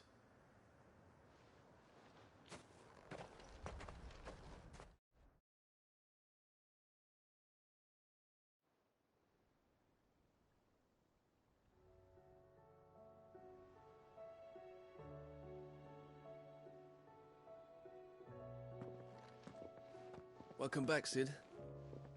Doris's message just arrived. I hear you saved more bearers from being smuggled across the border. With any luck, they'll be joining us in the hideaway shortly. Oh, and your letter. You don't need to worry about Doris anymore. I'd been hoping as much. She mentioned one or two things in her report. So the slaver we'd been chasing all these months was her former master. Wish I'd known. She's been arrested, by the way, over in Sanbreak. Went quietly, or so we're told. And she won't be getting off lightly. The Empire may have no love for bearers, but it's none too fond of black market traders either. Can't have been easy for Doris. I'm sure it wasn't. But don't worry. She'll be all right. I hope so. Suppose you should know, eh? You had quite the past yourself before you came here, or so I understand. Anyway, thanks again, Sid. The Cursebreakers would be lost without Doris. And you, of course. Keep up the good work, Cole.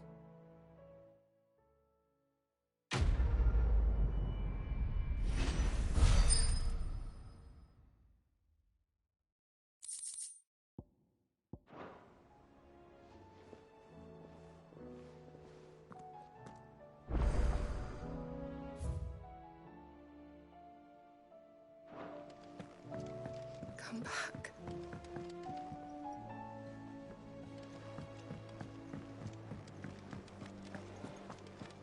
What do you recommend?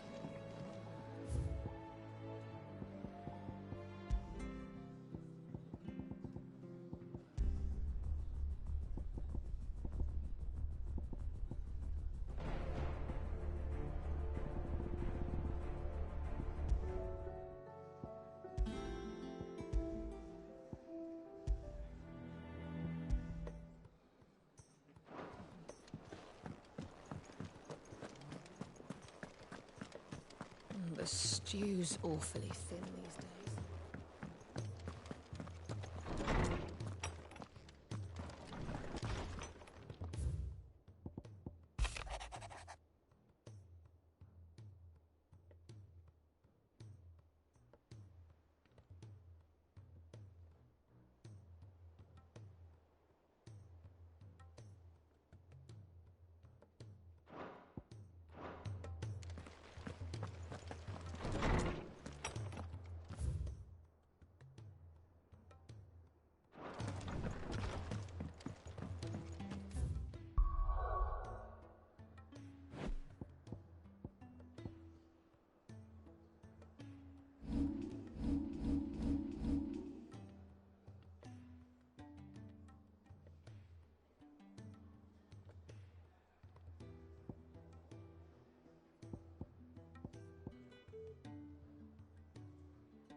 Covered in nicks and lumps, the lot of them.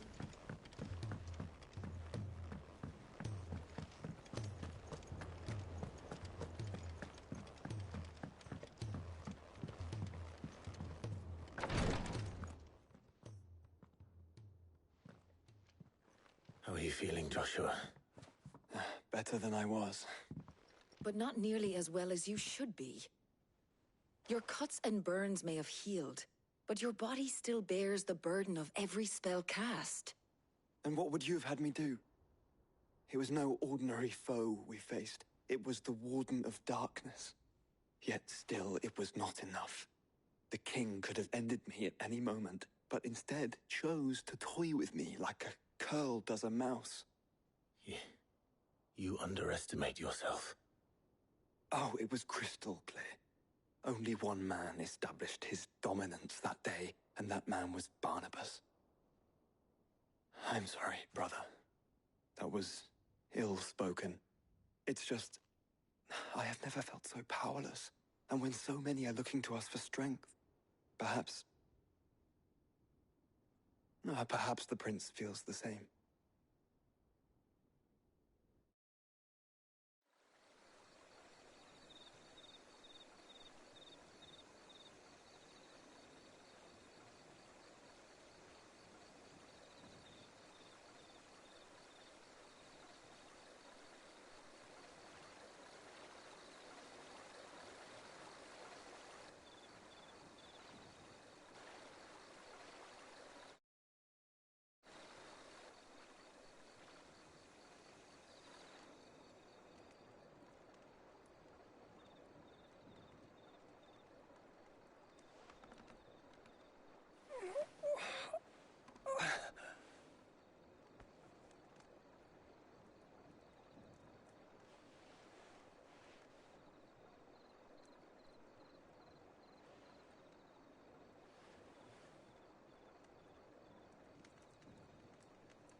What is this place?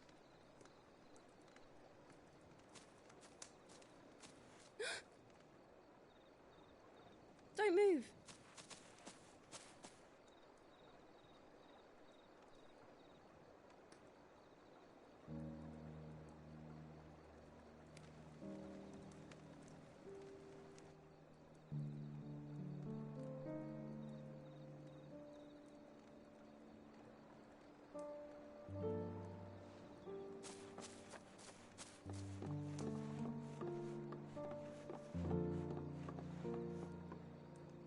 Here, it's fresh from the well.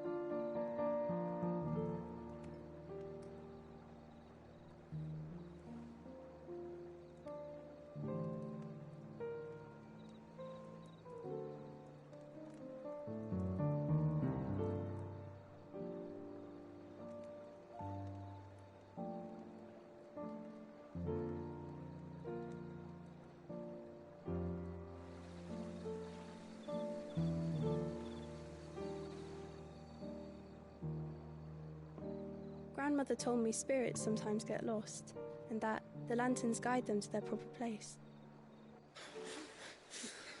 I set one on the river for her when she passed away.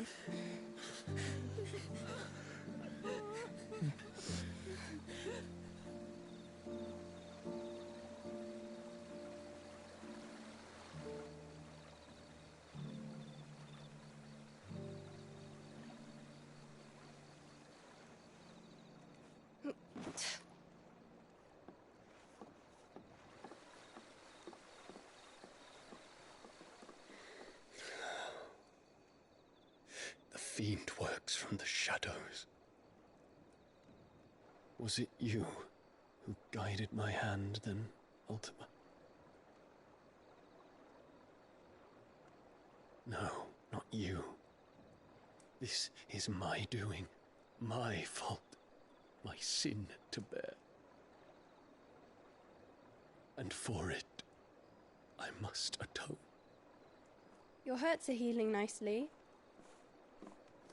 It was my poultices that saw you well. You make them? And sell them, or try to. Earns me enough for bread, most days. Forgive me. I have nothing to... I know, but I couldn't just leave you lying there.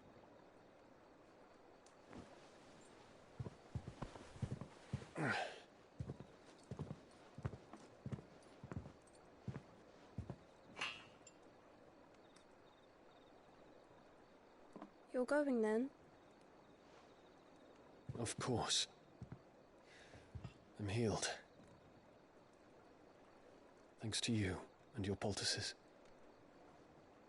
Will you promise to come back and visit?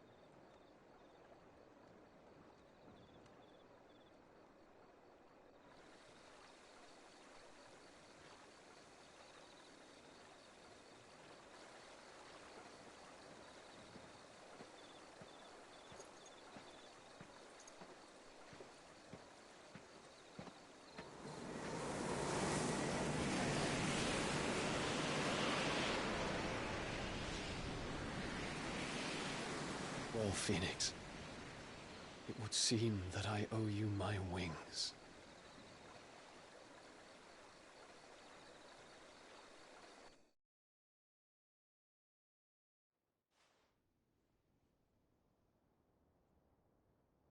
Perhaps he can find an answer. You will be returning to Waloed soon, I gather. I see no reason to wait. Then neither do I. I can think of a few, but I doubt they'll stop you. You will take your medicine. Of course, Lady Daya. Set on leaving already, are ya? How long will it take us to get back to Ash? Dunno, about the same amount of time it took us to get here. Maybe less, if your uncle can find someone trustworthy to patch up the Enterprise. All depends on where we're putting into port, mind. Yes. It's not as if we can put ashore wherever we choose. We have to assume that the whole of Ash is hostile, and that we'll be attacked on sight. Then we must find a place they won't think to look. And I have an idea who might know of one. The Professor! I'll go and tell you coming! While you're plotting our course, I'll be in the shelves with your lawsman. I wish to pick his brains about Ultima. Then I'll talk to Karen about supplies for the journey. They may not be easy to come by in Ash.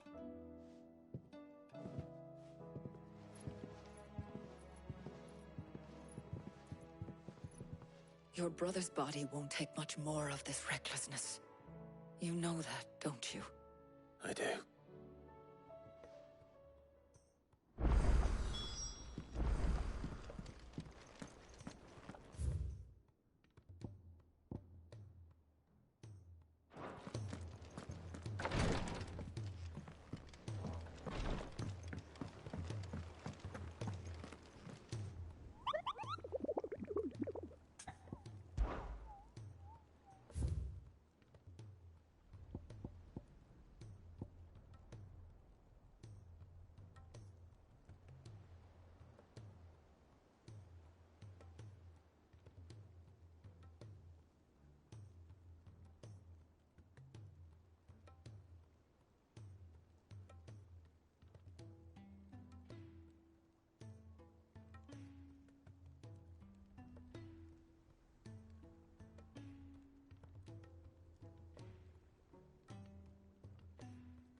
Covered in nicks and lumps, the lot of them. Come back.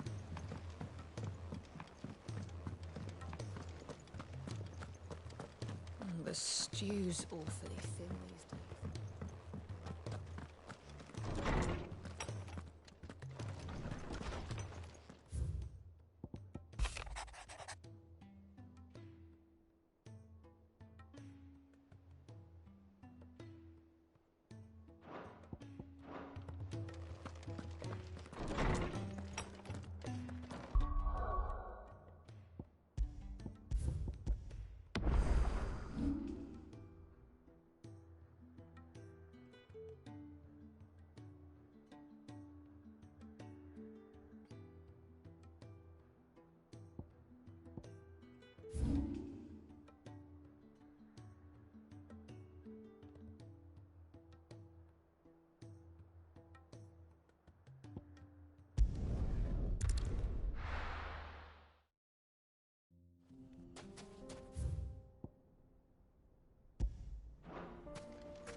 Come on.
You deserve a rest.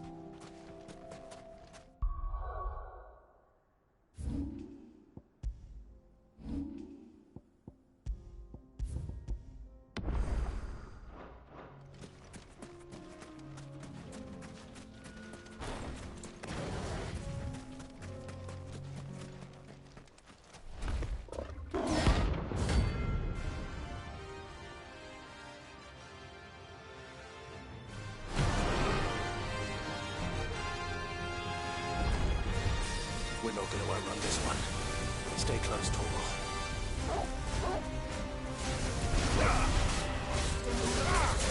All yours, Torgal.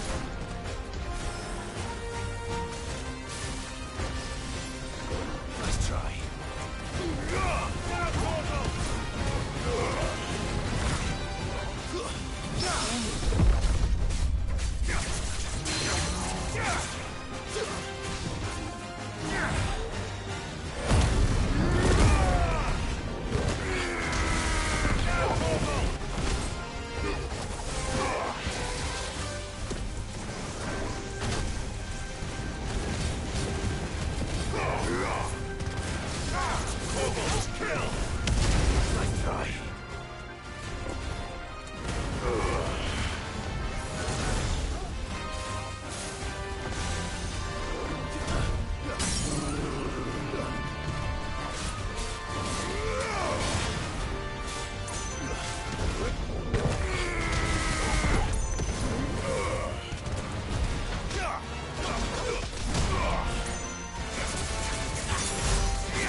Kill!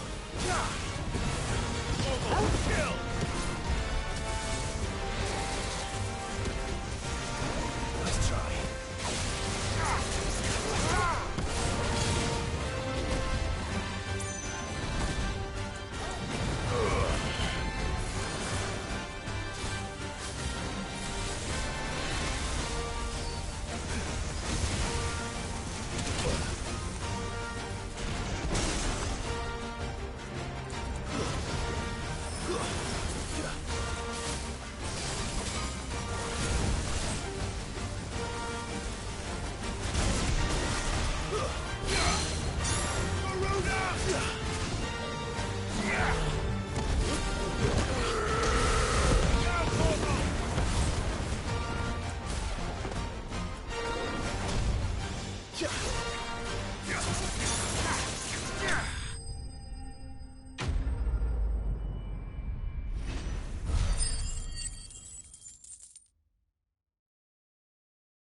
Should have picked on someone your own size.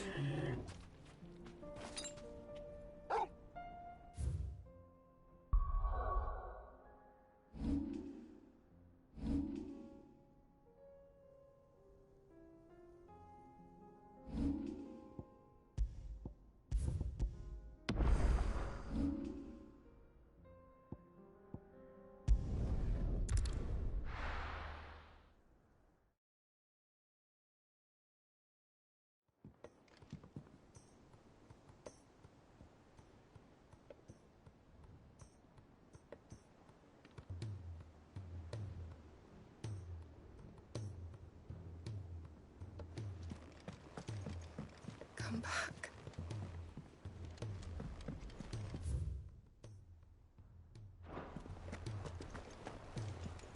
Covered in nicks and lumps, the lot of them.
I still say it were a compliment.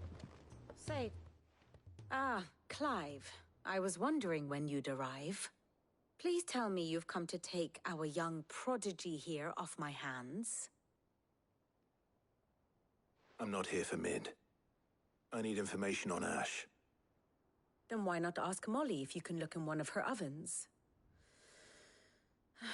Go on. As soon as the Enterprise is ready, we'll be setting out for Drake's Spine. And we're going to need a safe place to land. Preferably one that won't see my ship blown to shit and splinters. If it were that easy, do you think Waloed would have resisted invasion for so long? Very little is known of Ash, and the information we do have is spotty and outdated. We have the good King Barnabas to thank for that. Waloed's borders have been closed to outsiders since the day he seized the throne. If there is anywhere safe to land, you won't find it on my map.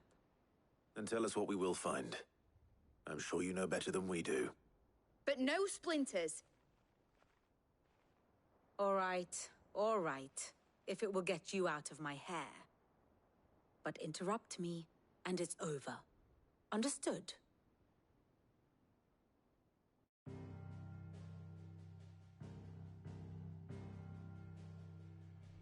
Barnabas Thumb, the one they call the Last King.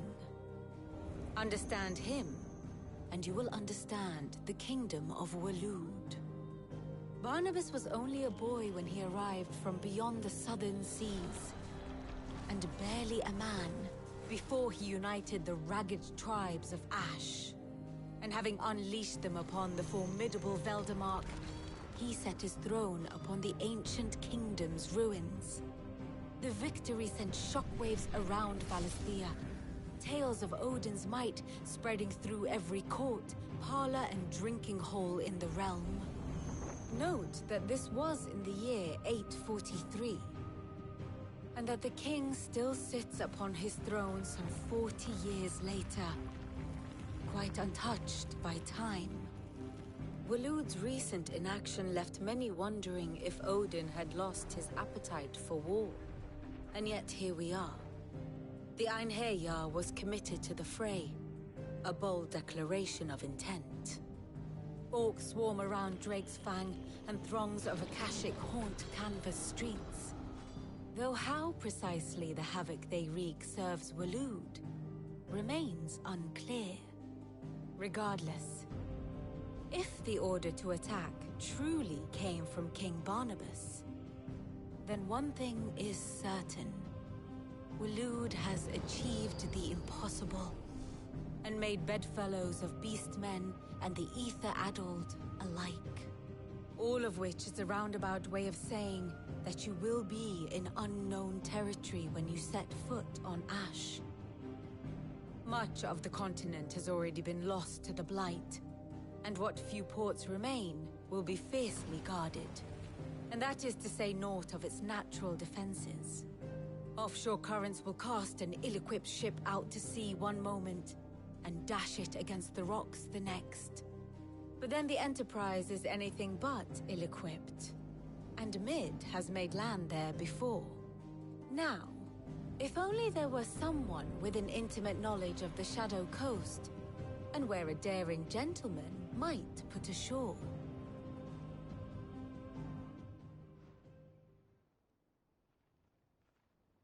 You see, Clive, you had the answer all along. Do you think you can get us back to that beach, Mid? Picked you up from it, didn't I? Not that it were easy. The currents were a right bastard. But then, if it wasn't hard, it wouldn't be worth doing, would it? Well said. Thank you, Lady Vivian. If a few morsels of common knowledge and a sprinkling of tavern talk are worthy of your thanks, I wonder what genuine intelligence might earn me. Probably more visits. Mid, I need everyone in the ale hall now. I'll fetch Joshua from the shelves. Aye, aye, Captain.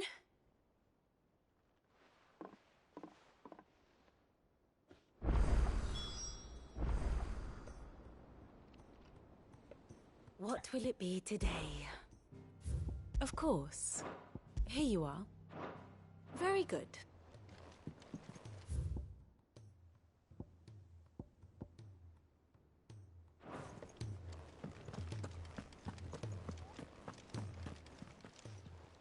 Clive!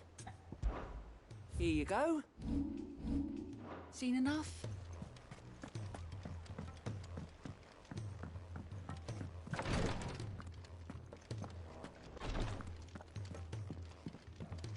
Please, Your Grace.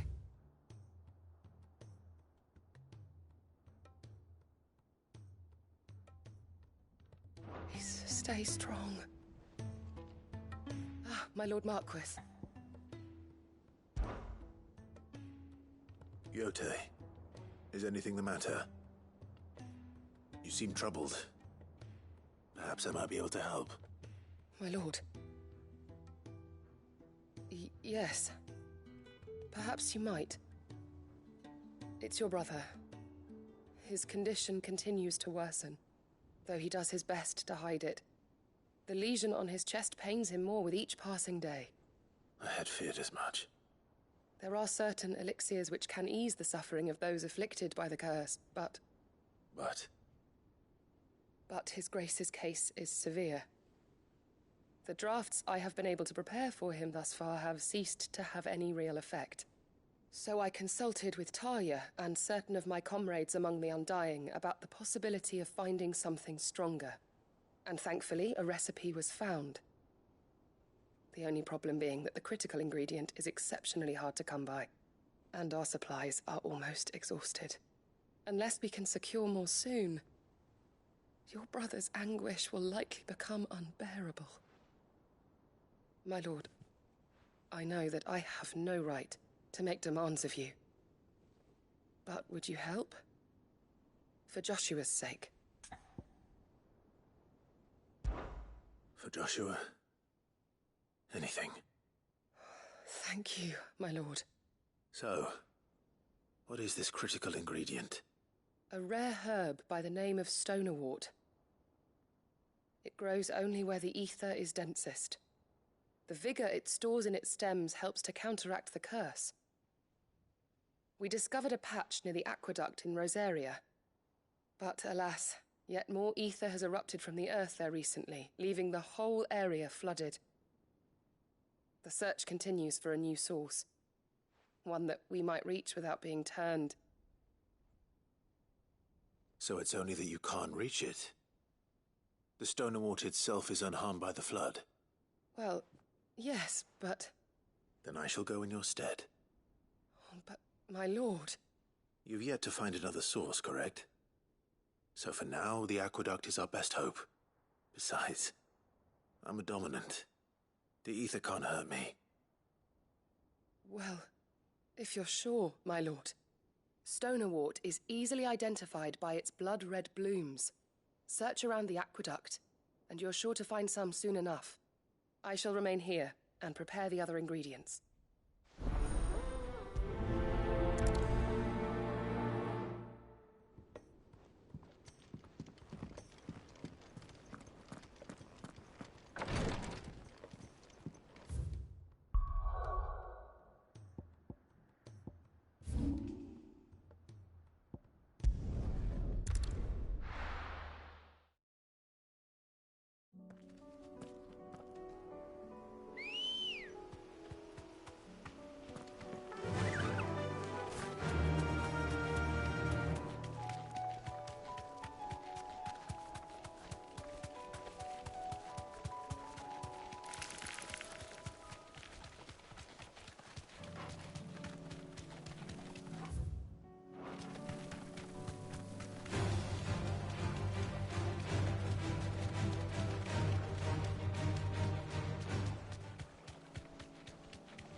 Here's the aqueduct. Now to find our stonerwort. Note I mentioned blood-red petals.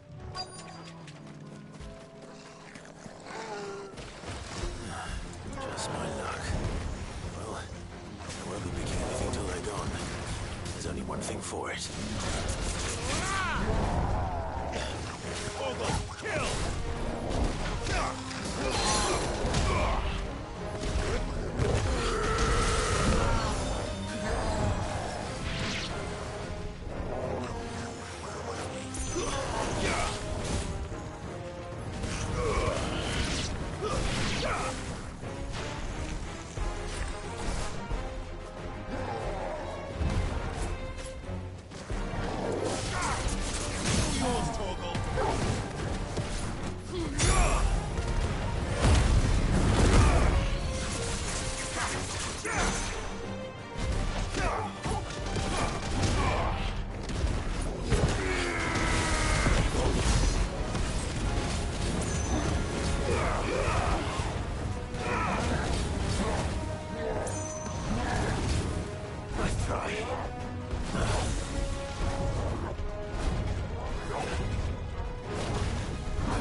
as I can before reinforcements arrive.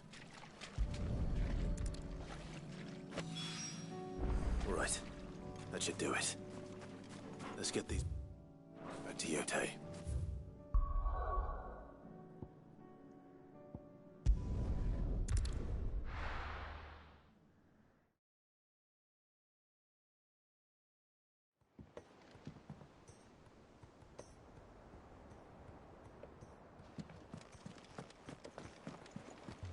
Covered in nicks and lumps, the lot of them.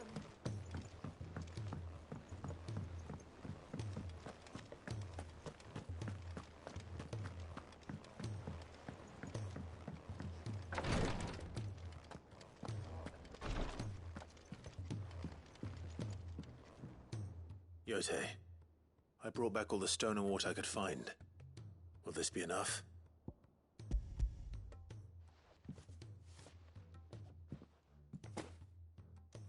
Yes, my lord. Thank you. I'm sure it will serve us until we can find another source. I'm very glad to hear it. You and His Grace are very much alike, you know. You think only of how you might help others, and never of the danger to yourselves. No more than you have minding my brother. You've risked a lot for him, and I thank you for it. I am honored that you should say so. But I beg you, my lord, do not give too much of yourself for the sake of others. We could not afford to lose you. I'll keep that in mind.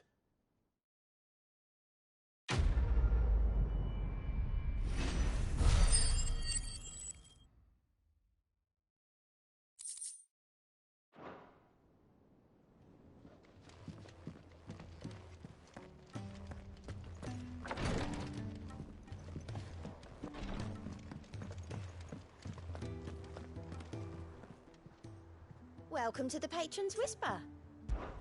Is everything we've received and everything promised? Best of luck out there, Sid. How do you split the sea, you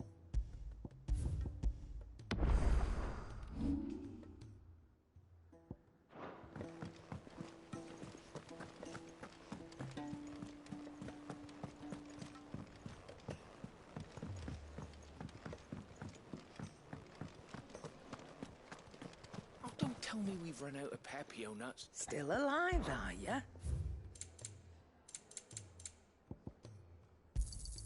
You'll not find a better price than that.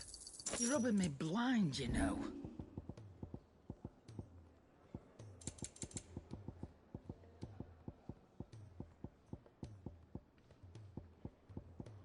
Come again. Or don't. I'm not much bothered either way.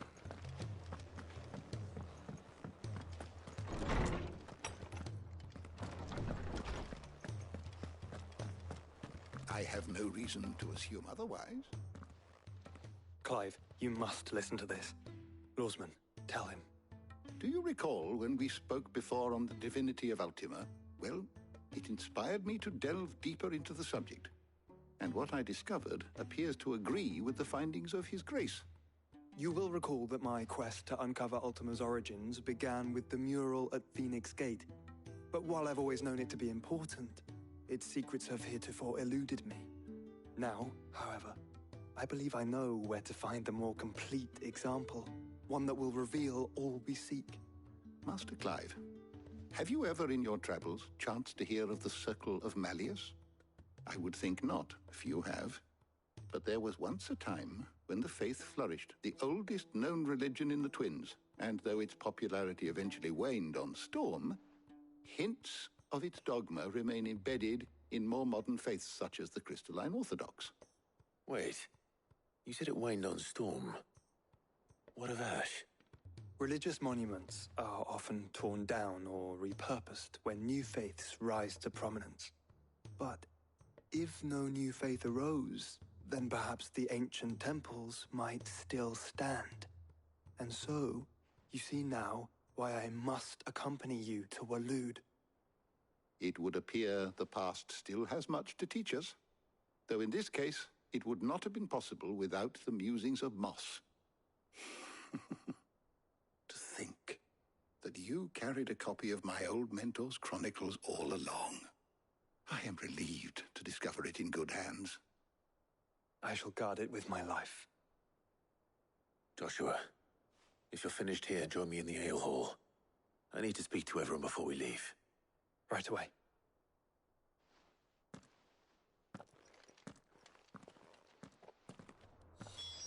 Mid said I can ride the Enterprise next.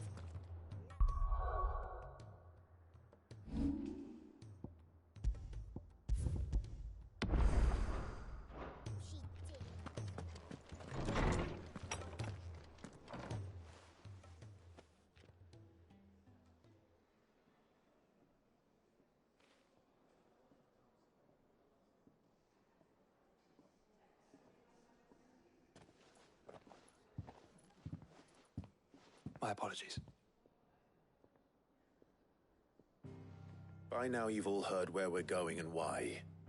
So I won't bother you with the boring details, only the important ones. If we attempt to approach Stone here by sea, there's a good chance we'll be sighted and fall prey to the capital's artillery. So instead, we'll disembark on the southwest coast and make for Drake's Spine on foot.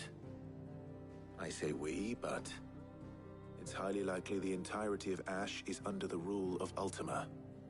A large party would only attract unwanted attention, as well as slow our march and require supplies which may be difficult to obtain.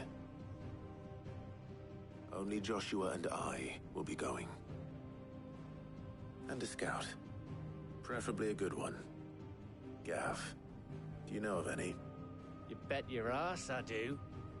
Might still borrow some of Lady Vivian's maps, though. Just in case, like. Once you've dropped us off at the Shadow Coast, you need to retreat into neutral waters, fly merchant colors, and stay inconspicuous. If you sense any danger at all, you leave us behind and return to Storm. Inconspicuous is my middle name. But like hell am I leaving anyone behind.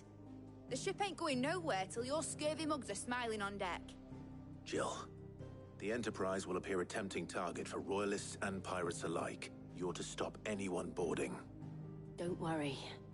I'll keep the ship and her crew safe. You'll be needing passage home, after all. But... very well. If there are no questions, I'll see you all at the docks.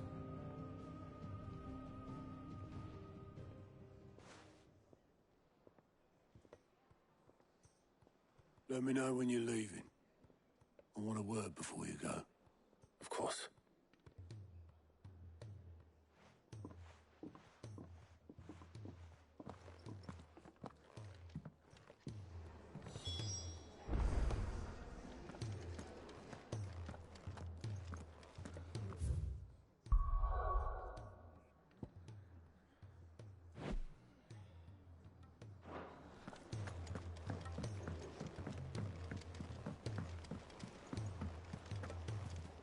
I am certain we will find what we seek in Ash, and learn the truth of Ultima's origins.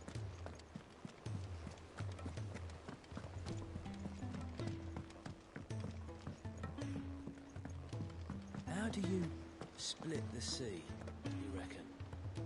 Is something wrong? Not at all. Honestly. Can't a man wish his friend farewell? Just wanted to let you know that I'll keep things in order while you're off saving the world. I'll hold you to that.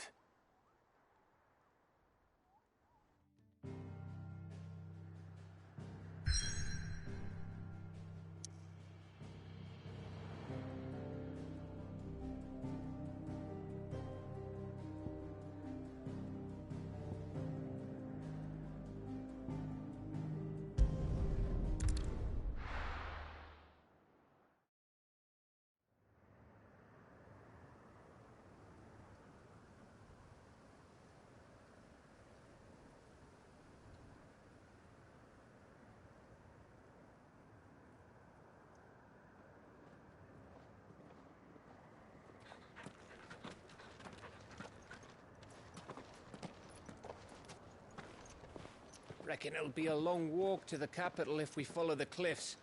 I'll scout ahead. See if I can't find us an inland route.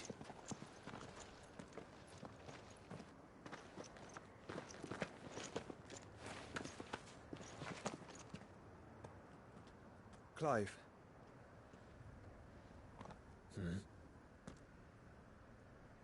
There's something I've been meaning to ask. You took her eikon, didn't you? Yes, I did. She understood.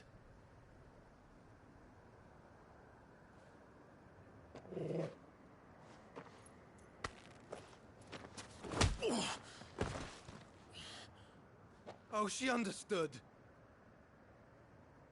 Understood that you decided to save the world all on your own, and that you'd die without her power. How dare you make her choose? You knew damn well she'd never refuse you. But I will.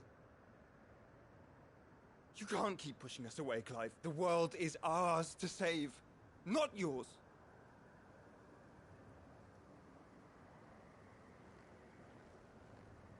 I used my gift because I thought it was the right thing to do.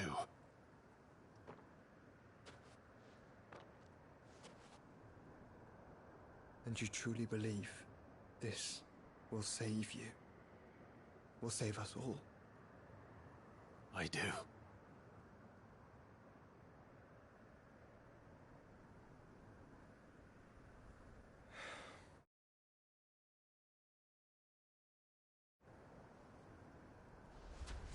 Then so be it.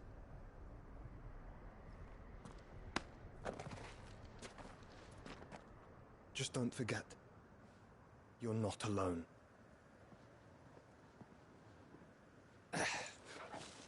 Think I found us a trail. Did I miss something?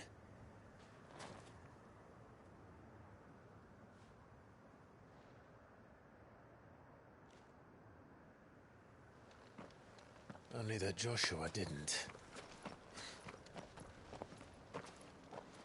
I don't get it.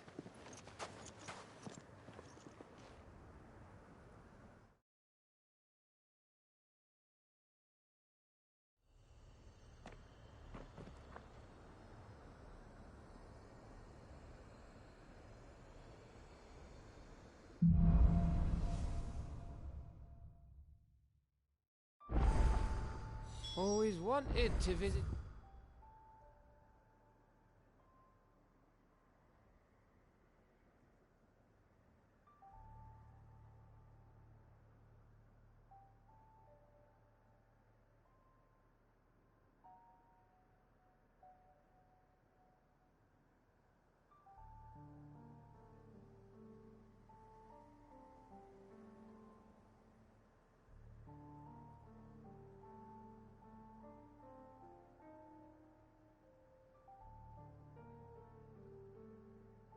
Ash.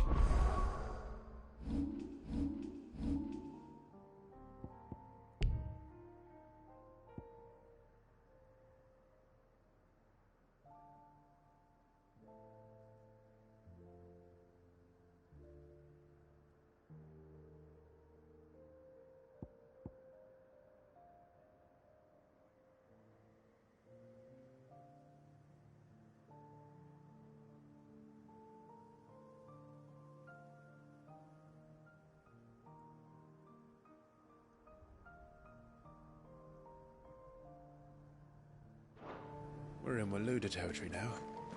Don't expect a warm welcome. Oh, I don't know, Clive. That castle over there looks inviting enough. Shall we sample its inhabitants' hospitality?